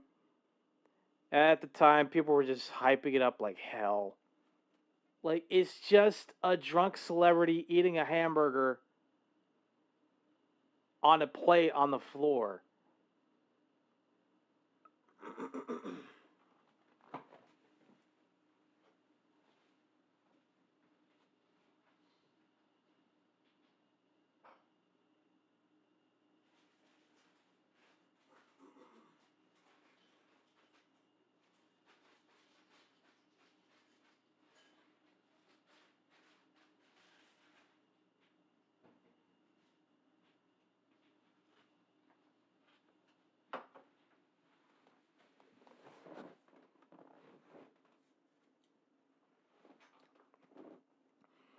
If your low as a celebrity is drunkenly eating a hamburger, that's pretty good, though. Better than Kevin Spacey or Jared Fogle. You know what? See, nowadays, I'd have to agree with you on that one. If your low is drunkenly eating a hamburger, that's actually not that bad. It's just that people always hyped that kind of behavior up. You know what I mean? Like, they hyped it up as if they're saying, "Oh, this is absolutely the celebrity. I hate this celebrity because, like, I got to show a side of him I never saw before, and he was eating a fucking hamburger on the floor, and he was drunk as shit. I didn't need to see that. I hate you." Yeah. I hate it, honestly. TMZ is yucky. Yeah, absolutely. They absolutely are. Like, that's not... Like, I don't mind... Honestly, nowadays, I don't mind seeing a celebrity be human, or having a celebrity make a mistake, or see a celebrity go through a struggle like that because, again, it makes them human. And people want to relate to celebrities since they're fucking human. Love the videos of Tobey Maguire screaming at them. They deserve it on screen and off screen. He's the hero we need. Absolutely, absolutely. He is. Now, I've done a tomato soup cake recipe before. You should definitely check out that retro recipe if you missed it before. But that was a spice cake. Never done just a straight up chocolate cake. And I would probably have passed on it had I not read rave reviews from Ruth over at Mid-Century Menu. Fantastic blog. Ruth no longer posts regularly, but there's such a great archive of wonderful retro recipes there, including this recipe which she tested and her husband loved. Said it was Really? Wait. Really? So you can just make a straight chocolate cake with tomato soup. I've tried the tomato cake thing. It's actually surprisingly good. Very smooth and a bit tangy. Huh. Well, this is very interesting. This is going to get very interesting for sure. was the best chocolate cake he'd ever had. And I said that's Wow. enough for me to try it. So we're going to be making the Black Magic cake using condensed tomato soup. Let's go. Into the bowl of our mixer. You know what? Just call it a dark chocolate cake. Like, that's fine. Not my go-to, lol, but it's pretty good. I'm sure it is. I'm sure it does taste pretty good. We're going to dump in our flour, and we need Okay. a cup and 3/4 of this. We still need a flour. Got it. So this is going to be a pretty big cake, so there is a lot of sugar. You can make one 9x13. Oh, flour and sugar. You can. Okay. 2 9-inch rounds or one pan, which is what I'm going to opt for. So lots of sugar.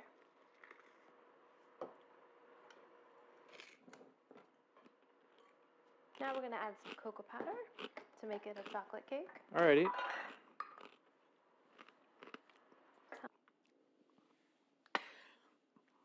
Flour and sugar. And of course you need the cocoa powder. No. Ancient flour. No, you're right. Ancient flour.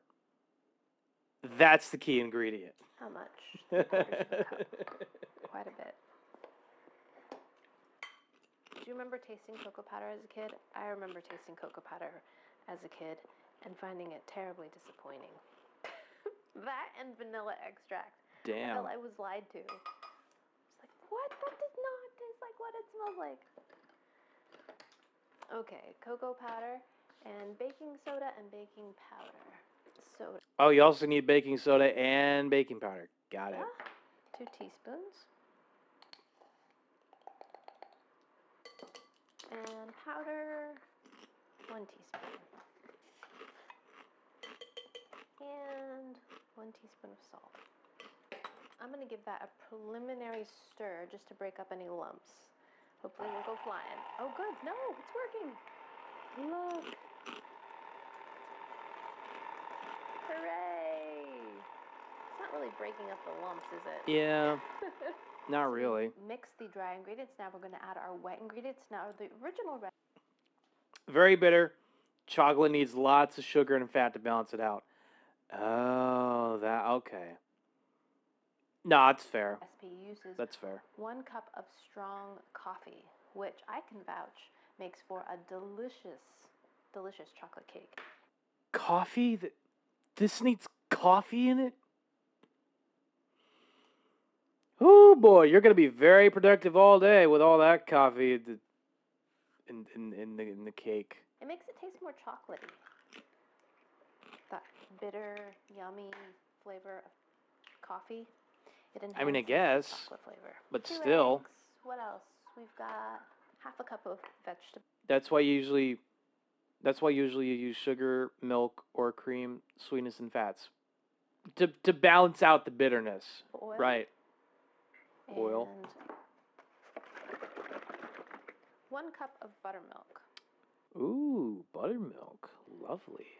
And that will react with the baking soda and baking powder to make this cake rise.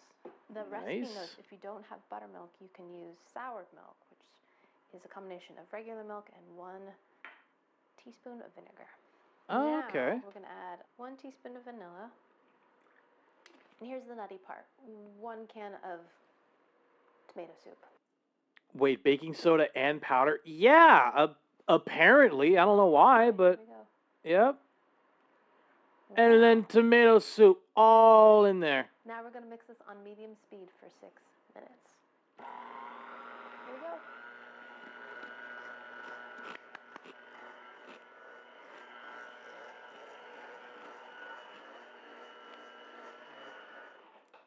Alrighty, my lovelies, it's been 6 minutes, and my mixture is still mixing. It's still alive. Love that. They're just so happy that this 75-year-old machine is... The tomatoes should be acidic enough for the baking soda to react. I mean, I guess so. Still working. How beautiful is that? Now I've got a beautiful bundt pan, and I'm going to spray it liberally with pan release. Now we're going to fill the bundt pan. Boop. So got quite a bit of cake batter, but this is the cake. Okay, so into a preheated 350-degree oven for 50 to 53 minutes, or until a toothpick comes out clean, and then we will allow this to cool for about 10 minutes before we invert it. Okay. Take it out, and then we'll let it cool, and then we'll glaze it, and then give our black magic cake a test. You could just call it like a chocolate cake. Like, you don't know why you need baking soda, but I'll let it cook. Yeah, just let it cook. Let it cook. A little bit.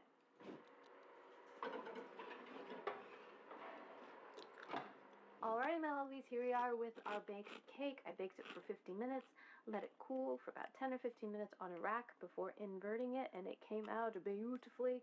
I cooled it on a rack, and now we can make our chocolate glaze. We're going to drizzle on top, and then we can... A chocolate glaze. Pause game. Okay, see, what now? What now? Like, so far, that cake actually looks pretty good. The cake does look pretty good. I'm just...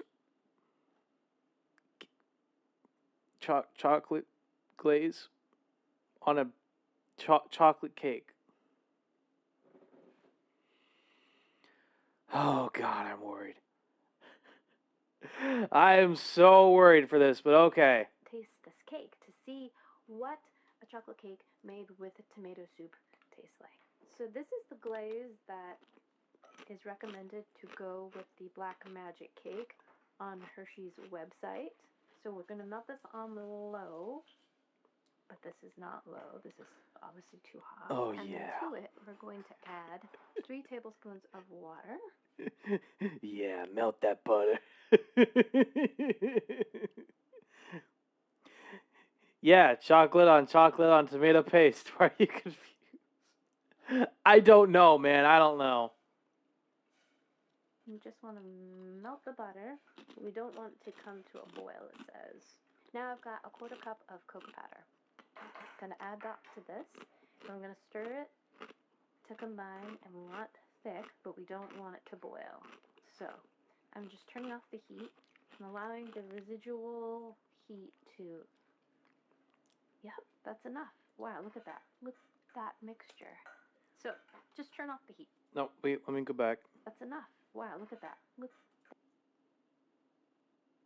Girl, it doesn't even look smooth. It doesn't even look smooth enough to be a paste.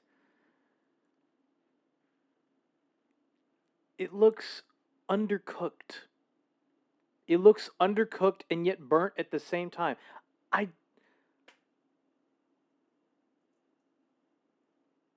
That just doesn't look right. That just doesn't look right. I don't know why. So just turn off the heat. You don't want... Looks right to me, to be honest. I mean, I guess. I'm going to transfer this mixture we just made into this bowl. Oh, okay. She's transferring the mix into the bowl. Okay. No, for real, I bake. Okay. All right. Strange. Let's let her cook. Let's let her cook. Cool some. add extraction vanilla. Okay. Bit of vanilla. And then our powdered sugar. Oh, powdered sugar. All right. Quarter cup at a time. There's 3, 4, 4. and 5. Okay. And look, it's turning in, it looks pretty thick. So I'm gonna add a Sugar will smooth it out. Okay. Got it. Got it. It says to add a half a tablespoon of water at a time. Ass loads of sugar. Right. But now she's adding water into the mix. Okay. I think we're at a good spreadable, pourable. Yeah. That's good. All right. Thank you, mixer. Okay. You did great. Now we have our beautiful cake, and now I'm going to pour this over the top. Wait. Look at that. Ooh. Cake with this beautiful icing.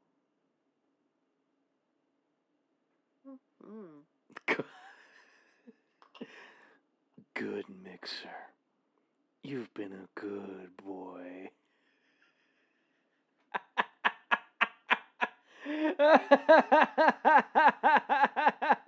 God damn it.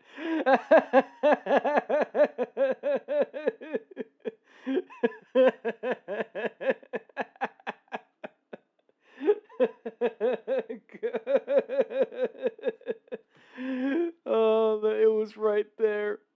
The joke was right there.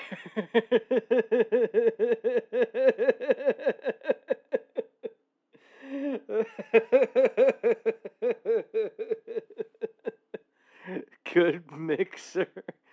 You've been a good boy.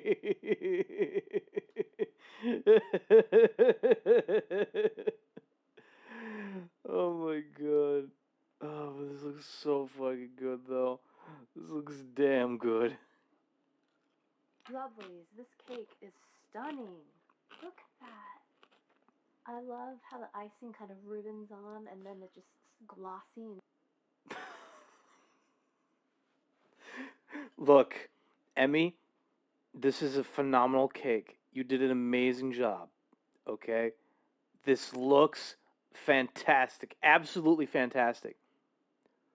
But why does it kind of look like a gaping asshole?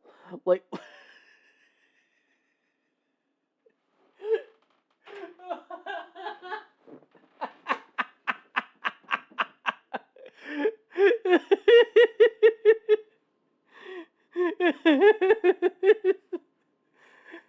this fucking cake looks like a gaping asshole.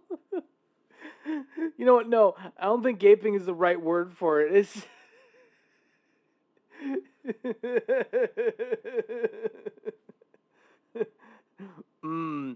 bunt cake. No innuendos here. Sorry, innuendo. Right.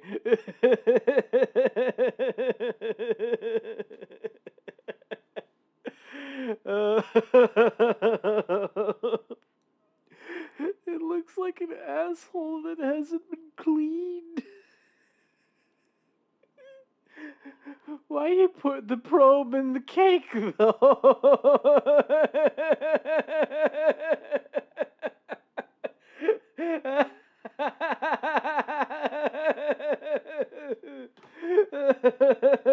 Oh, God. And shiny. You still see some of the cake beneath it. Fuck. It's so beautiful. Oh. Oh, God. To do it. So beautiful. Oh, God. Slices beautifully. Should use a knife and not the slicer, but my goodness. Oof. That looks good. That. Oh. Goodness. Look at that. That looks good. You know what? As much shit as I get, I should use a knife and not the slicer. Look, it's her channel. It's Emmy's channel. It's up to her as to whether or not she uses a knife or a slicer. That looks... Look. From where I'm sitting, this looks delicious. Okay? Just on its own, this cake looks very good. Oh my. I would try that. Beautiful cake. Moment of truth. Let's see what this tastes like and if it tastes at all like tomato soup. Oh, please let this be So good. very curious. All right, I want to make sure you get a bite with the icing. Very dense. Yeah. This does kind of look like a bit of a dense cake, but it's probably good.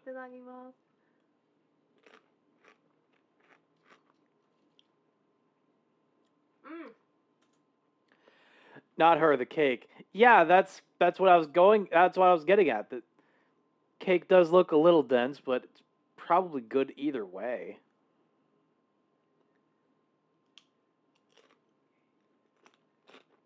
Delicious. Moist, soft, very tender crumb. Chocolatey.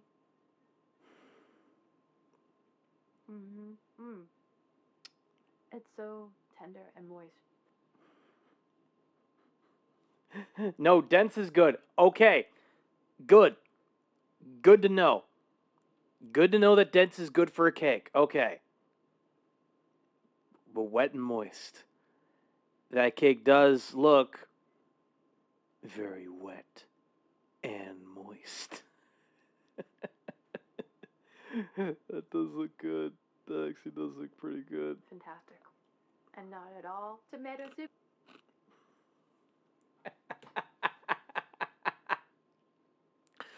All right, see, this one's for you. Ada, ada. Ada, ada. I like that second one. I like the second one. Ada, ada. There you go. There you go. There's your ada, ada. Soupy. I don't taste any tomato soup whatsoever. None. Zero. None. Whoa. No savoriness, no nothing. Damn, 3 for 1. I wanted to see which one would work best, okay? That's all that there was for it. Sometimes you got to get a feel for what tone of voice is going to work for that particular ada ada. That's all there is to it. No tanginess. Just chocolate cake goodness. The icing is fantastic. Sweet and chocolatey. I love that the cake also feels decadent and festive without being overly sweet or cloyingly sweet. It's just the perfect little balance of sweet chocolate cake. Very good chocolate cake. And in my opinion, quintessential chocolate cake. Just chocolate cake at its best. No added crazy toppings or nuts or no frills. Just really simple, lovely chocolate cake. Love it.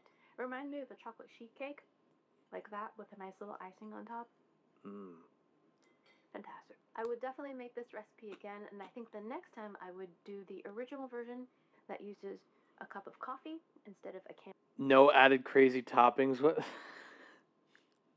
Look, all she added was a chocolate glaze. Tomato soup is pretty weird. I understand that. But the tomato soup is in the cake. It's in the mixture of the cake. It's not a topping for the cake. It's inside the cake, not on top of it.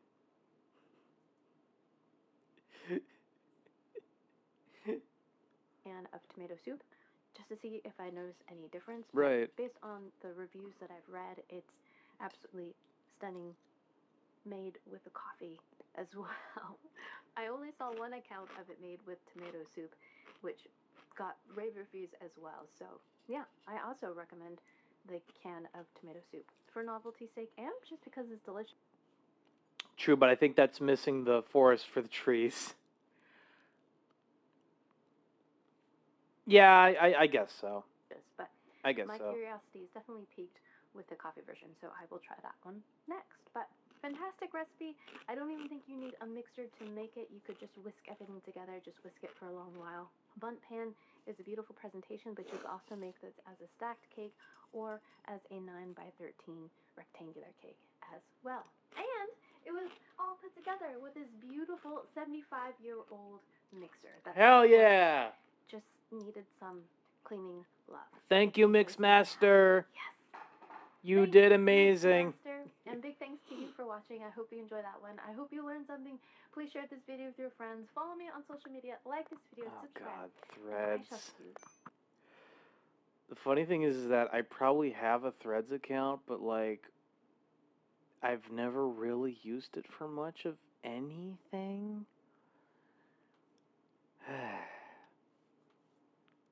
Maybe that's just me. Maybe that's just me.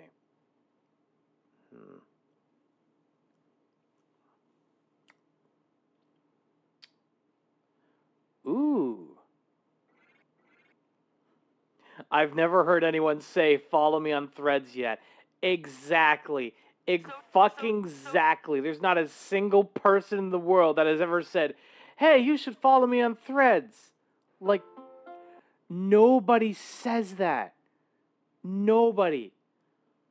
The fact that I saw the logo for it and was like, oh God, Threads. Out of all the social media platforms, Threads is like, okay. Threads is like that piece of shit that you get on the bottom of your shoe. It's inconvenient. It's inconvenient to know that it's there, but at least you're able to like scrape it off, right? You're able to clean up your shoe afterwards and try to get as much of it off of your shoe as possible. Okay? That's what Thread is like. Thread's like a piece of shit you could clean off of your shoe. Blue Sky is better than Threads, and Threads is better than Twitter. Yeah, honestly, I completely agree with you. But it's just like, Threads is only marginally better than Twitter, because even though we're all on Twitter, and we can't really like migrate everything over to Blue Sky. Twitter has good features, but there's too many. Yeah. No, you're completely right about that. Absolutely. I think it kind of just depends on like how you're able to manage your social media activity and how many of those fuckers you're going to be able to block at some point if you can. It's not going to be easy, obviously, but you know, you do your best. And you just filter. You have to filter out the noise. You have to filter out the noise on Twitter just to get to the juicy bits. So, there you go. And too many AI, crypto, and porn bot accounts too. You know what's funny, Kibo? The last time I opened up my messages tab on Twitter, bro, there's been like nothing but Japanese accounts adding me to group chats that I didn't ask to be a part of. So I'm just having to like leave the conversation multiple times. Well, not just one I'm having to leave like multiple conversations. And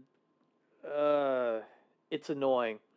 Having to deal with that in particular is very fucking annoying. Patreon needs to ban AI? Absolutely. Patreon absolutely needs to ban AI, no question. Especially AI artists as well. But, oh God, which company owns Patreon? Was it Meta? Is it... I need to look this up.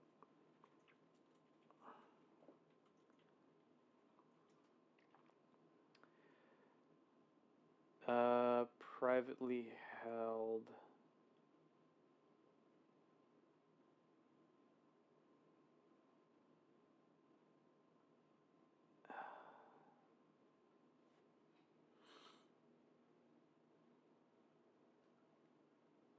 Jack Conti and Sam Yam. Yeah, no, I know that, but like, I think it's like, okay, so I think Patreon's parent company is PayPal, if I remember right. I don't remember. There was like a situation that they got into as of late where Patreon. No, I remember this. Patreon was forced to ban not safe for work artists on their platform because of the pressures coming from PayPal and its shareholders. That's what they did. That's what they fucking did. Oh my god. That is just annoying. To have to deal with that kind of shit.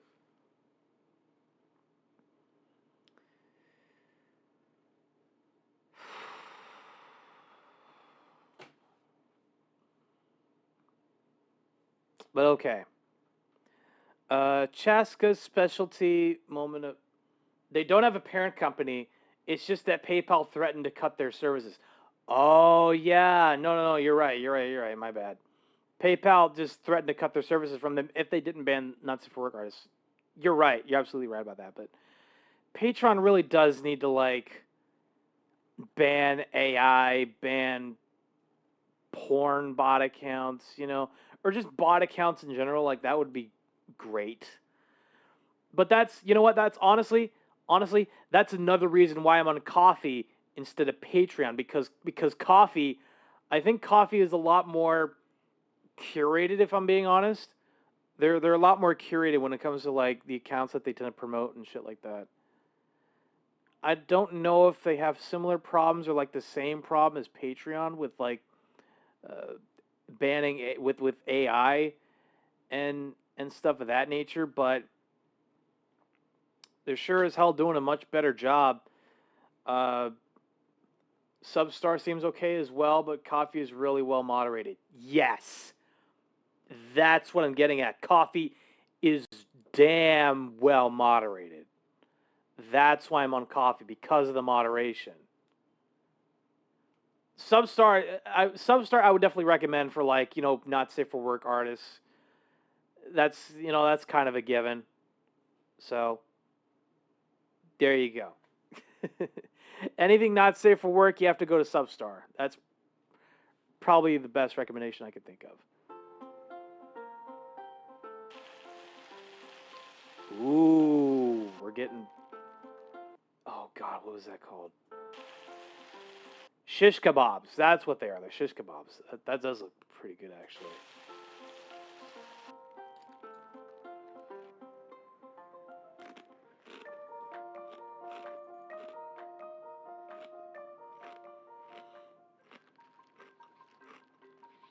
Kicking drumettes. Kebabs.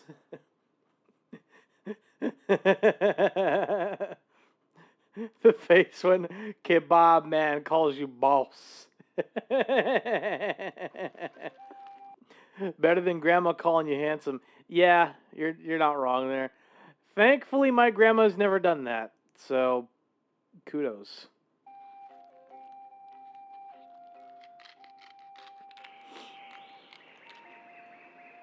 Dear. Yeah. Dear. Pepper and olive oil over the drumettes. Ooh. Yep. Just get all that oil in there. Actually, no, that's chicken. No, you're right. You're right. Okay, cherry tomatoes, chopping them in half. Massage that meat. Give that meat a good old rub. Yeah, boy. Ooh, look, chat. It's your favorite. Wieners. Look at the wieners. Sausages. I know they're sausages. I know they're sausages. Let me have a bit of fun, man. Ordinary sausage cameo, I guess. More olive oil in another pan. Garlic. Okay. Let's go. We seated the sauna of the ship, though. You're not wrong. You're not wrong.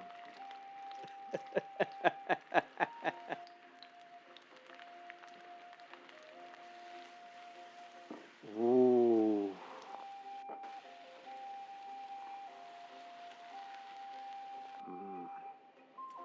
God, that looks good. Here comes the chicken.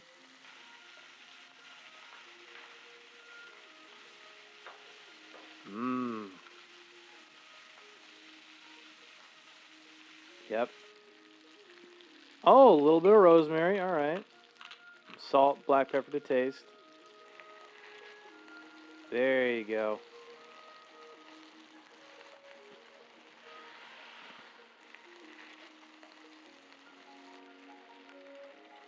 A little bit of white wine. All right. And then tomatoes. Just move it around some more. Ooh. Bit of parsley. All right. Now you're going for the thighs. Oh, yeah. Oh, yeah. Oh, yeah, chat. It's all coming together.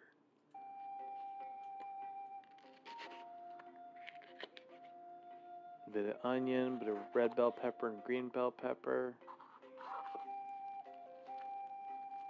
There you go. Yeah, make that into a little kebab. Nice.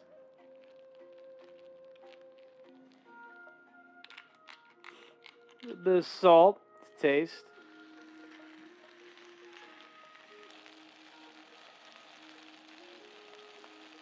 And black pepper to taste, I imagine. Whoa. Ooh, this looks good.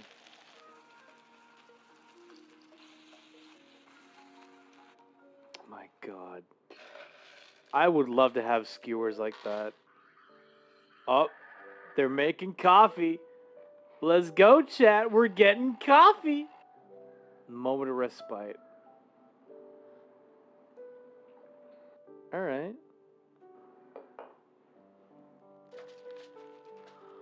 The spare ribs.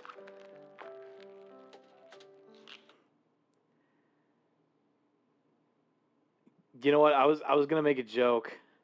I was gonna make a joke about the spare ribs, but I'm not gonna bend over backwards to make it. I'm not a contortionist. Anyone got any spare ribs? I don't get the hype for kebabs. Stir fry, but it's harder to eat. Yeah, I could kind of see that. I could see that a fair bit. And black pepper as well. Nice. What is a skeleton's favorite snack? Oh, God. Oh, God.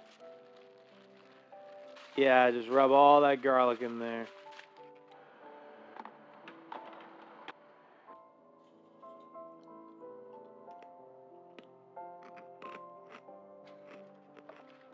Wait, let me go back. Oh, barbecue sauce and mustard, Tabasco, honey. Ooh, spare ribs. I knew you guys were gonna make that joke. I already knew it. But man, I could add honey to a sauce. God, that sounds good.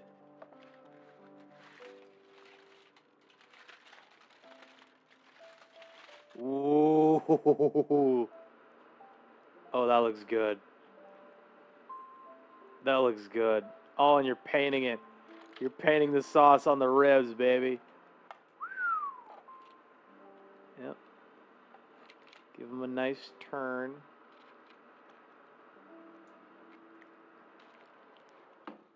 Oh, they're going back in the oven. All right. Getting real saucy. Hell yeah. Hmm.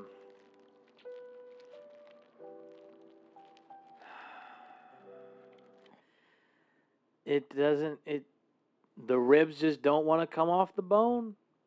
I don't know why, they just don't want to come off the bone, man.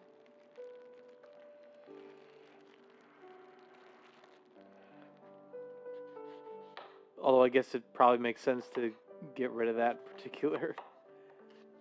I don't know. Ooh, a red snapper. Alright. Ooh. That's some lovely scoring. Oh, God. And he's stuffing the fish with garlic. That's fun.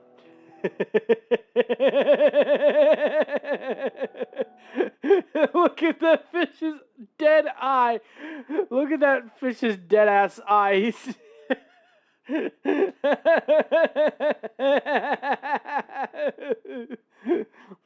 look on that fish to me is just saying, I never asked for any of this, but I can't do anything to stop it. The fish sees all of your sins.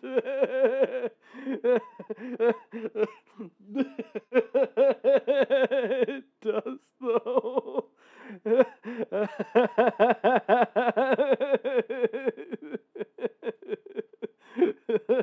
Oh, God.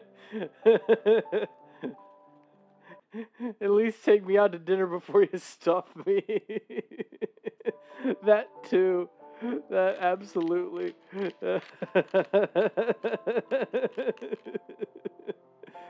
More olive oil. Oh, God. Oh, God.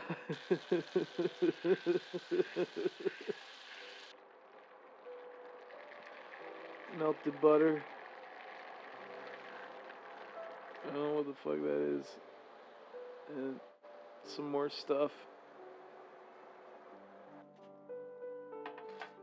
Ooh.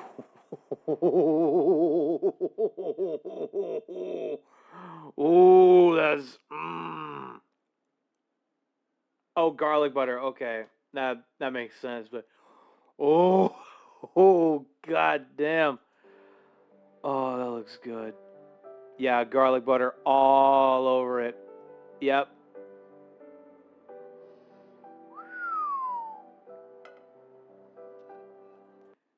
Martian food gasm.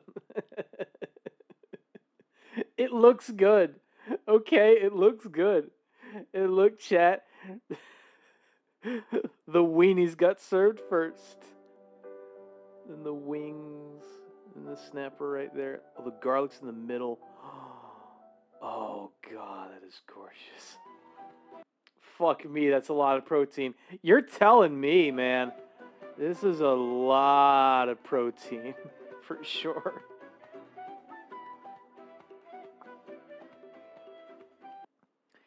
Here's the thing, Chad. If I went to a restaurant and they had this on the menu, if they had this very dish on the menu, I would probably eat maybe a kebab, spare rib, maybe even a weenie, maybe even a sausage weenie.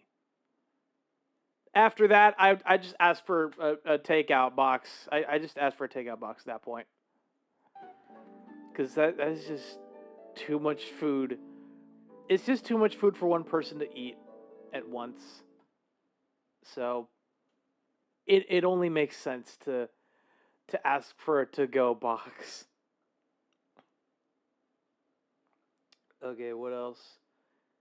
We did that. Chinese ration. All right. Let's see what China has for rations. Chinese military ration taste test. Greetings, my lovelies. Hello, it's Emmy. Welcome back to another International Military Ration Tasting. Oh, God, even the audio sounds old. Oh, God. Today, I'll be tasting this one. And this is a Chinese ration. It is a People's Liberation Army ration, and it came to me from Gundog. So Oh, People's Liberation Army Chinese MRE. Oh, this is gonna get good. Did she have a hole that wait, did she have a mole that she removed?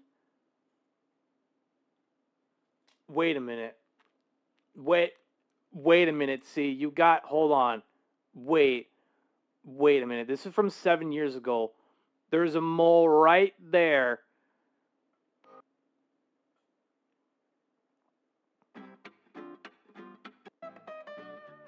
Hold on. No. another thrift. The mole is still there. The mole is still there, see. Look. 7 years ago. 23 hours ago. Not nearly as noticeable. You know what? It could be the video quality. I think that might be what it is. Is the quality of the video that's probably making the mole more noticeable here. I channeled Austin Powers for a moment. Oh God. If you don't know Gundog already, I shall put his information down in the description box. He's always been very, very welcoming to me. That is in just the too funny. MRE community, so be sure to show him Mole. So I'm super excited to taste this. I've only tasted one ration so far from Asia, and it was from Japan. It was a long time ago. Oh, be sure to check out this interactive map that we put together. It's super cool. It lists all of the countries that I've tasted, and it includes all the international MREs I've tasted. So you can look up. Wow. Emmy's tasted a lot of MREs from around the world. That's kind of wild. On the map, and then you can click on the different locations, and you can actually watch the videos. All right, let's go ahead and get started on this. So Gundog tells me that this 09 represents 2009, and that's when this ration was designed. Okay. And I noticed down here is a date. Emmy Eat World is my favorite rock band. God damn it. It was right there. I got it. Don't worry. 3/17/2017. I believe that's probably the expiration date, or perhaps that's the manufacture date. Do let me know if you know about that. So as you can see, everything is in Chinese, front and back. So the Google Translate app has a really great function where you can use the camera to align it with the text, and it will translate it for you. Oh God, yeah. Look at that iPhone, see? That's an older iPhone. That's an old iPhone. Some language. Hot food. That's the only one I was able to read so far. Better than my face when not sure whether it's an expiry or a manufacture date. Yeah. Buttons. Yep. Buttons. Oh, self-hot food. My apologies. It's a self-hot food. Rough. Yeah. Others. Very rough. Fried rice. This is a self-hot food. Here's the directions on how to heat the food. And if we place the camera on top of this, it says the heater bag along the upper part, tear.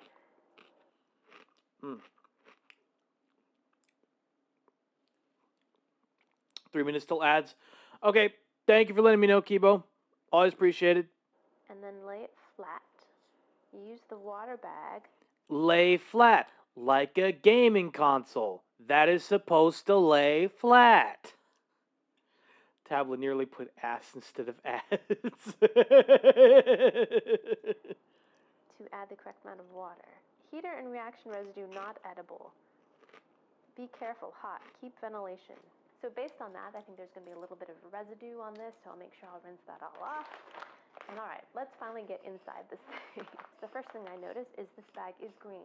Most of the rations I've tasted so far tend to be more of an olive drab or brown color, and this one is nice and kind of bright green. So there is a hole here. This must have some kind of function. Perhaps you hang it on something or you put a lanyard through it, but I imagine everything inside is probably sealed, so in terms of it being entirely waterproof, maybe that's not so necessary. Based on its size, I'm going to presume that this is a single meal rather than being a 24-hour ration. There's a little tear here, so let's give that a rip. Okay. Here we are. Interesting. Look at this. So we have this.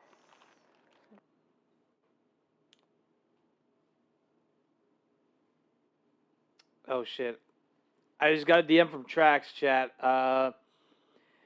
He said, I apologize for taking so long as I got distracted finishing up battle passes on Marvel Rivals and streaming schedule with ideas going on. It's finished with color pencils. Notice the angle mess. Don't have a scanner yet.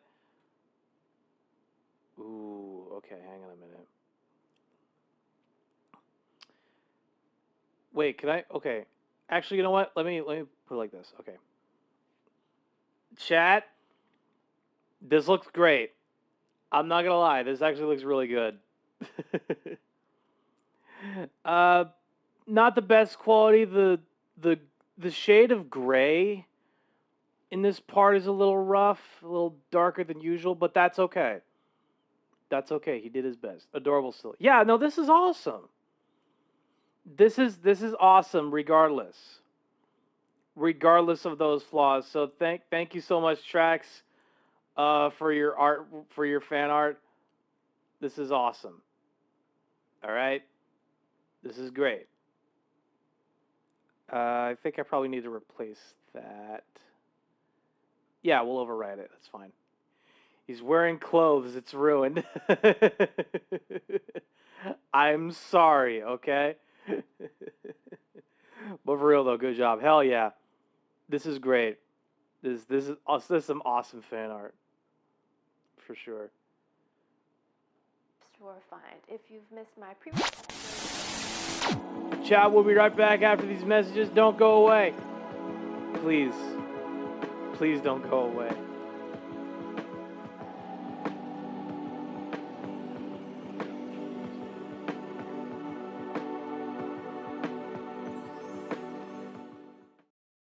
山本山の特選焼き海苔、手巻き、海苔巻き、美味しさを優しく包む舌触り、海の幸をそのままパック。海苔はやっぱり山本山ですね。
日本の皆様へ心を込めた贈り物。戦火では季節折々のフルーツをはじめシーフード、ビーフステーキ、ワインなどたくさんの商品を用意しております。お申し込みお問い合わせは 1-800-874-7754 戦火までどうぞ。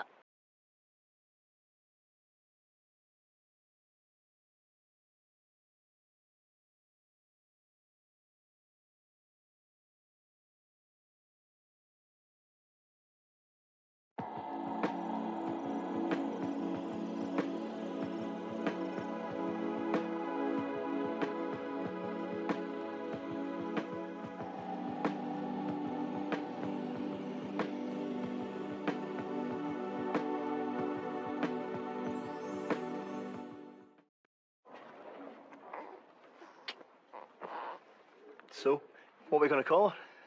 Fanny. I want to call her Fanny. We can't call her Fanny.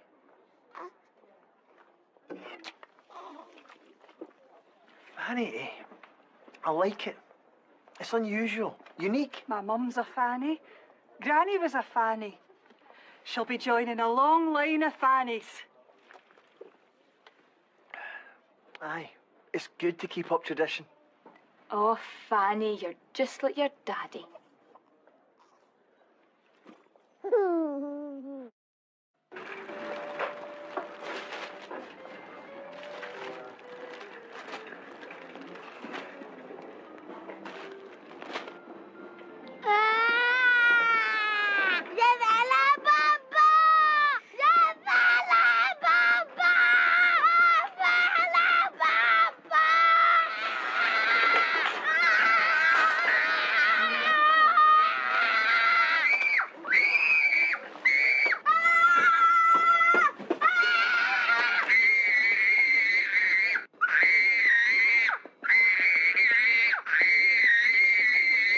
Zazu condoms.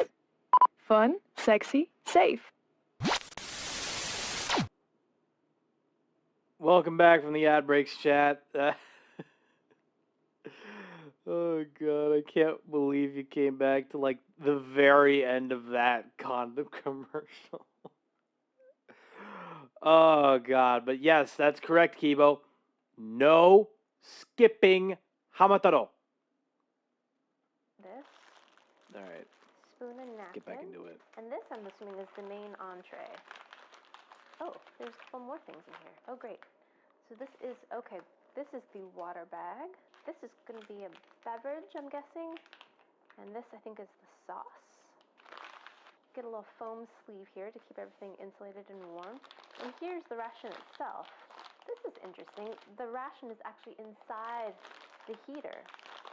In the US MRE, the flameless ration heater is separate. This one, it's all contained. But similar to the US flameless ration heater, it uses water to activate it. So indeed, this is the water bag. The instructions on this bag are the same as the instructions that were on the back of the bag. Unzip it first. Inside there is the plastic ration bag. The little chemical packet here wraps around the front and back of the ration from here to here. So I'm going to fill the water to this fill line. I like that there's a little clear window so I can see the water level. That's significantly more water than the US MRE. I would say this is more about a quarter cup, a third of Huh. It seems like a lot of water, I suppose. a cup.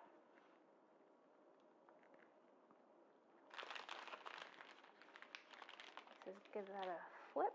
Put this in here. So, right, I'm going to set this aside so it can, ventilate. All right, so while that's heating up, let's check out what else is in this ration.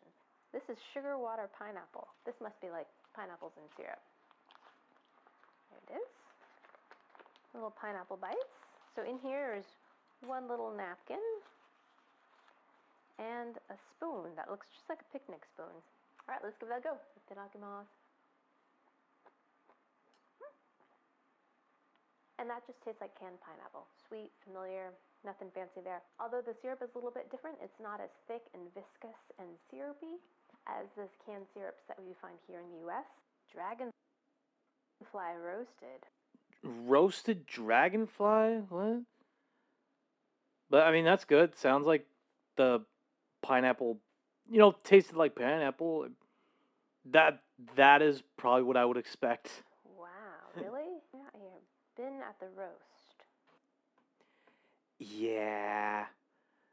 Translation app probably wasn't having a good day. It's nicely shrink wrapped. Doesn't look like the packaging has any holes in it. Let's give this a go. Oh my gosh, look at that. That's lovely. This almost looks like a little moon cake. Has a little heart on it. And it smells like lotus seed paste. Based on my own knowledge of Chinese food, that this is some sort of dessert kind of cake. It's kind of crunchy. That's what it looks like inside. Let's give that a go.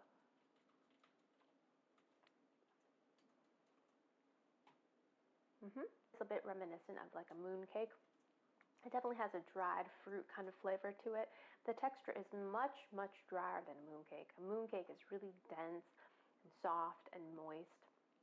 And the crust on this is much drier as well. This is almost more like a cookie on the outside as opposed to a cake. The flavor is a little bit different, although it's sweet and kind of raisiny. It has a very floral essence to it. If I were to think of a Western analogy, I would say this is very similar to a fig Newton. You've got... Oh, don't get me started on fig. Chat, you're probably going to think that I'm crazy for having this opinion, but fig Newtons as like a cookie, which I'm pretty sure it is supposed to be. I don't know if it's like a cookie or like maybe like a mini cake or something like that, but fig Newtons are really fucking good. They're actually a lot better than most people would give it credit for. Like, fig Newtons are actually pretty good. I like them sometimes. I like fig Newtons, okay? They're good. They're actually good. Although, granted, like, maybe the... How do I put this? The fruit that's in, like, the center of the fig Newton is probably better than, like, the casing around it, but, you know, still, I think fig Newtons are actually pretty good.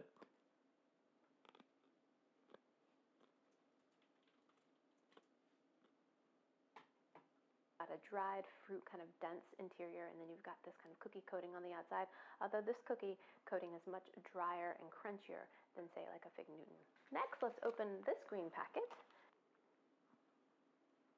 It says meat sausage. Yeah, meat actually. Meat actually.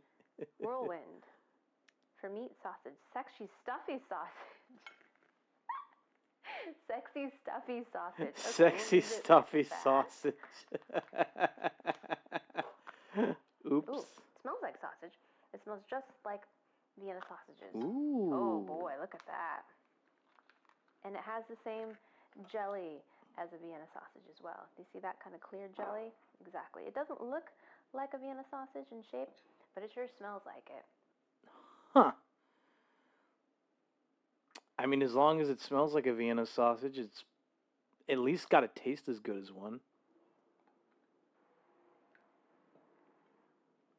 Oh, God, she's eating it like Spam. And it tastes exactly like a Vienna sausage. I called it. I called it. It tastes exactly like a Vienna sausage. Oh, my God. Same tinned flavor.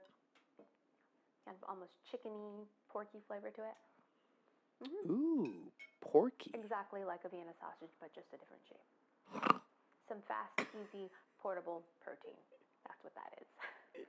Tasty? Not so sure. Porky flavor. Let's fix up our drink next. Dissolved solids and beverage. Oh, man. That translation app is just struggling.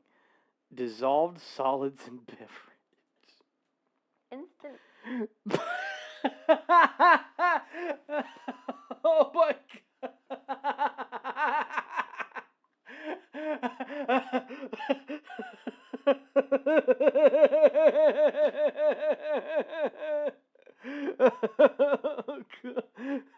Why did that make me laugh?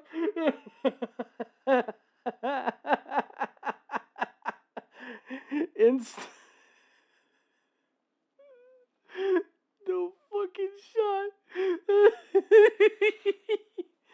Instant solid beverage tube. I mean, maybe that's what it means, but I'm just like...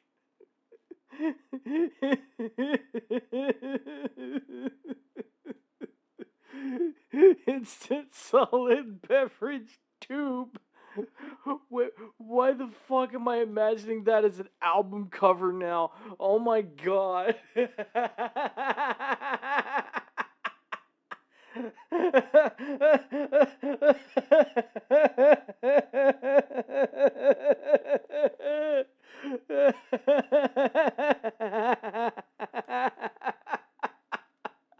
Oh God, brat, but instead it's instant solid beverage tube.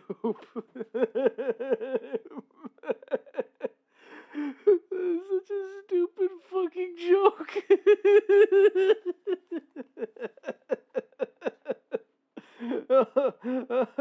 Oh God.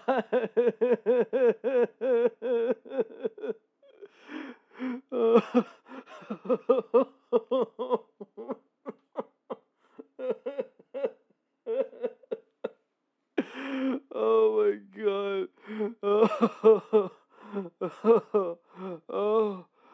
Oh my God. Oh, that is just too funny. Solid beverage. What the? Wait, what? Beverage. No. Instant solid beverage. Dissolved solids and beverage figure. Well, now it's just a figure.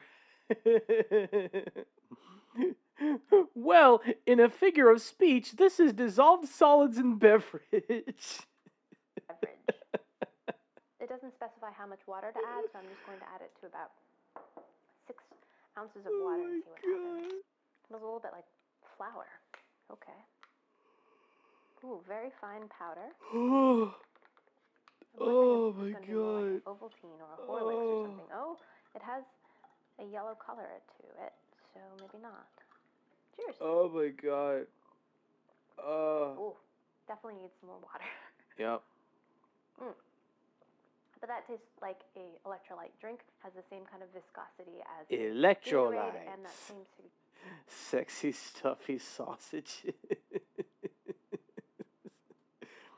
Kibo, you just missed out on a lot, bro. You're probably gonna need to go back into this VOD and to clip what the fuck just happened earlier. I'm just letting you know off the bat, okay? I'm just letting you know. kind of slightly salty, artificial sweetener flavor to it. In terms of actual flavor, this is kind of a citrus flavor. I wouldn't call it orange. Okay. More like a lemon lime. All right. Lemon lime, that makes sense. It should be completely heated up. Here it is, all nice and warm. I like this little insulated bag here, nice and snuggly. Snuggly. It's very snuggly, if I say so myself. Ooh, it smells really chemically. Oh no. Entree itself, very hot, and you can see some kind of this chalky substance on it. I'm gonna go rinse this off. Alrighty. This is nice and hot, much hotter than what you would get at a flameless ration heater, in my opinion. Break towel fried rice, coffee. Coffee. Oh, wait. Coffee. Oh, fried rice. I mean, I guess it just depends on the way. Fried rice. Busy American. What the? Wait, what the fuck? Towel fried rice, coffee. Fried rice.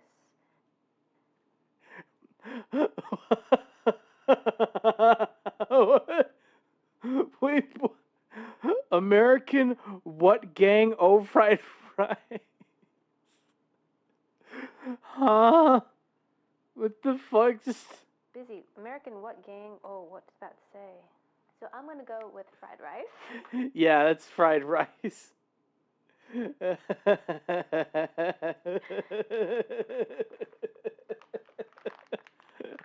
Definitely seasoned rice. You can see some of that. Oh, it smells great actually. I smell some 5 spice. Nice yellow color. So let's fluff the rice. A little bit of, I think, vegetables in there.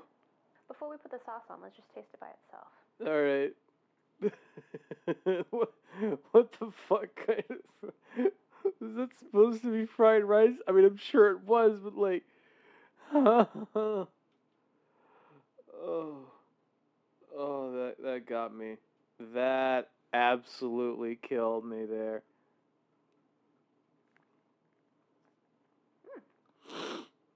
Ooh. Actually, I think there's a little bit of meat in there. A little bit tough, but not bad. The flavor of the rice is quite nice. Nice. Very lightly seasoned with a little bit of spice and curry flavor to it, but I really like the texture. I love sticky rice. If you're not a fan of sticky rice, you might not like this. You might Right. find it a little bit too mushy, but I quite like it. Let's add this. And this right here is the spicy sauce. Okay. I mean, it's probably not wrong. What is it? Sriracha maybe? I don't know. All right, let's just pour this all over Yeah. here. Oh, hoisin. Hot sauce makes everything better.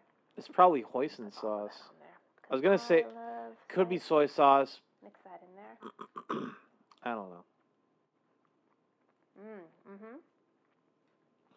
It does.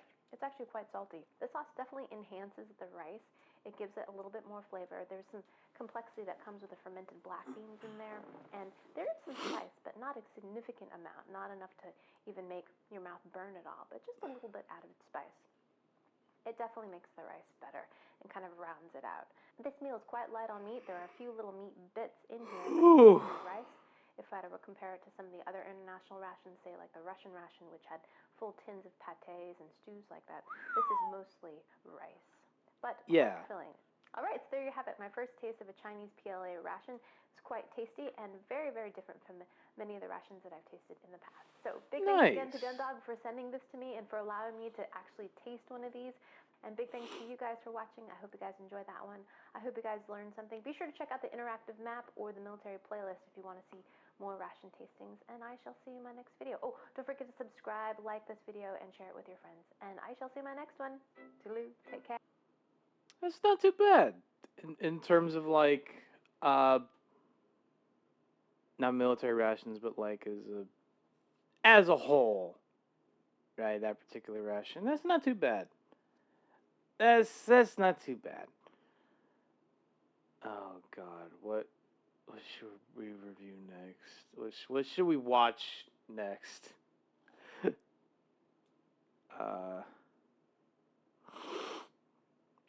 Okay, now you have my attention, Rerez. Now you've got my attention. Okay. Worst PlayStation classic ever. Oh God, our Onion Boil. Okay. We'll watch this one after Onion Boil. All right. Fine. Sometimes you just have to relent. You have to relent a little bit. Is the viral Onion Boil really that good? Okay.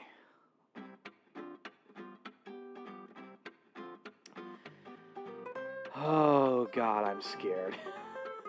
I am so scared for this onion. Or as one chef once said, this onion. I'm so scared for this onion. Greetings, my beautiful lovelies. It's Emmy. How are you? It's great to see you. And I am doing okay. I'm doing okay. welcome back. Today, we're going to be making one of the simplest recipes I've ever made on this show. Are you sure about that? Are you sure this is simple, Emmy? Because if I know you, nothing is all that simple.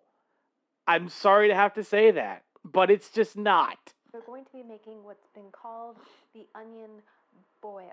Have you heard of it? It's all over the TikToks, and essentially, it's cooking an onion but not boiling it. An onion boil sounds... No. An onion boil sounds like a... It sounds like a type of acne that you don't want to get. An onion boil sounds like the type of acne that you dread ever getting.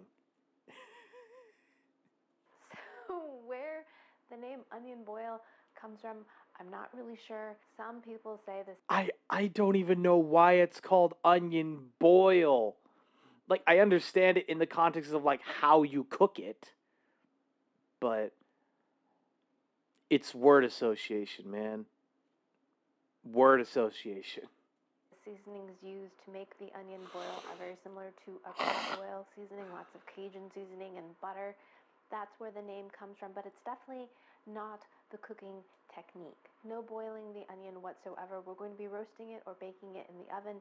I've also seen Okay. versions of it cooked in the air fryer. But what I think is interesting about this recipe is that it's an entire onion, a whole onion. We're going to cook it till it's soft. Some people like it crunchier, but we're going to be infusing it with butter and seasonings and cooking it whole. That's Cooking a whole onion in either an oven or on a pot or maybe even in an air fryer.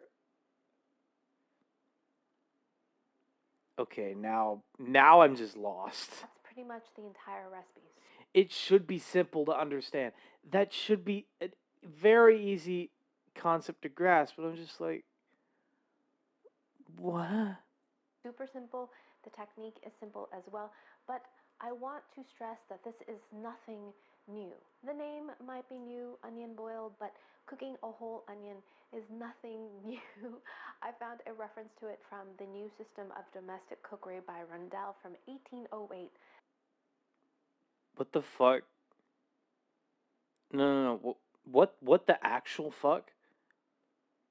Emmy had to time travel just to find a recipe from 1808 and then decided, I need to cook this recipe, and then traveled back to the present to be like, oh, I found this recipe from 1805. Now, granted, I'm sure those old books still exist around the world. I'm sure they do, but I'm just like,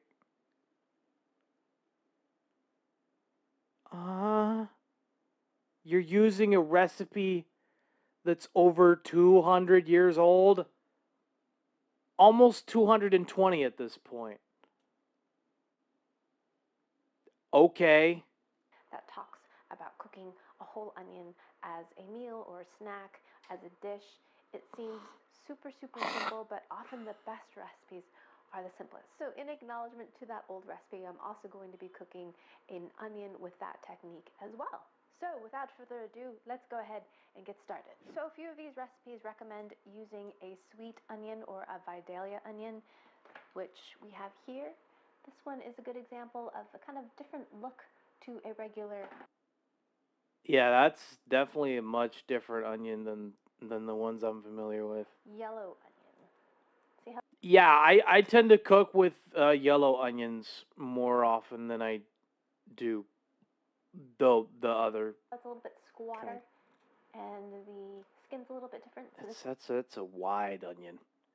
That's a wide onion with a little bit of a pee-pee. I don't know. This is a sweet Vidalia onion, so I'm going to be using this. But for the old vintage I hate recipe, that I I'm can going kind to of be see using that. one of these, just an old, plain old, simply boring yellow onion. Right. So in the new system of domestic cooking, there's not much of a recipe at all. It's just a description. As were a lot of those recipes, it was assumed that you knew a lot of the techniques. So all we're going to do with our onion is roast. Oignon, oignon, oignon, oignon. Indeed. Indeed. It until it's tender.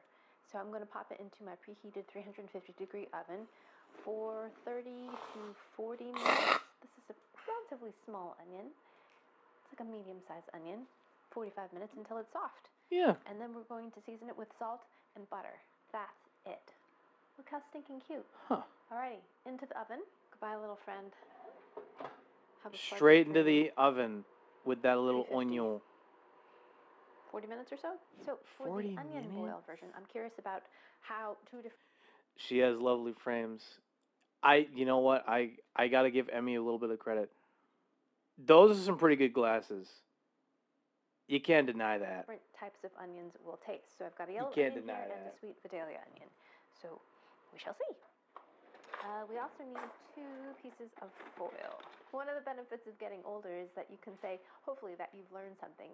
And what I have learned from faulty foil is that heavy-duty foil is worth the extra little bit for it, because I can't tell you how many times foil has failed me, just the regular thin stuff, and I end up doubling it anyway. So I just purchased the heavy-duty foil. Yes, it's more, but it works better for me. So I've got 2 sheets of heavy-duty foil, and I'm going to be wrapping these onions. But first, let's prep them.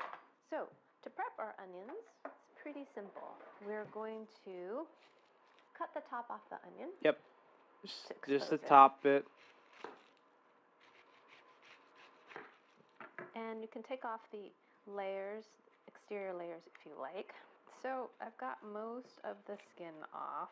A little That's bit of skin good. on the bottom, but I'm not going to worry about it. So now we're going to hollow this out. You can use an apple core, like this one that I have, which will make quick and easy work of Alright. it. Or you can use a paring knife, which most people have, small knife, and you just work your way around with your thumb, like this.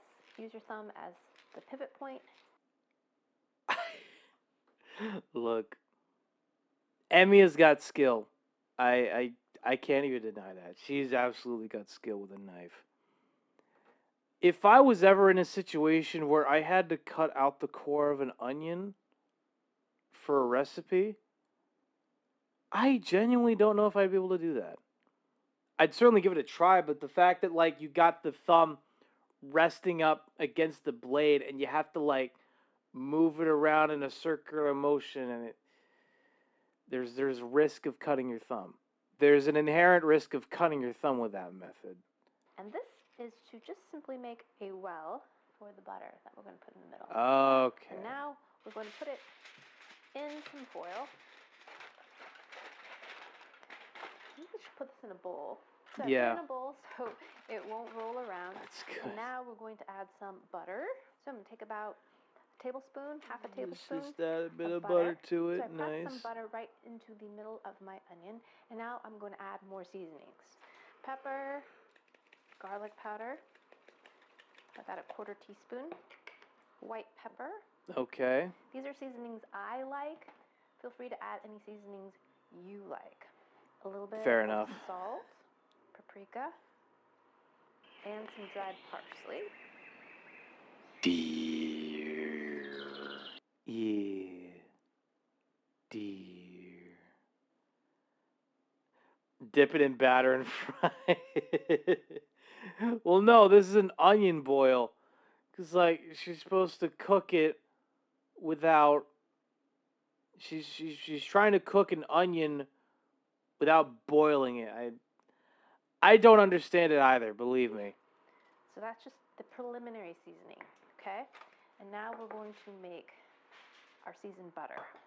So, Ooh. parsley. Parsley. I'm just going to add the same seasonings along with some Old Bay seasoning. This stuff is wonderful. It's a great... Old Bay seasoning? Oh, okay, I guess. multi-purpose seasoning. She should bite out of it like an apple.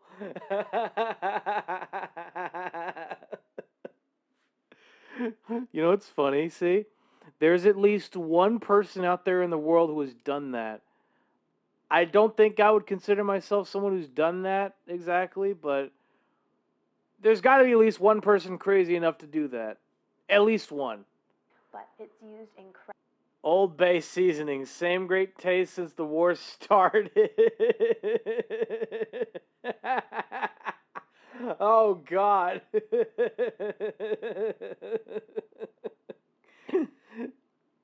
Oh, God damn it. Crab oils, it's fantastic. I like adding a little bit of this to my fish chowder. So good. What really makes it That is signature too to me funny. is that little bit of celery sauce. That is There's some too celery in funny. there. Garlic, onion, paprika. So good. So I'm going to put a good half teaspoon of that in there. There you go. I think there might be a little bit of chili, but it doesn't have much heat to it. Yeah. Oh yeah, number one ingredient, celery salt, spices, red pepper, black pepper, and paprika. Doesn't tell you what those spices are. Smart. All right, we're going to add some garlic powder. Nice.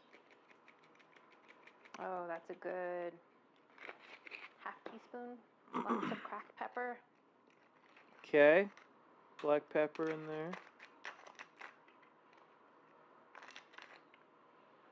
And white pepper. Okay, a bit of white love pepper in there, sure. Pinch of salt. Little salt. And a little extra paprika. Extra paprika. Okay. Smoked paprika would be really nice in this too. Okay, now we're going to give that a stir. And we should get this really lovely orange-red colored buttered sauce. Now, the advantage of having the melted butter sauce is that it should go right into the nooks and crannies. Ooh. Pour that right in there. And of course some will dribble out of the onion too onto the outside. So the onion will baste in this butteriness. Fantastic, right? So now we're going to cover this up, squeeze it shut, and then pop this into the 350-degree oven for the same amount of time, 35 to 45 minutes, I would say. 45 minutes for this? For this onion? I mean, I could kind of see it. Say, or until your onion is tender. Some people might like a spicier onion that's a little bit crispier but has a stronger kind of sulfury spice flavor. So in that case, you would cook it for less time. So cook it to your liking. Alrighty, lastly we're going to do the yellow onion. This is the top that grows the shoot that comes out of the ground. It looks like a green onion that comes right out of it. This is the root end. Now when I chop onions, I like to keep the root in because it keeps the onion together while I'm slicing. The advantage of the melted butter sauce is that it goes quite well with Mr.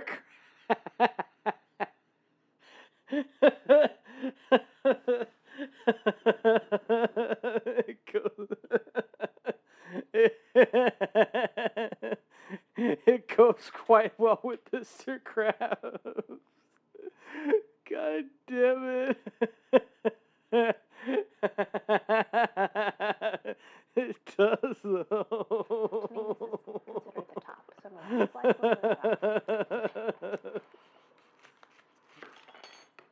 I don't like that you waste a little bit of that onion.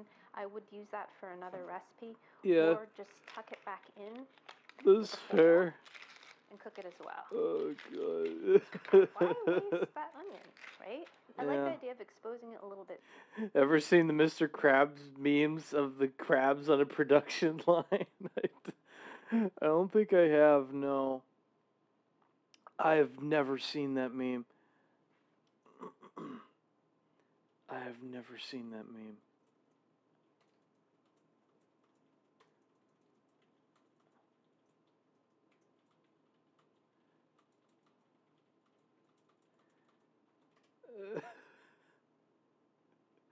Oh my God.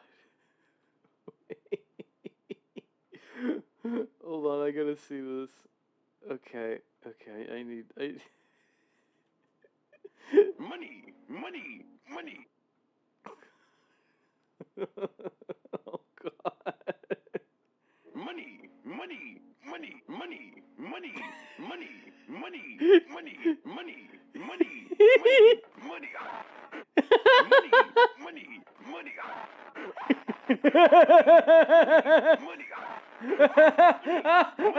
Oh God!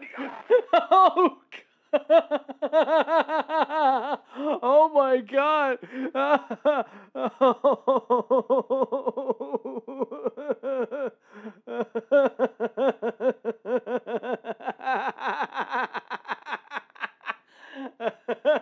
That is too funny.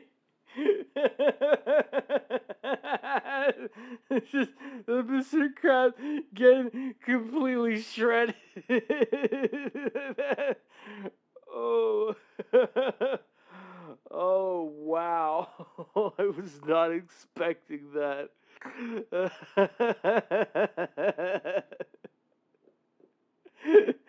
Money!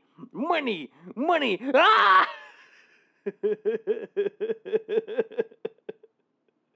Okay. Oh, right. So that the butter can get in between the layers. So this time we're going to use the apple core. Apple core, okay. Give it a twist. Give me that twist. I don't think I've ever actually used this to core an apple. Oh. I think I got it to hollow out a hot dog when I... Wait, you hollowed out a hot dog with that thing? Okay. Made a... That's right, corn dog. That was... Oh, you use that to make... Okay. You make a corn dog with... Made with pickle, and then the hot dog was inside of the pickle, and I needed this to hollow out my hot dog. Oh, God. A pickle with a hot dog inside? Emmy, you're a fucking psychopath. Why the fuck would you put a hot dog inside of a hollowed out hot dog, mind you, but still a hot dog inside of a pickle? What the fuck? Sweet. Isn't that funny? It's so typical, though, that I would have a tool for some other reason. Hello, DJ Afterburns. Welcome to stream. I hope you're doing well. We're just watching Emmy Maid make an onion boil, or an onion boil. You can do either one. Oh my gosh. But it doesn't do that great. But I really just learned that she used an apple core to core out a hot dog just so she could put it into a pickle. And I'm just like, Emmy, you're a fucking psychopath. Why would... Who in the world... Who in the world would... Onion... No. Not onion oil. Onion boil. Onion boil. Not onion oil. Onion boil. Yeah, and apparently she cored out a hot dog just so she could put it in a pickle. I don't... Yeah, I know. It does sound gross. I know, also. You miss seeing Mr. Krabs get eviscerated. You know what? I'm going to... Oh, shit. He deleted the... He deleted the goddamn... God damn it. Okay, well, let me try again. Let me try to look for it myself.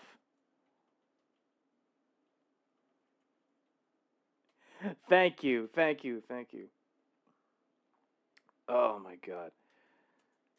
I'll play it just for you. I'll play it just for you, Afterburns. This was just amazing. Money.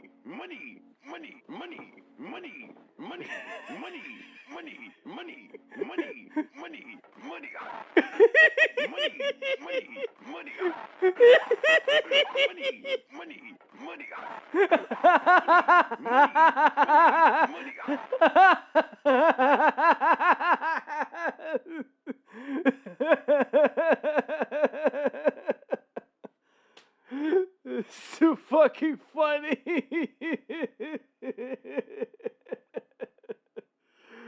Like, oh my god.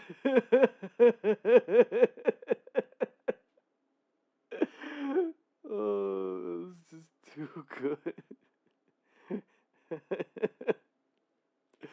Anyway, let's get back to the onion boil. And yeah, I know it sounds like a type of acne that you dread getting on yourself. Oh god. It's a perfect hole, but it doesn't really get up. Chat, was that gore?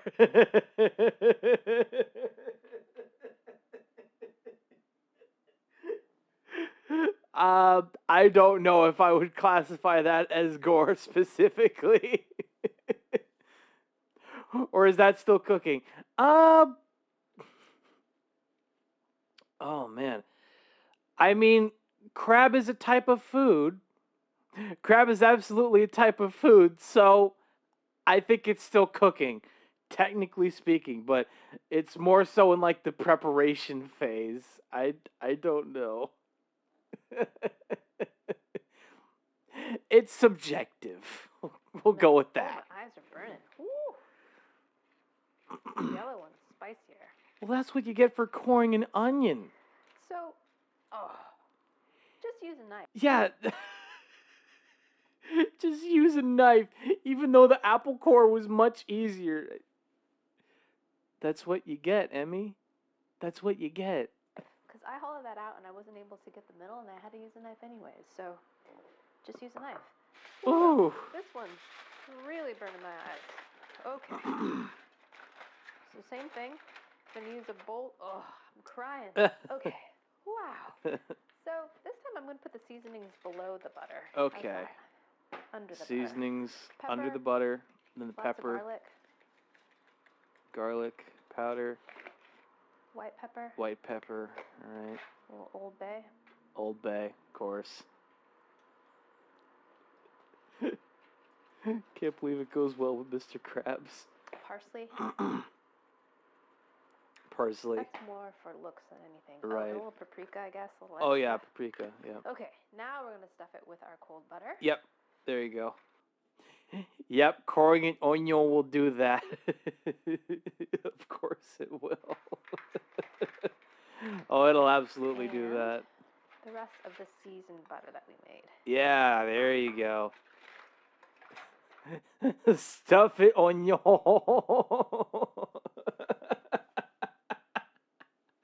God damn it. Oh, that's a good one. That's a good one. When I melted this butter, this was about 4 tablespoons, so 2 tablespoons per onion.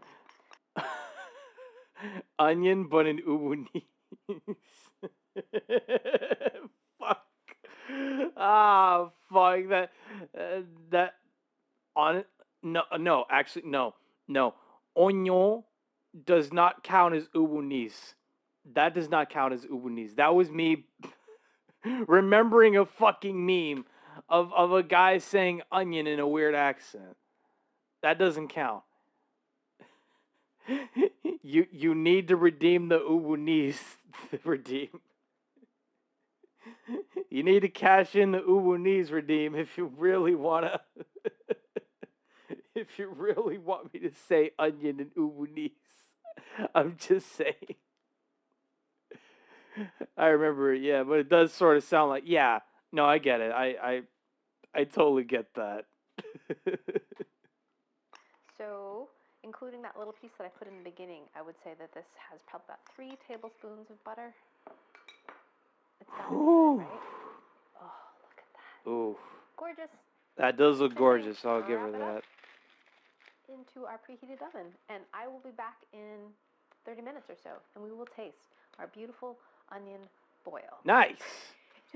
All right, my lovies, it's been a full 45 minutes since I popped my onions into the oven. Let's go get them. I'm nervous. I'm end nervous. up baking them on a tray. Kiboizora says that's a whole lot of butter for that onion. Yeah, no, you're right. That is a lot. I feel like you can make much better with nearly an hour of time. I mean, possibly. You never know. You never know. This might actually be really good. This might actually be really good. To handle. You never know. You never know. And let me squeeze and make sure they are ready. And of course she burned herself. Of course Emmy burned herself, even though she was wearing those oven gloves that were like it's one of those seen on TV products. 40 minutes for baked onion. Yeah. Just totally fried my wrist. Yeah. Awesome. So let's go That's ahead and great. taste our 1808 version of the onion boil. And wait, that's the 1808 version? Just that? It's exuded all of this caramelized sweetness out of the onion, so I think it is a good idea to bake these on a tray. Right. Because even if you use heavy-duty aluminum foil or no foil, it will want to weep. So I'm going to use my fingers and peel this back. Okay. And I cooked it until it was tender when I squeezed it. Oh, it smells great. It smells like onion rings a bit in here, but without that kind of deep fried smell. Right. Oh, this looks fantastic. Ooh. It has a translucent color to it. Yeah, that is very translucent. Okay, now I'm going to use my knife because it's getting hot. So look at that. That's what it looks like inside. Looks so good. Super simple. That actually does look pretty good. Just steam and hot. You see the steam? So I'm going to take a little butter. A little butter. And rub it into here. I almost forgot to mention my friend Heather Martin. I'll put a link down below. She wrote about this for today.com. Give your onion a big old rub.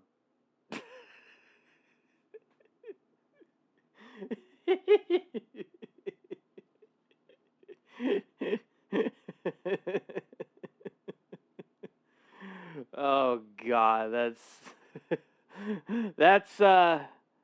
that is a meme crossover that makes way too much sense. And she's the one that told me all about onion boil. So shout out to her. So now I've just melted some butter in there, and I'm gonna add a little salt. All right. And a little pepper. Okay. Not sure how readily available pepper was in 1807, but it's available in 2024. Pretty much, yeah. Alrighty, let's give that a taste. Ooh. Itadakimasu. Nervous. I'm so nervous. Oh, that's fantastic. So. Wow. The onion has mellowed out tremendously. It's not sharp or sulfurous. It's sweet, and its texture is tender yet succulent, exactly like the inside of an onion ring. Know what I mean? Sweet and oniony.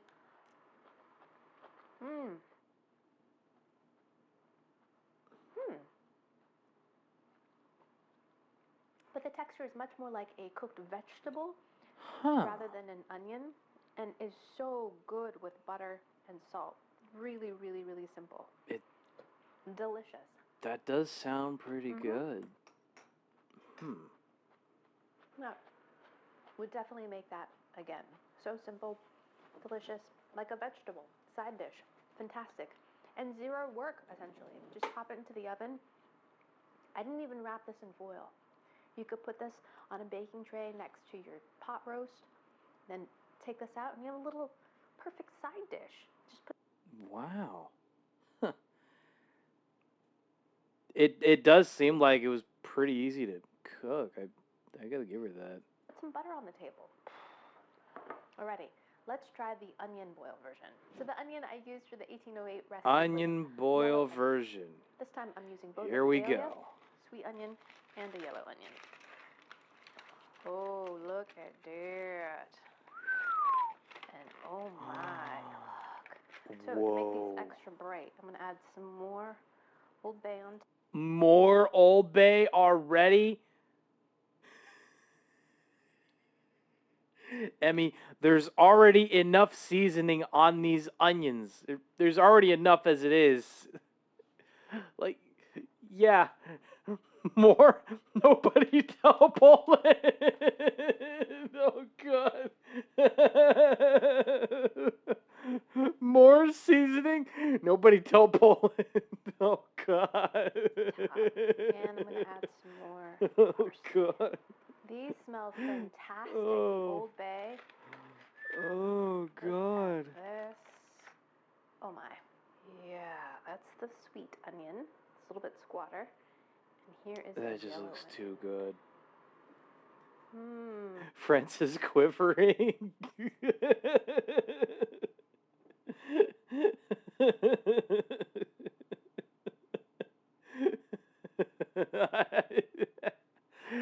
Oui. Beautiful. Just for presentation, I'm going to transfer these onto a plate. Okay. Ooh. Now we're going to take the excess butter and pour it right on top. Oh my God. Wowzers. Tons of flavor.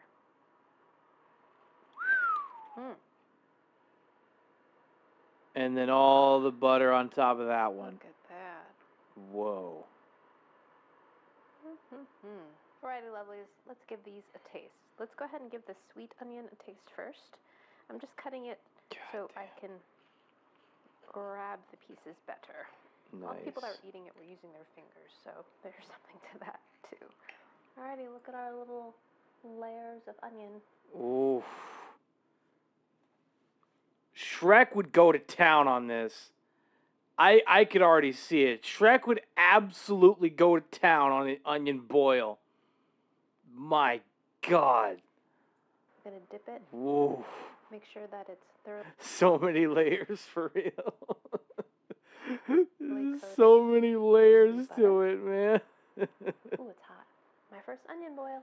A little hot.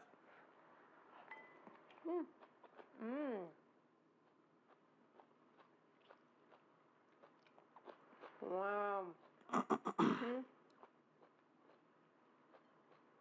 That's delicious. So this one's a little bit bigger, so this one's got more of a crunch to it.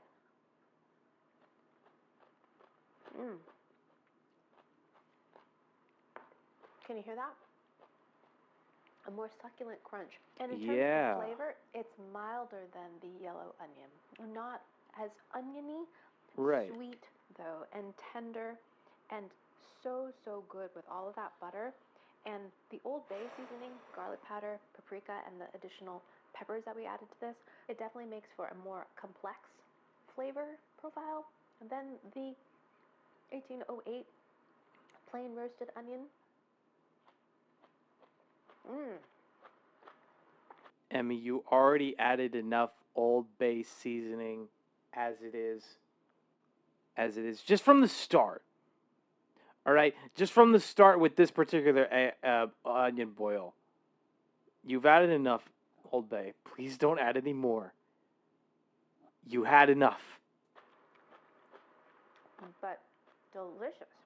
Both of them are great. I think ultimately what would determine which version I went with would probably be what I'd be serving this with.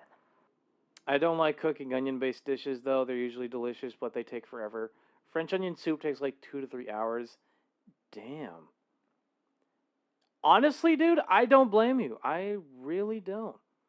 Well, at least she seasoned it. Yeah. No.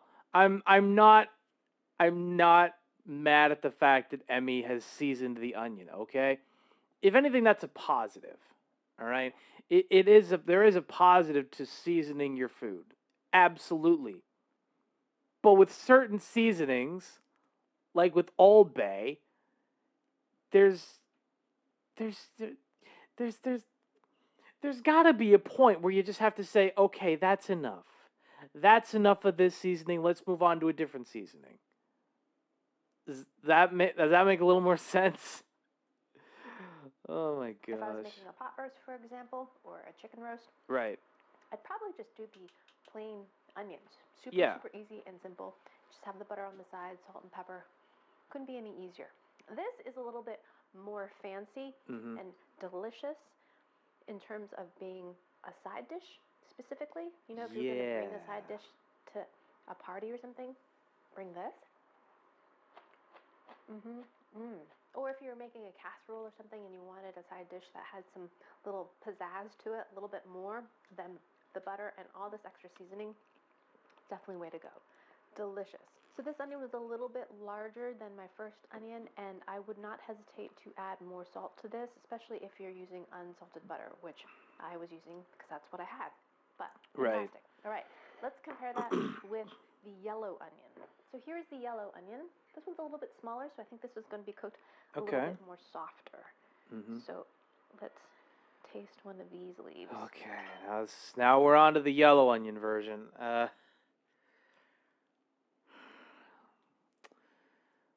Let's see how it goes. Let's see how it goes. Buttery again. Here we go. That does look good. That does look good. That one is good too. Ooh. The seasoning on that is so good. It makes it smoky and garlicky. And that celery salt is fantastic. And of course the butter just acts like a sauce. Yeah, she needs to eat one raw to compare.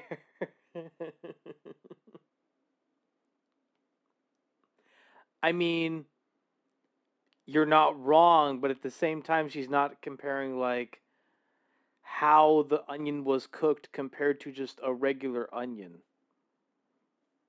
That's all. She's comparing how the onion boil specifically was cooked, as per each recipe. So, that's just me. For the whole thing? But that does look really good. I think I seasoned this one better. I just want to see her eat a raw onion. I know you do, see? I know you do. We all want to see Emmy eat a raw onion, but I don't think that's going to happen if we're being completely honest. Perhaps I put more seasoning relative to the size of onion than the Vidalia onion, but that is fantastic. So totally encrust it with seasoning. Look, Emmy, kudos to you. The way that you cooked this particular onion boil, it looks fantastic. There's a lot of seasoning. Probably very good. It's probably very good in terms of taste. I can't taste it for myself since, like, I'm looking at a screen. But the seasoning looks like shit. I'm sorry, but the seasoning on top of the onion, just, again, cursory glance, okay? Just a cursory glance. Someone's going to look at the seasoning on top of your onion and think, is that shit? Does that look like wet shit?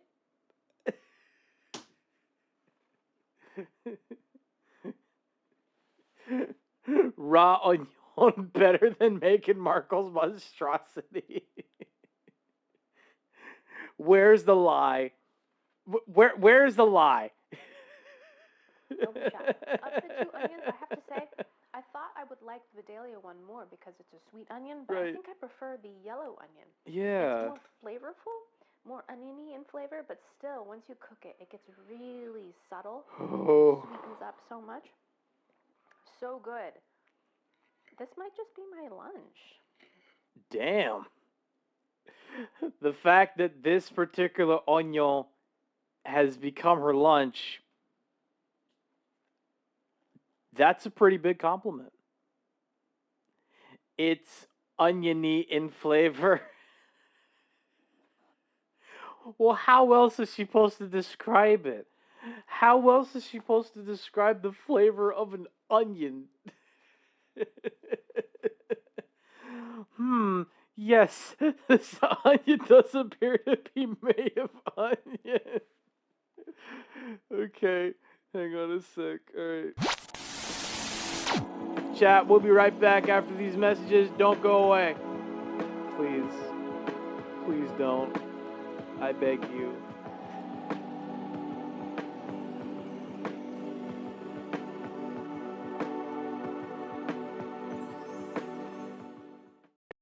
At Asda, we're always finding ways to lower costs. We pass those savings on to the customer. We produce packaging so we can save you money on your washing powder. It's gone from a box to a tiny strip of cardboard. We're always finding new ways to drive more fuel efficiently. Because we save money on fuel, you can save money on your breakfast cereal. If we put all them savings together, that means another big rollback. Big rollback!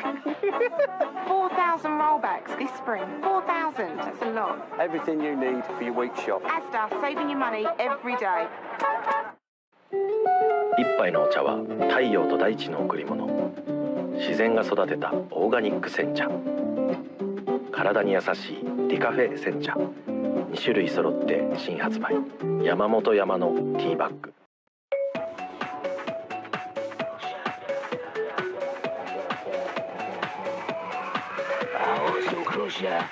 A little crusher, no added sugar. It tastes so great. I want some crusher, a glass of crusher. It's tough enough to make milkshake. Add milk, or we'll crusher. It's okay, Aunt Alex. I'm a man now. Oh, thank you. That reservation still standing? Barely. And how you doing, little partner? Walker told me I have AIDS. お湯をかけるだけでトロトロのシチューがカップでできる魔法みたい。カップのシチューができました。ハウスカップシチュー新発売。 I am Alexander, founder of CompareTheMeerkat.com, where we compare meerkats. Size hobbies, you know. But lately we get many people looking for car insurance. People looking for CompareTheMarket.com. I cannot find you cheap car insurance. For compare meerkats, come to comparethemeerkat.com. For easy way to save on car insurance, please go to comparethemarket.com. Simples.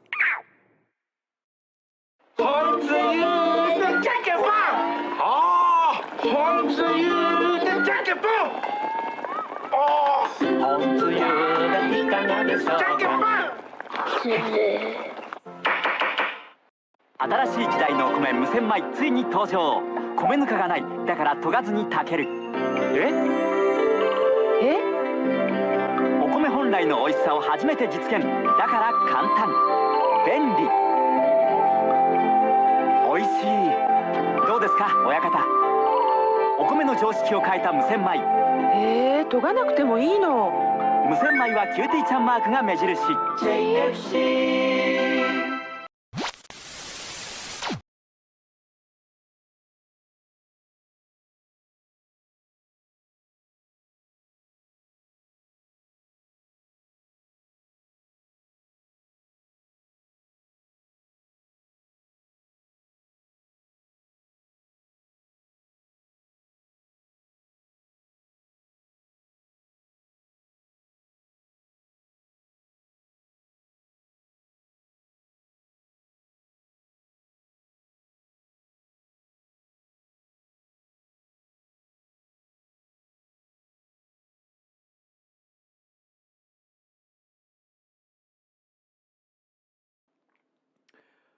Welcome back from the ad breaks chat. Although I know that everyone in chat currently, everyone in chat currently, oh, I know that everyone in chat currently, everyone in chat currently has Prime, Twitch Prime, and that they didn't actually get any ads, but. You know, this is just for everybody else that doesn't have a Prime subscription. Yes, we're good now. No, not the AIDS one. No. Oh, yes. I fucking love that clip. Yes, this onion does appear to be made of onion.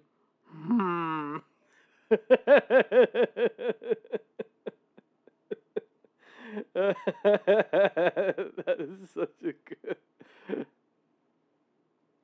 Oh god. Mahu Mitai turned broccoli. Yeah, pretty much. Who knew? In terms of how cooked I prefer. Walker says I have AIDS. Look, it's just so out of left field. You don't expect a child to be saying that. It's too fucking good. This is too damn good not to include, man. To have these, I like them on the softer side. So I would definitely make these again. The seasoned version takes a little bit more effort, depending on what you're doing or how much time you have. Really not that much effort, because most of the effort is done in the oven. Fantastic. I do have to say these would have to be served to me hot. This would be good served cold or at room temperature. It's something about that melted butter, hot, caramelized onion flavor. Hot, caramelized onion flavor. But I get it. I get it, Emmy. I absolutely get it. Because, like, I have tried dishes where there was caramelized onion in them. C#3D says steaming hot onion. Steaming hot onion. Even that sounds sexy.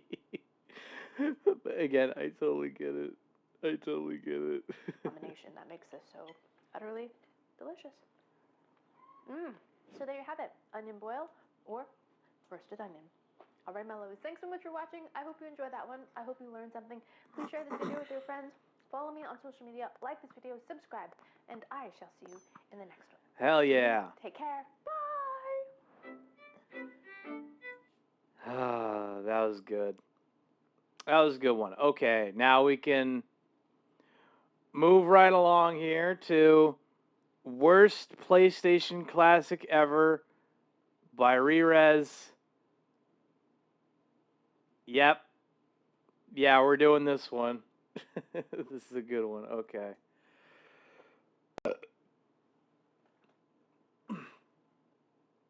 Excuse me. Okay. I can already tell.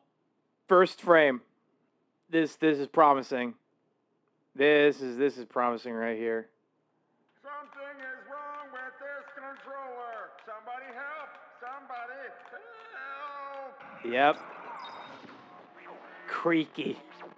Oh, very creaky. The PlayStation Classic was a plug-and-play console released by Sony in December 2018.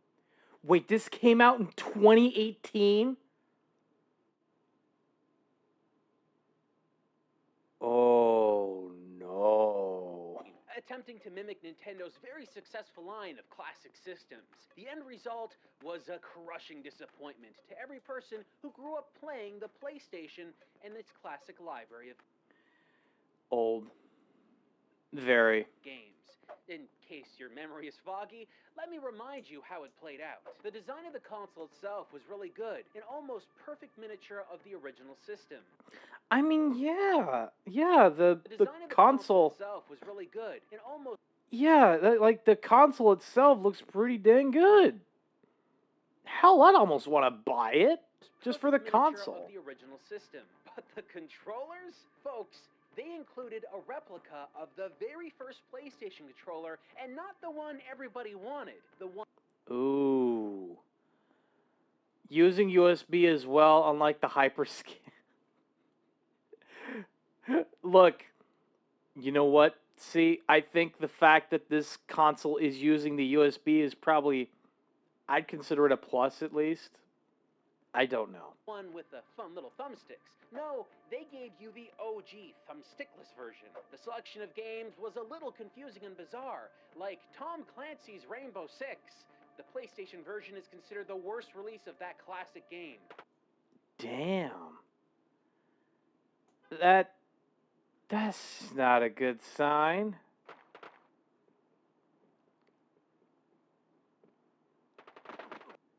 Let me. Oh, goddamn ads. Fucking ads, man. No, let me. Okay. And to pile the bad on bad, some of the games were actually worse to play on the Classic because they originally used the dual analog controller. And the controller that the system can't. Oh no. Make a short beat redeemed by Kibo. Okay. Let's see. An 80s synth pop beat based on the songs Physical, Hallucinate, and Levitating by Dua Lipa. Ooh. Okay, I'm going to see what I can do with that. I mean, seriously, who played Metal Gear Solid without the analog thumbsticks? No one, I hope. And even if the console included a game you wanted to play, the chances of it being the correct version of the game, or even running it all that well, was pretty low. After the Classic was released, no one wanted it. Yeah, that is kind of a given. This only buy one PlayStation Classic sign really seems like it should have said, please buy a PlayStation Classic. No one else is, and we really need to clear these shelves. Yeah, I think that would have been more appropriate. You could go to almost any store and find a pile of unwanted PlayStation Classics decaying in the corner. Slashing the price didn't help either. Sheesh. Really wish I got my hands on an NES Classic. You know what? No, I wish I would have gotten my hands on a... Got to play one once, so good. No. See, for me, you know what I wish I would have got?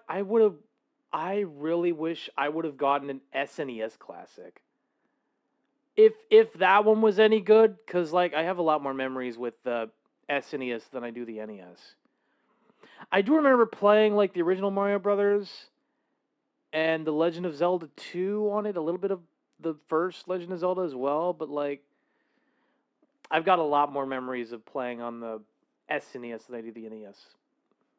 That's just me. That's just me. Leading some stores to The game library was pretty weird on the SNES Classic, if I remember correctly. I'm sure it was. try and give them away with the purchase of a PlayStation 4. Oh!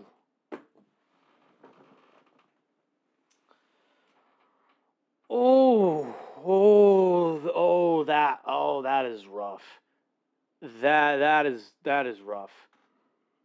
You're getting a free PlayStation Classic if you bought a PS4 Pro. Oh no.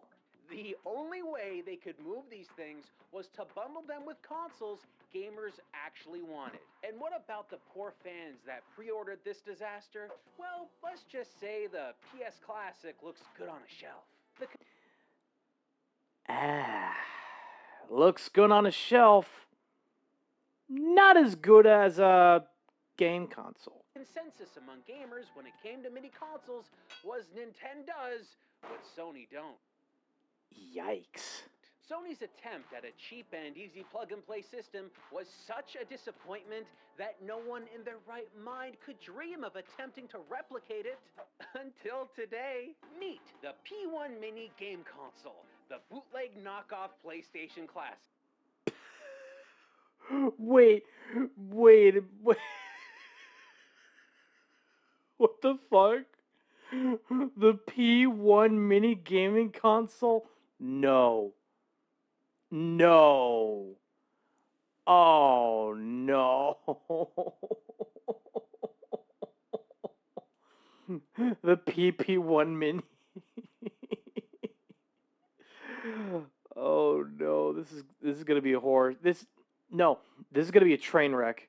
I can already tell this is gonna be a fucking train wreck. When I saw this online, I just had to order it to find out if they could have made the PlayStation Classic better than Sony did.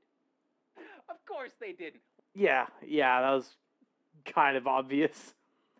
Look at how far start and select are sticking out. Yeah. That... Oh boy. Ugh. Classic. When I saw this online, I just had to order it to find out if they could have made the PlayStation Classic better than Sony did. Tells me all I need to know about their bedroom life. Yeah, pretty much. Of course they didn't. Would it be on this show if it was? Look at this case. They barely even tried to make it look like a convincing PlayStation. No. I mean, yeah, the basic design is there, but there's no logo on the lid. The open button doesn't even function, and they etched the labels into the power and reset buttons using this ugly font. Times New Roman? No, not even Times New Roman. Chronicles or any other kind of serif font. Now, let's go to the best part, the controllers. The console has 2 USB controller ports in the front, just like the original. But this controller feels like a toy controller you'd give to a toddler to play with. Freaky ass font.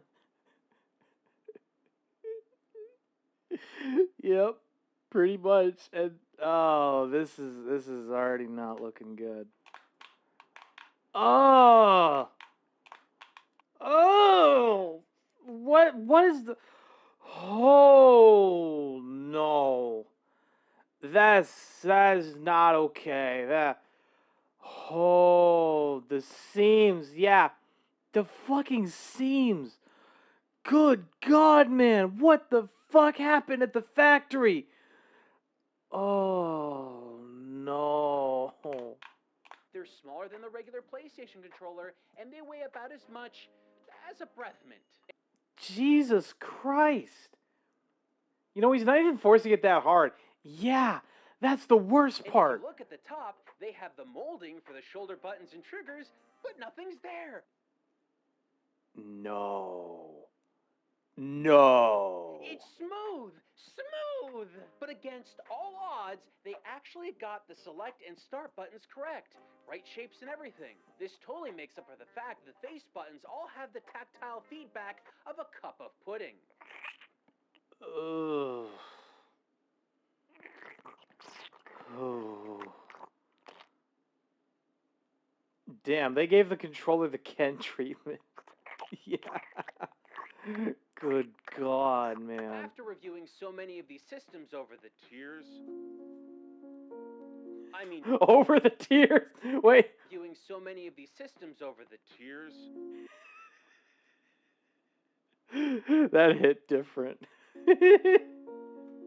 Years, I've gained the unpleasant ability to know a controller is bad before ever using it to play a game. It's a blessing and a curse. But speaking of games, before we fire this baby up, let's look at the user manual. Every good gamer should always read the safety warnings carefully before attempting to operate any console. Number 1, available for 5+ children. And please, no allow they play it alone. Oh, God. Oh, no. Children over the age of 5 shouldn't be playing the console by themselves. I'm pretty sure they mean, like, children above the age of 5 are allowed to play. I don't know at this point. I'm over 5 years old. Can I not play it by myself? Number 2, please power off and stay cool after play for 5 hours.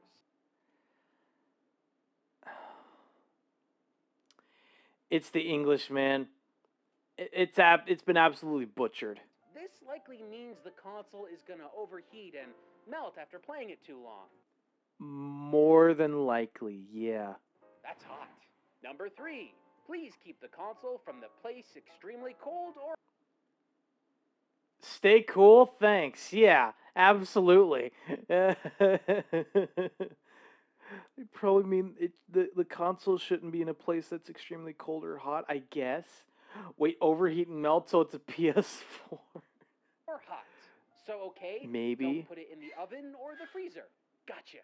Number 4, please do not disassemble or repair the GAM console by yourself. Don't worry, I have no intention of using a donut to repair any GAM by myself. Number 5, the game console is not support 4K solution television. Okay. Oh, buddy, nobody anywhere thinks your crap box is capable of running 4K. Don't even worry about it. Now, yes, the system clearly does not support 4K, but get this, it doesn't support 1080 or even 720. Nope. The P1 mini game console is rocking a standard definition picture with these included composite video cables. At least the PlayStation Classic comes out on top when it comes to supporting HD TVs. The only question that now remains is what PlayStation games this thing is running. Oh, no. Hang on. There are... I need to go back. What? Or even 720. Nope. The P1 mini game console is rocking a standard definition picture with these included composite video cables. Oh, no. That is not a good sign. Oh, this is not a good sign. At least the PlayStation Classic comes out on top. Yeah. Yeah, at least the one from Sony, at least that one comes out on top in that regard. When it comes to supporting HD TVs. The only question that now remains is what PlayStation games this thing is running. There are no games listed on the packaging, so I don't know what to expect. It's possible we might get even more PlayStation games than what was included on the original PlayStation Classic. Heck, there were pirated PlayStation games on that knockoff SNES that we took a look at, and that was a bootleg Nintendo console. We've also seen them on the legendary Soulja Boy consoles, especially that one that looked like an Xbox One. Oh, yeah, the Soulja Boy console. Oh, God. Yeah, that was... You're not a businessman, Soulja Boy. I'm sorry, dude. The fall off was about 20 fucking... No. The fall off was 10 years ago, man. Just let it go. Let it go. Sure, they didn't run well, but they were there. So with the system being played by a 5+ child in a place that is neither extremely cold or hot, while trying to play everything within 5 hours before it melts down or something, let's see what amazing PlayStation games Bring on the ROMs. Yep. are on this thing.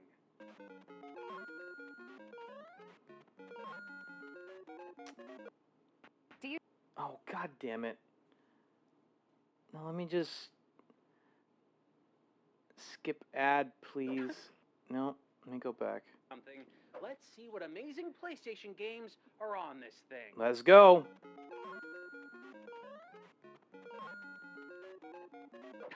Why am I not surprised? Of course it's a bunch of poorly emulated Famicom games. Of course! When you see this console, you naturally think 8-bit graphics, don't ya? That's why the controller had the top button shaved off. You know what? Now that makes sense. Now that actually makes a lot more sense than I thought. Oh, God. They had no intention of running real PlayStation games on this thing. Just judging from the menu alone, the console boasts 620 games in one. And they're all NES games. NES games.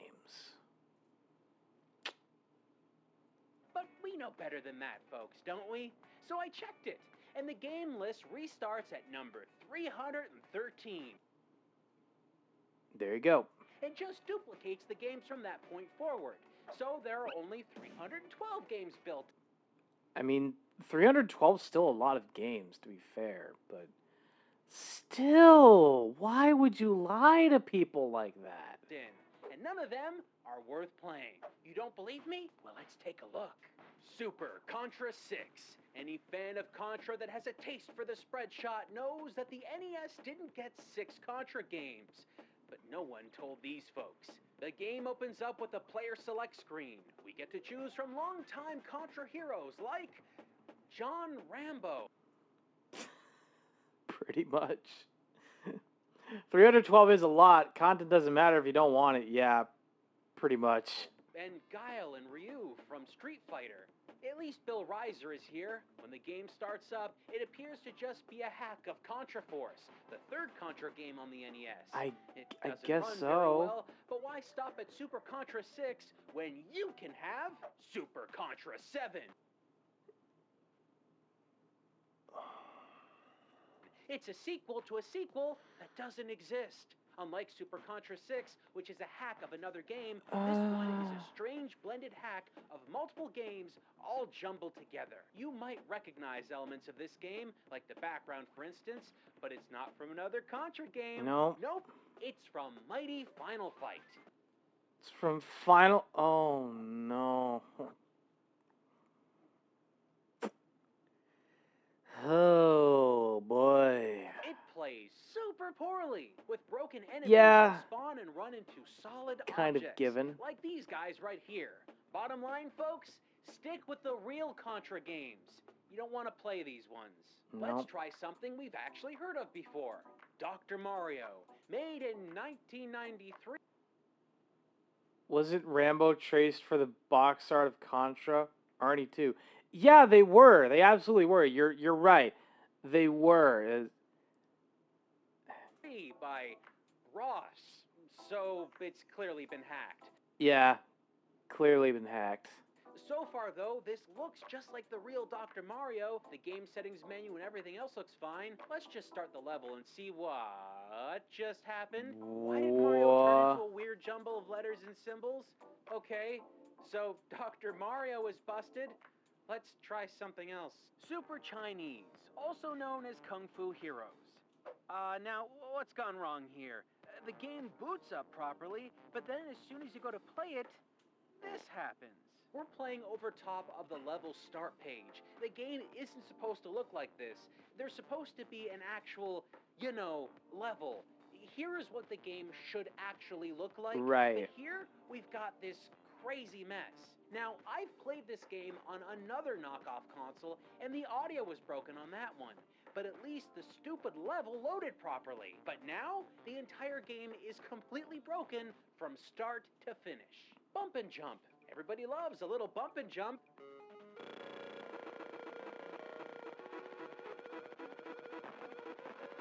Oh no! It sounds like the car has a flat tire and the engine is made of, I want to say, broken Lego.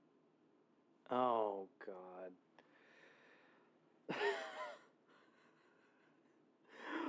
What the fuck happened here?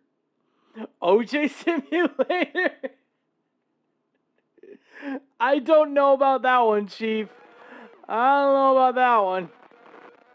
Route 16 Moto, also known as Route 16 Turbo by Sunsoft. I guess they thought if they removed the copyright info and changed the name, we wouldn't notice that they just ripped everything off. We totally noticed. But seriously, folks, this game is great. You get to race around collecting Microsoft icons from the year 1995. Look, there's the Internet Explorer icon. Then over there, that's Outlook Express. Here, we get the Internet Explorer icon and the speaker icon. Score! Then there's the search folder icon. I hear if you pick that one up, you get to search for a better game. God, I hope so. Sunsoft is in Star Wars Falling font. Blocks. This looks like it's supposed to be a Tetris bootleg. But, the game seems to be broken. When we were stuck in knockoff land, let my block go. Let's see if we can find another game that is identical to Falling Blocks, but actually plays and misuses an unlicensed ripoff of a cherished character. You don't gotta look far, folks. Oh my God. What the fuck? What? What the?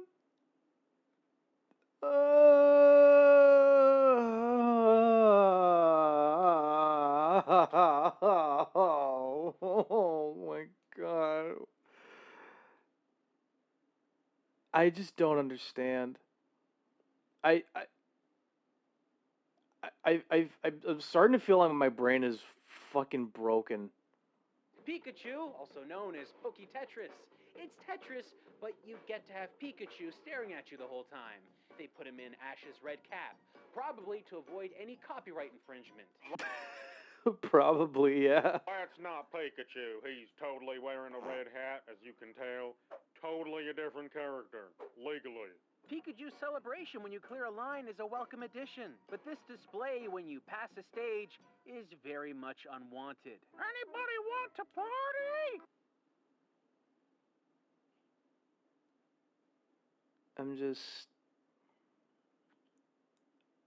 I don't know how to feel. MAGA. Oh no! MAGA Pikachu! Oh no! No! Oh fuck! Oh no! I could totally see that now. Oh shit! Oh god! Pikachu looks like a hamster in an after-school special. Oh my god, that, oh no, no, no, no, no. Oh, see, I hate the fact that you pointed that out. Oh my god, I could kind of see it. I could kind of see it. Although that, honestly, that looks a little bit more like a trucker hat, I guess. Like the front of the cap is white, but I can't unsee it now. I can't unsee that now.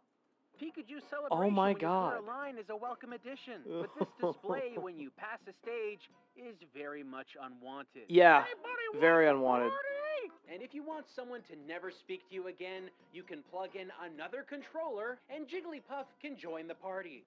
Oh my god. What the fuck did they do to Jigglypuff? Good god. Oh no. Controlling this game with a pathetic pack-in controller makes moving your piece where you want a hopeless task. Every input is treated as a double or even triple input. It's enough to make you yank your hair out. Pikachu, you need a timeout. Yeah. Pretty much. Fitting to put Jigglypuff there because you'll fall asleep. Oh, very fitting. Very, very fitting. Candy Workshop. The point of the game is to collect candy that is being shot out of a cannon. Catch it midair and place it in an open box before collecting the lid for said box and closing it up. The game largely doesn't make a lot of sense and doesn't seem to function. It's not obvious how to complete the game, and the rules are never really explained to you. So you end up running around in a panic, putting random candies in boxes and not knowing how the scoring works. If you push the wrong button, your candy disappears, and you lose a point. And then sometimes you accidentally bounce the candy back into the cannon, but that doesn't lose you a point. This game makes no sense. No. What sugary slave master is making this teddy bear toil in this confectionery hellhole? This has got Willy Wonka written all over it. Willy Wonka is just written all over this game. Of course, Willy Wonka would employ a fucking teddy bear to send out presents full of balloons and candy and shit. Oh my god. What's this? Frantic Moose? Oh, Frantic Mouse. Oh, that makes sense. I play this game on the Worst Plug and Play 2 episode. Last time I played this game, I lost my temper a bit. But the very first cloud is glitched! And I received a lot of comments telling me I wasn't using the correct technique to catch the cloud. Now, I get a second chance to redeem myself. I study the footage, put in the time, and now it all comes down to this. Yes! Did you see that? I made the jump! Now to continue and finally beat this game once and for... Wait, was that a double jump glitch? No! No! Yep. I was so close! Double jump glitch. Frantic Moose! Frantic... Animal Contest. Another absolutely irritating game Animal from the RetroPlay 200. Contest. A game where random animals win over other random animals for no reason. Or so I thought. Or so we thought. Re-res. Do tell. I've played this game so much, I actually found a pattern. During my second playthrough, I cracked the code. I figured out how it works. Can you see it? Can you? It's by weight. The heavier animal wins the contest. Heavier animals. Ooh, okay. I love his background. It's so chaotic. Yeah, that's a pretty good background. I guess because they sit on the smaller animal and crush them. Still a stupid game of chance where you push one button repeatedly and where winning and losing doesn't matter. I lost the first stage and progressed to the next one anyways. You see, even if you lose, you win. But you always lose when you play this game. Rabbit Village? I played this one before too. That's a weird coincidence. Rabbits and baskets, nothing's really changed. Please dog lassie. Heavier animals, your mum joke here.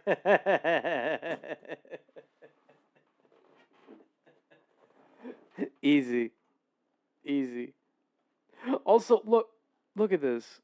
The pixel art for the dog is of much higher quality than the art for the than the text for the game. What the fuck? Goblet Tower, Mowing, Wild Worm? Half the games on this console are games I've already seen on other bootleg systems. And this is just another bootleg system. I don't know what else to tell you, man. It's not just games I've reviewed either. There are games here that we didn't have time to include in our past videos. Lucky for you, though, I'm gonna share the madness with you today. Yay! We're about to delve deep into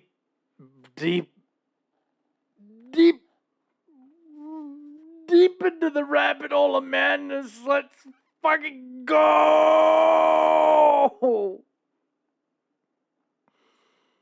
Pigeon. Oh god. Oh my god. PNG converted directly into a pixelated game will always be cursed. Yeah. Pretty much. Orchard Kvass. Orchard Kvass. Already off the bat. How about no? Yes, exactly that. No, but also the flag. A very, very Russian color scheme so far with the color of the Russian flag. You get it. Presents to start Orchard Kvass. Welcome, level 1. And then you're a little naked guy with a bug poison sprayer. The game has you What? float from side to side, spraying your poofs of poison at the bugs that land on the trees. They must really, really like the trees. I guess. Now, I haven't actually seen this game before, but I do know the game it's based on. This is a hack of a game from the worst plug and play 2 called IQ Champion, which Ooh. Looking for deer in the forest. Yeah. which is also on this console. The game plays the same, sliding back and forth, shooting down bugs. Only in IQ Champion, you play as Mega Man and you shoot bug bullets out of your wide, gaping mouth while reaching for the heavens. I mean, I guess so. You know what? I would be reaching for the heavens too if I was forced to play this game. Good God. This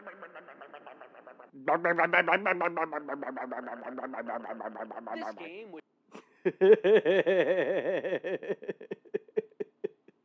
itself is a hack of buzz bombers for Intellivision, is so broken that it doesn't even have a game complete page. Oh my Before God. the end of the 9th level, it just resets to a new game, wiping all of my progress. Fruit Pig. In this gem of a game, you play as a dancing pig who is tasked to spend eternity running around catching mysterious falling fruit while a phantom clock counts down their doom.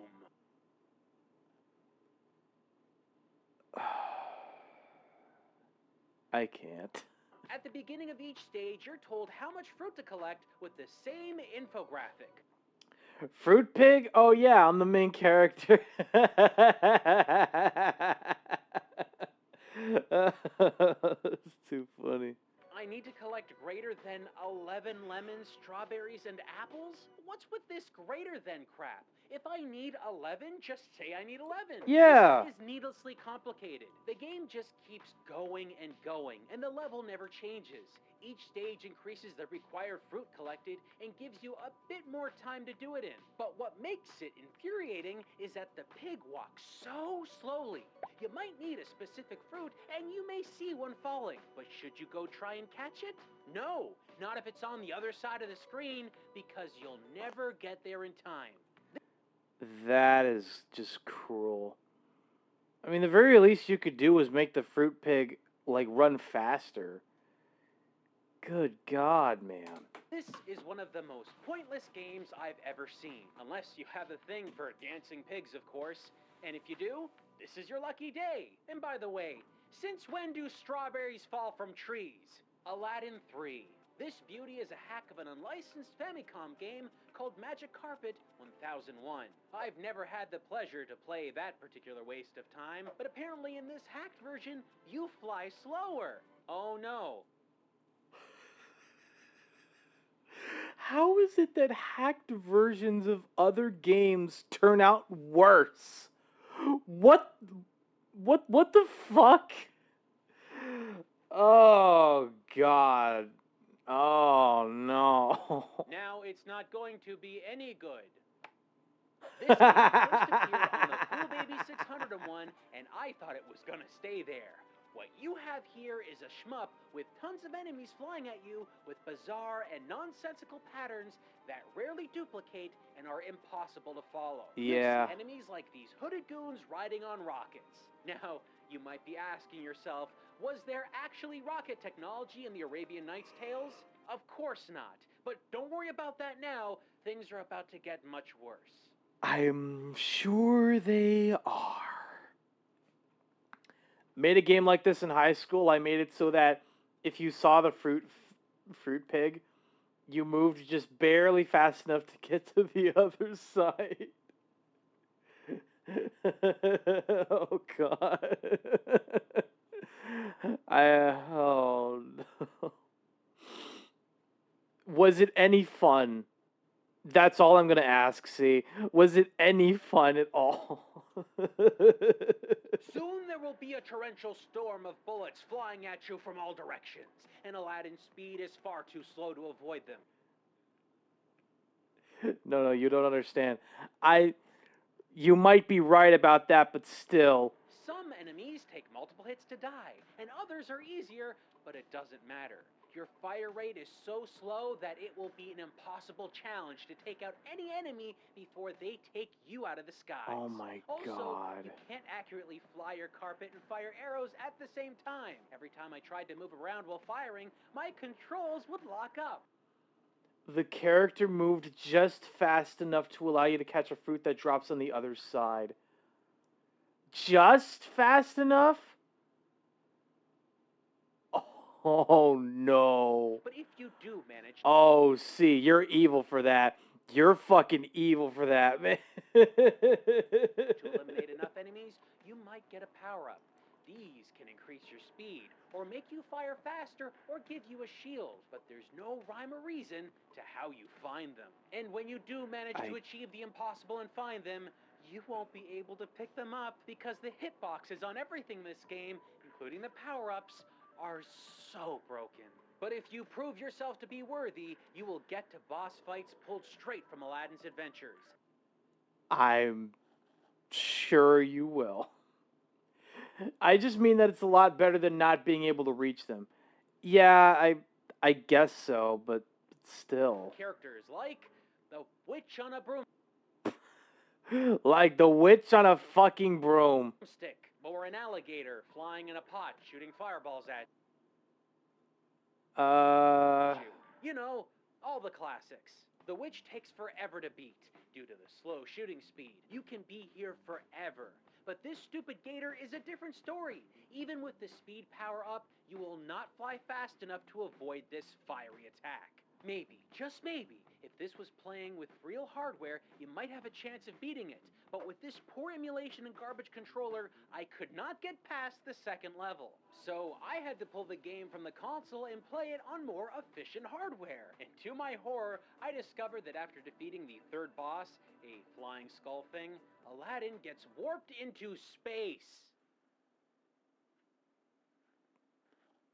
What?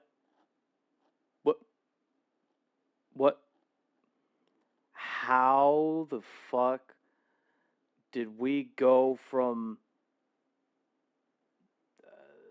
Aladdin to fucking space?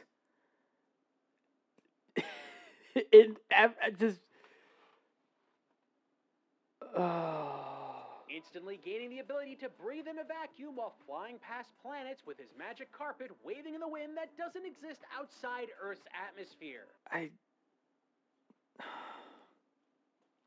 Trying to understand this bootleg of a game is just breaking my brain. Never wanted Aladdin in space with lasers. Wait, I gotta do the voice. Never wanted Aladdin in space with lasers? Aladdin with freaking lasers on his head.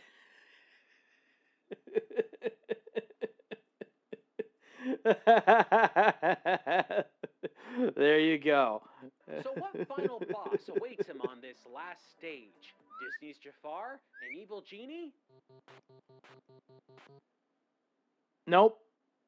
A pair of fucking lips.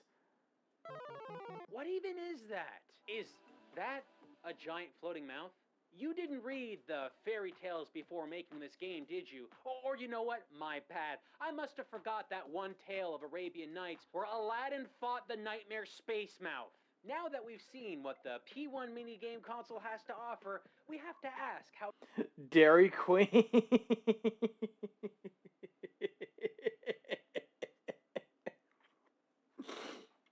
You know what? I can kind of see it a little bit. Compares when put directly against the PlayStation Classic. This is 300 games, and this one only has 20 games, and it's missing a bunch of classics. But the hundreds of games on this one are broken hacks. But the 20 games on this one here also have emulation problems. But the controllers for this one are hollow nightmares. But this one, the controllers didn't actually have the thumbsticks, and that's not very good. Well, I haven't decided yet. It really feels like the sun is setting on the mini console boom. Most of the obvious choices have already been classicified. Yeah. Windows NES and SNES, Sega Genesis, even the TurboGrafx got a mini release. And let's not forget the arcade entries with the Neo Geo Mini and Capcom Home Arcade. But the PlayStation Classic was unique. It was one of the first to focus exclusively on 3D games. And while it failed amazingly, at least Sony can hold their heads up high in the knowledge that they didn't release this. Yeah. You know what? At least Sony didn't make that. At least Sony didn't make this. So that's probably the best silver lining you could extract from this. Gonna get going now and playing Jackbox games on my server. Feel free to drop in if you like. Have a good time while I was here. Or had a good time while I was here. Thank you so much for dropping by, C. Probably gonna be wrapping up stream here in a bit. But after we ran on out, I will be joining you for Jackbox. So don't worry. I will be joining you. I just need to wrap up stream. All right.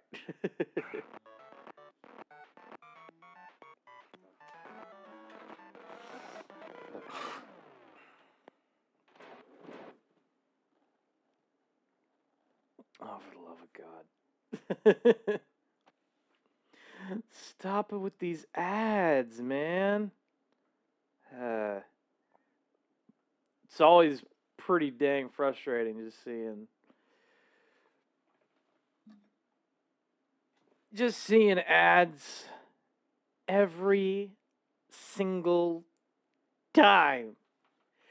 Every single time without fail. Look, it's fine. We're going to be okay. It's not the end of the world. You know what, chat? I'm going to go ahead and I'm going to go to the... Actually, wait, hang on. Fucking ad timer doesn't look right again.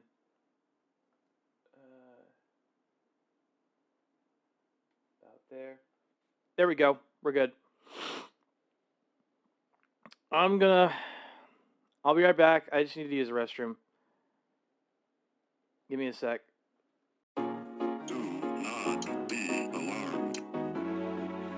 I repeat, do not be alarmed. Your program will return shortly.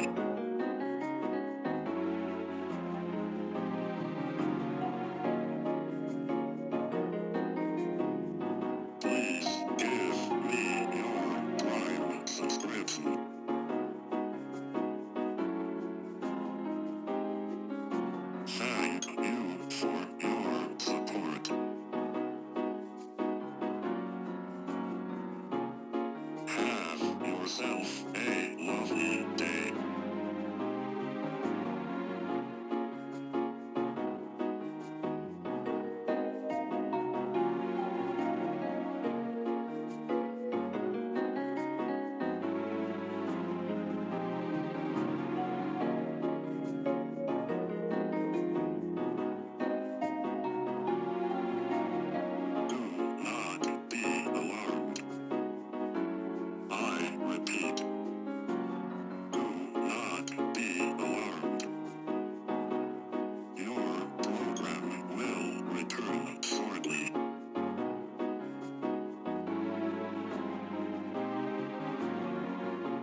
Okay.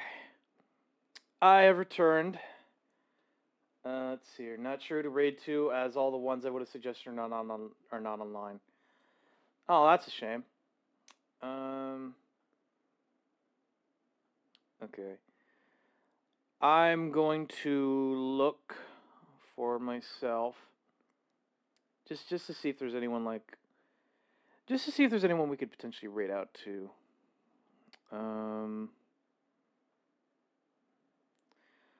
Well, there's Cab. We could definitely raid on out to him. Yeah. I think Cab's probably gonna be the person we raid on out to tonight. Oh gosh. Let's try to find a shorter video that we can watch. Again, try to, anyways.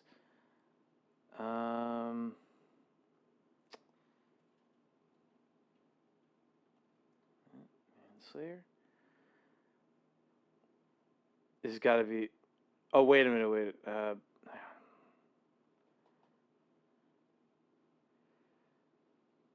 Oh no, there's already ads. They're starting soon. Okay. We'll watch this one. Oh god.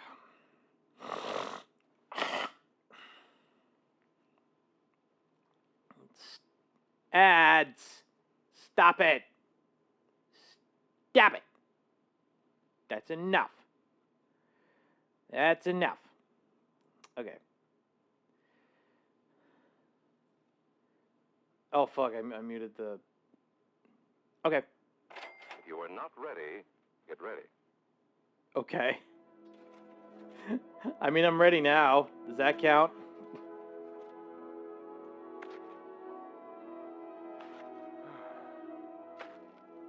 Hey, did you need something?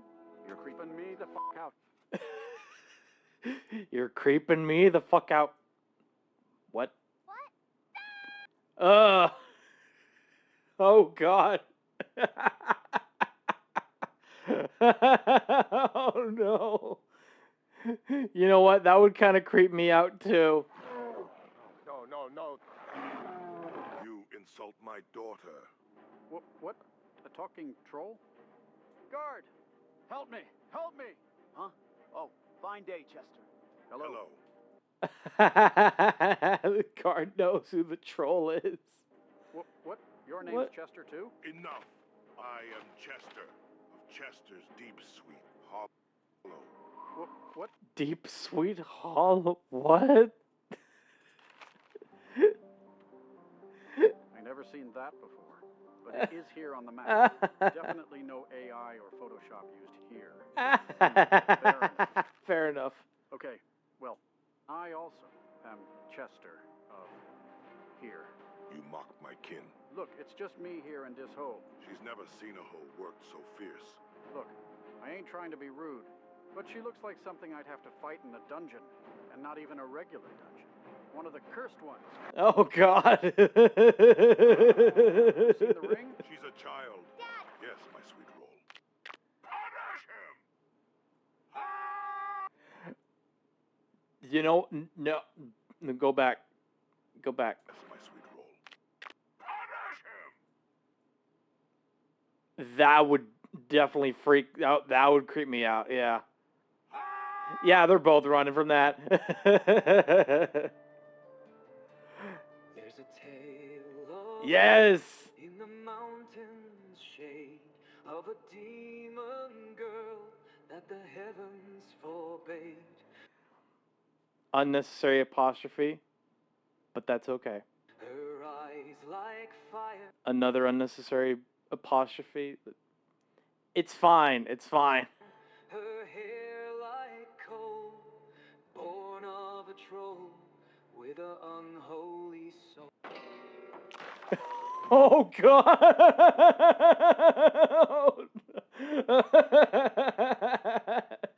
No, he deserved it.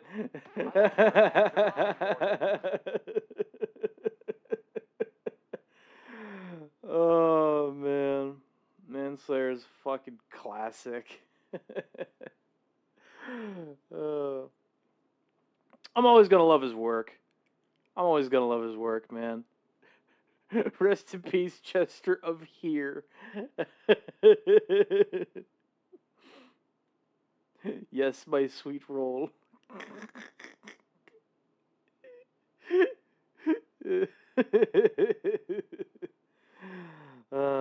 Gamer poops, man. They just never fail. Never fail to make me laugh. But all right. Since we need to round on out here, we'll go ahead and hit the snooze button for it. 5 minutes. Okay. Let's go ahead and do our raid.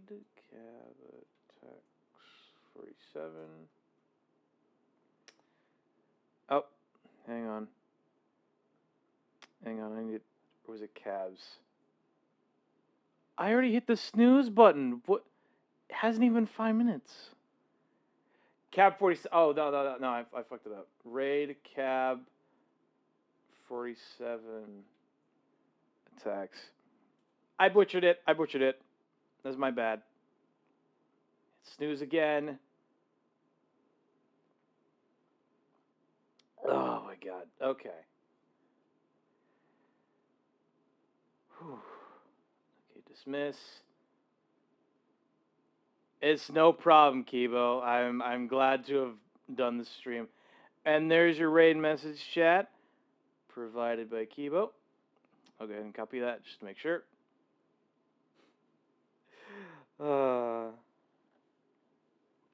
This is a lot of fun.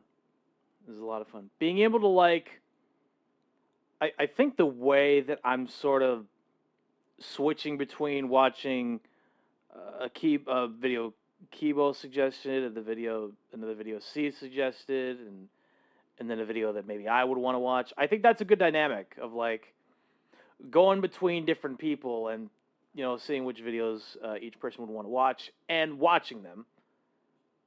Not necessarily in that order, but, like, I think it's more like, oh god, what would it be? I think it's the order it goes in is like a video Kibo wants to watch, a video I want to watch, and then a video C would want to watch. Which is, you know, it's pretty good. It's a pretty good way to do it. But thank you everybody so much for watching. I will see you guys again tomorrow. Bye-bye! Bye-bye!